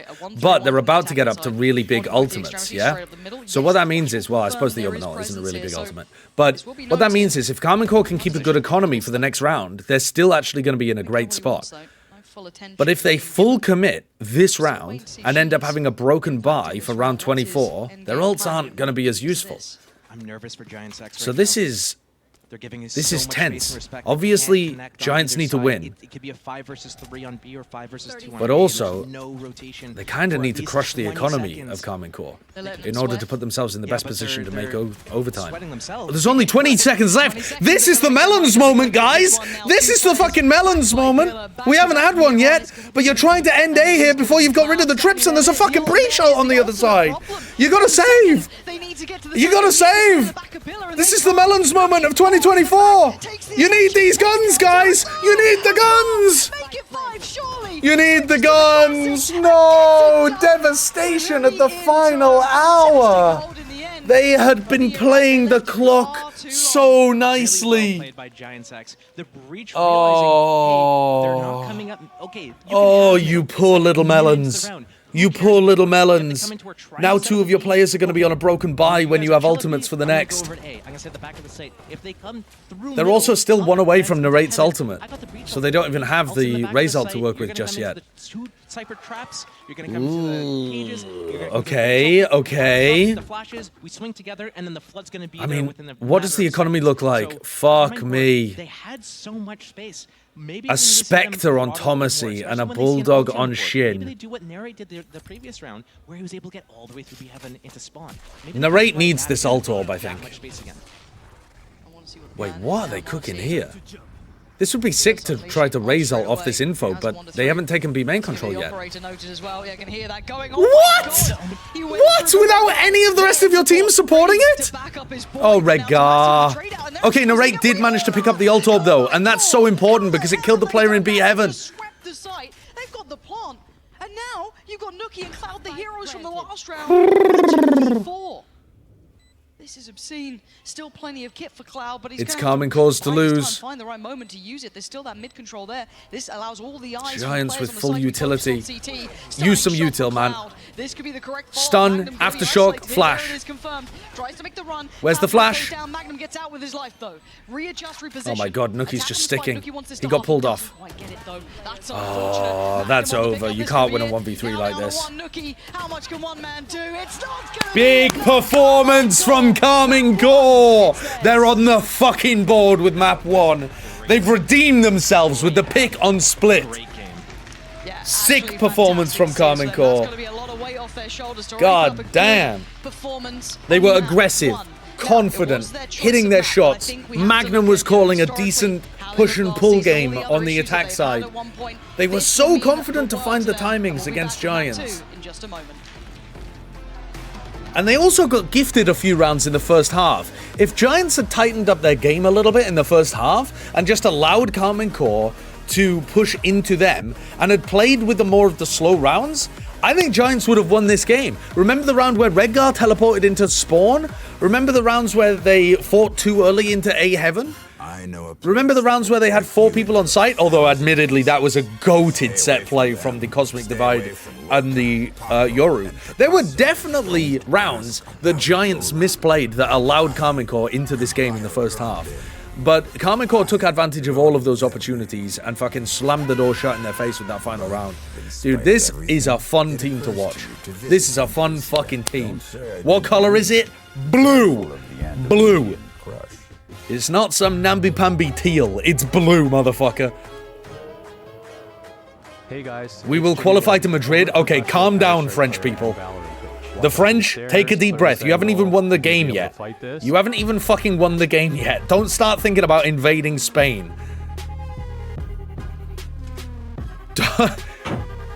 You can't get over the Pyrenees just yet. Relax for a second. Wait until you've won the series. What do you think of Steel's casting?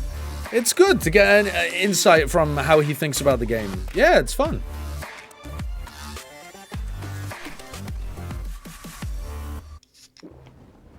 It's very standard analysis, focused very much on what's happening in the game, and how they're achieving their goals. I mean, I disagreed with some of what he was saying at the start, but there are different opinions when it comes to analysis. That doesn't mean that he was wrong at all. And, yeah, pretty solid.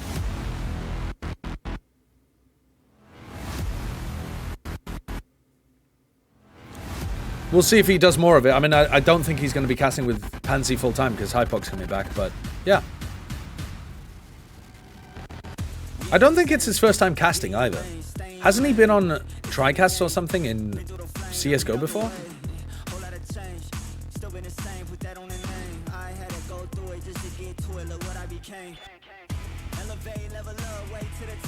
Alright, I'm gonna go and get some food. I'll be back in a sec.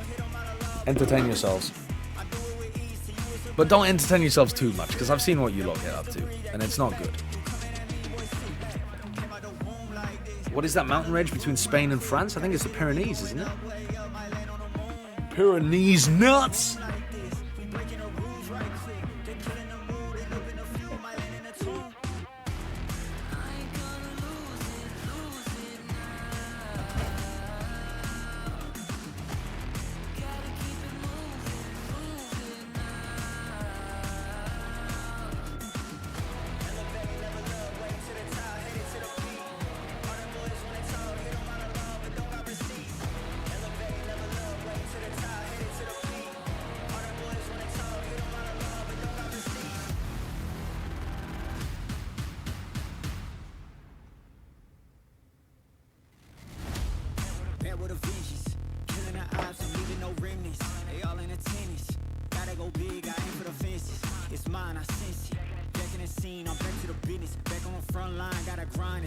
You be the witness.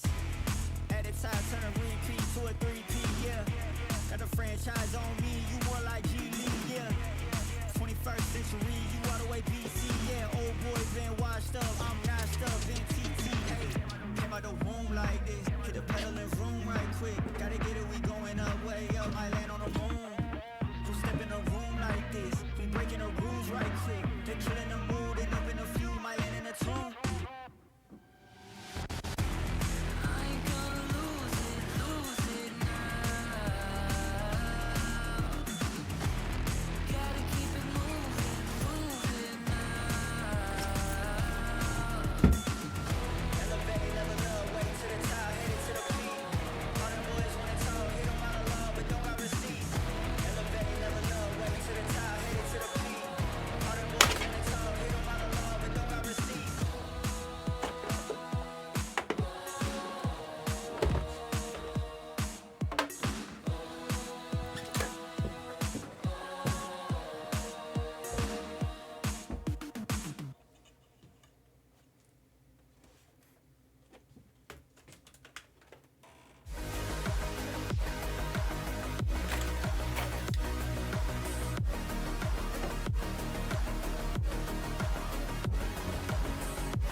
Bonjour tout le monde, je suis très heureuse parce que je suis avec Kameto. How are you? How are you feeling after that win? I'm great, but it's only 1-0, so we have to close out the game first, and then I will be really happy. Spoken like a true leader. Let's talk about putting this team together, because you kept Shin, you picked up 4 Challengers players, and then an incredible pickup in Coach Eng. And you are the mastermind behind these decisions, so talk me through it. Yeah, Eng was our first decision to build the roster. Even Shin was not selected and Zeish at first, and then they had to prove themselves again from last year, and Eng was good with them.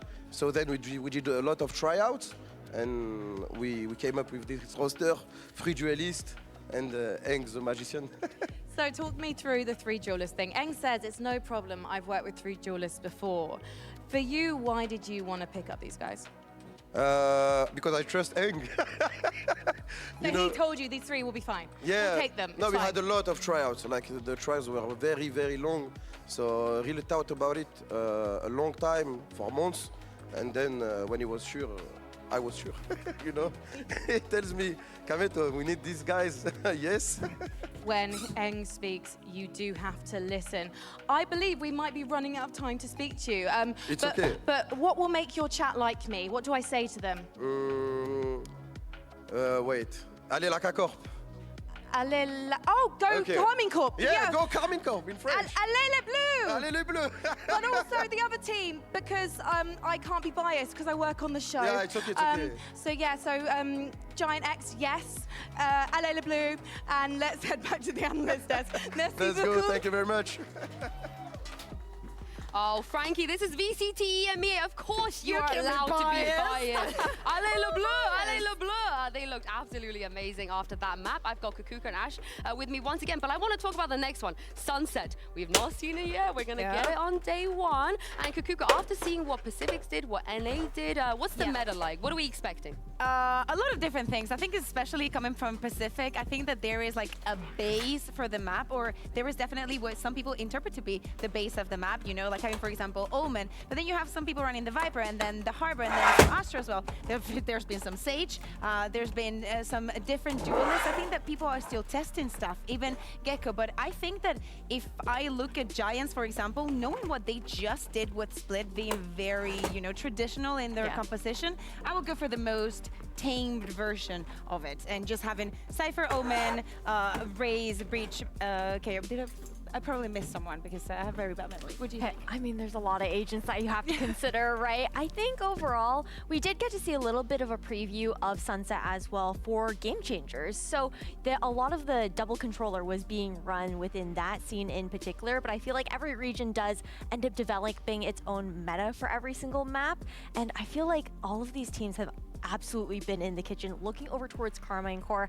I feel like they might even try and pull out another double duelist situation. Why not? Yeah, it works. Exactly. It works. It's but it's something to take into consideration. That is something that has not been seen so often. But when was the last time that we saw, you know, a double duelist on Split? You know, someone running it consistently. Of course, we did see K-Corp trying a lot of things last year, but I don't think we can compare it to this K-Corp. It wouldn't be really fair. But with what they have and the understanding and all the combos and the beautiful utility usage that we were seeing there on Split, I'm really actually looking forward to see if they manage to pull the same. I mean, they went from playing 0 duelists at all, the K-Corp that we knew last year, to come into this with 3. They played the 2. It looks amazing. But Now Giants, yeah, let's talk about Giants because they didn't change anything on that Split. They kept to their comp. They just slotted Redgar in for Rhyme. So on Sunset, are we expecting them maybe to go for what you just said, like the bog standard, kind of the Cypher, the Breach even? Think about it, right? You have Nukia, who has a lot of experience on the Cypher. Redgar, even though he still denies it to this day, he's kind of like an OTP. He loves Omen and he will play it a lot of the times. So I think that following the trace that Pipson is leaving, we should be, you know, falling towards that. Well, we're going to find out shortly which 2 comps we're going to be seeing for the first time ever in EMEA on Sunset. Of course, Carmine Court, they took map 1, which means if they take this one, they're going to get a 2-0. I cannot believe we're going to get a day where Heretics and K-Corp both 2-0 on day 1. Very, very, very exciting stuff. Yeah. But it's not over yet because it was very, very close on map 1. It could have even gone to OT towards the end there. But again, for a team like Giants, Ash, if it's anybody that's going to be able to go back into the drawing room and talk about what to change, what went wrong, it's going to be this Giants team. It absolutely is, but this is also within a series right now. I think looking into the future, into those elimination matches or into that upper bracket match, depending on how this best of 3 falls, that's when the time comes. But I think what Kukuka said about this squad, this 4-person core heading into this match, they're comfortable on those roles from last year. But will that mean that they fall behind in the meta as well? You're right, but the meta still hasn't been established or still, you know, that strongly. That's why we've seen so many changes. I think that if it could have happened with any other map, if maybe Icebox would have come in a different time, we would have seen different metas, or maybe more, you know, taking more time for it to be established one. And also, I think just because the teams are actually growing in different directions, there are ones that think, you know, some parts of the game are more important than others. Some do not rely on that much utility, and so on. I understand that this could be a map with a lot of different faces. Now, do not forget, Giants might have been traditional, but they are also the ones who chose to come to Sunset here today. So I really Did you all leave? There are going to be surprises even in that traditional. I mean, we've been talking about N all day. Yo, I'm back just in time. Holy shit. No, it's not a donut. It's like a... It's like a vegetable burger. Ash, we're not going to get the double duelist, and right over to the Gecko. Right over to the Gecko, but my eyes have Giants are running the... Sure, the Gecko's coming in, you have that double FUT controller, comp. The Breach Sage with the Fade. And Carmen Core are running Solo Gecko Raze. Don't get that lurk ability, and then you also only have that Fade. Okay. Mr. Show, I was wondering what color your heart is. I bleed blue. I bleed blue. I'm really surprised because probably they have some ideas that we're going to Can I get an explanation as to why Omen's the premier controller on Sunset? With the Gecko, someone that we already know to be a stellar duelist. Yeah, and also how nostalgic Magnum on the Cypher. We've seen the that paranoia is extremely good on this time map. for us to go into Sunset. The first The one teleports onto boxes to be able to see over smokes are really good as well. to your casters, Pansy and Steel. And you could get a lot of value out of running Astra, but there's no real great place to stand. Stop making Peel happen. It's not going to happen. That's what I like to hear. Now, Oh, the breach is good on this map. Ground in front of us now. Again, But, I caught a little bit of a look at this through, I think, game changers at points. Played it a handful of times, but What I'm surprised about is the it's a little new Sage. to my eyes here, right? Like, I'm quite surprised that in the opening series that we've got coming out, Going for a Sage, no hard Sentinel. They've opted as this is the map they're making a statement on. This is the one they've come into first and foremostly, hopefully with a plan in mind. But Actually, I don't think. Yeah, FUT were running Viper instead of the Fade. Where are you at? Well, this part of Sunset This is going to be just really like interesting on Split 2.0. Giant. This is just B on Split, right? And then it's kind of like where Haven meets Split with, like, you have that middle, you kind of like want to push back A a little bit, but the Sage pick is interesting. With the Breach, they're going to be really There comes the explosive wall. here That on was all the same rounds, thing that basically. Cracks was They doing a have to lot. be. Okay, well, already site take beginning, and it's free. They're not going to have much trouble with that. It's just. What's the retake going to look like? Yeah, it is kind of like running back to almost map 1. Yeah, exactly that. So very similar scenes in this. Nuki is going to be at the forefront of this, though. Tomasi going to take the contact and take down Fatino. Blind work. Surprising, honestly, that they get one. I think Cloud. Oh my God, they didn't realize Cloud was there. Terrible surprise. Tomasi and Narek Hoodie has double flashes. Hoodie left in a 1v2. Hoodie could definitely win this with an early flash. But he takes a glimpse. Nope, he just went for it. Going to take that with both hands every day of the week. They had 3 players just clumped up in market on the post plan. Getting that Sage wall down, but it was just so interesting. They lose the duels with Carmine Core coming through a narrow choke point, through a narrow wall. How does that happen? How are they not able to stabilize that? That is crazy. That's just a testament to how good the Carmine Core players are playing individually. They're just hitting I think all of also their shots right now. And if GiantX the wants thing to be able to win this game, that made that an step up their impossible personal situation for individual game Giants and hit some is more that the shots. Raze It can't nade be pushed them all all on into the Cloud. same It corner. can't They be had on no Cloud and crossfire. Nokia doing their, like, They needed 1-2 somebody combo on thing. site They need everyone so to that they start could set up a cross contributing between like and where helping Cloud was stabilize it. hiding Time and to wake up the because again, market if you roll site your mind back to the connection start of area. the first map, at least it initially looked quite good for GiantX. They had a good beginning on the first go of things, and then obviously we saw the issues start to begin, but that's neither here nor there. This is a bit of a wake-up call because Carmine Core not going to be letting off the gas at all. They want to carry on as they were before. Now this time around GiantX, I mean, you're on Classics. This is just a fact-finding mission, maybe get the lay of the land. Kind of Narrate and Shin just so happy fighting aggressive over towards A. That's gonna give you nothing. That's a very Redgar looking play. That is a very Redgar looking play. What you want to do, your objective changes. Get the orbs, try to get a couple of kills, maybe take away some weapons, take away some shields. But right now, I mean, looking good for Neri, looking good for Carmine Core. I don't know what's happening in the camp of GiantX. Why is Redgar walking out there? This is like reminiscent of Nuki, just like walking up a ramp. It's like, just do something Agree. together and Hard have, like, agree. a game plan that shifts.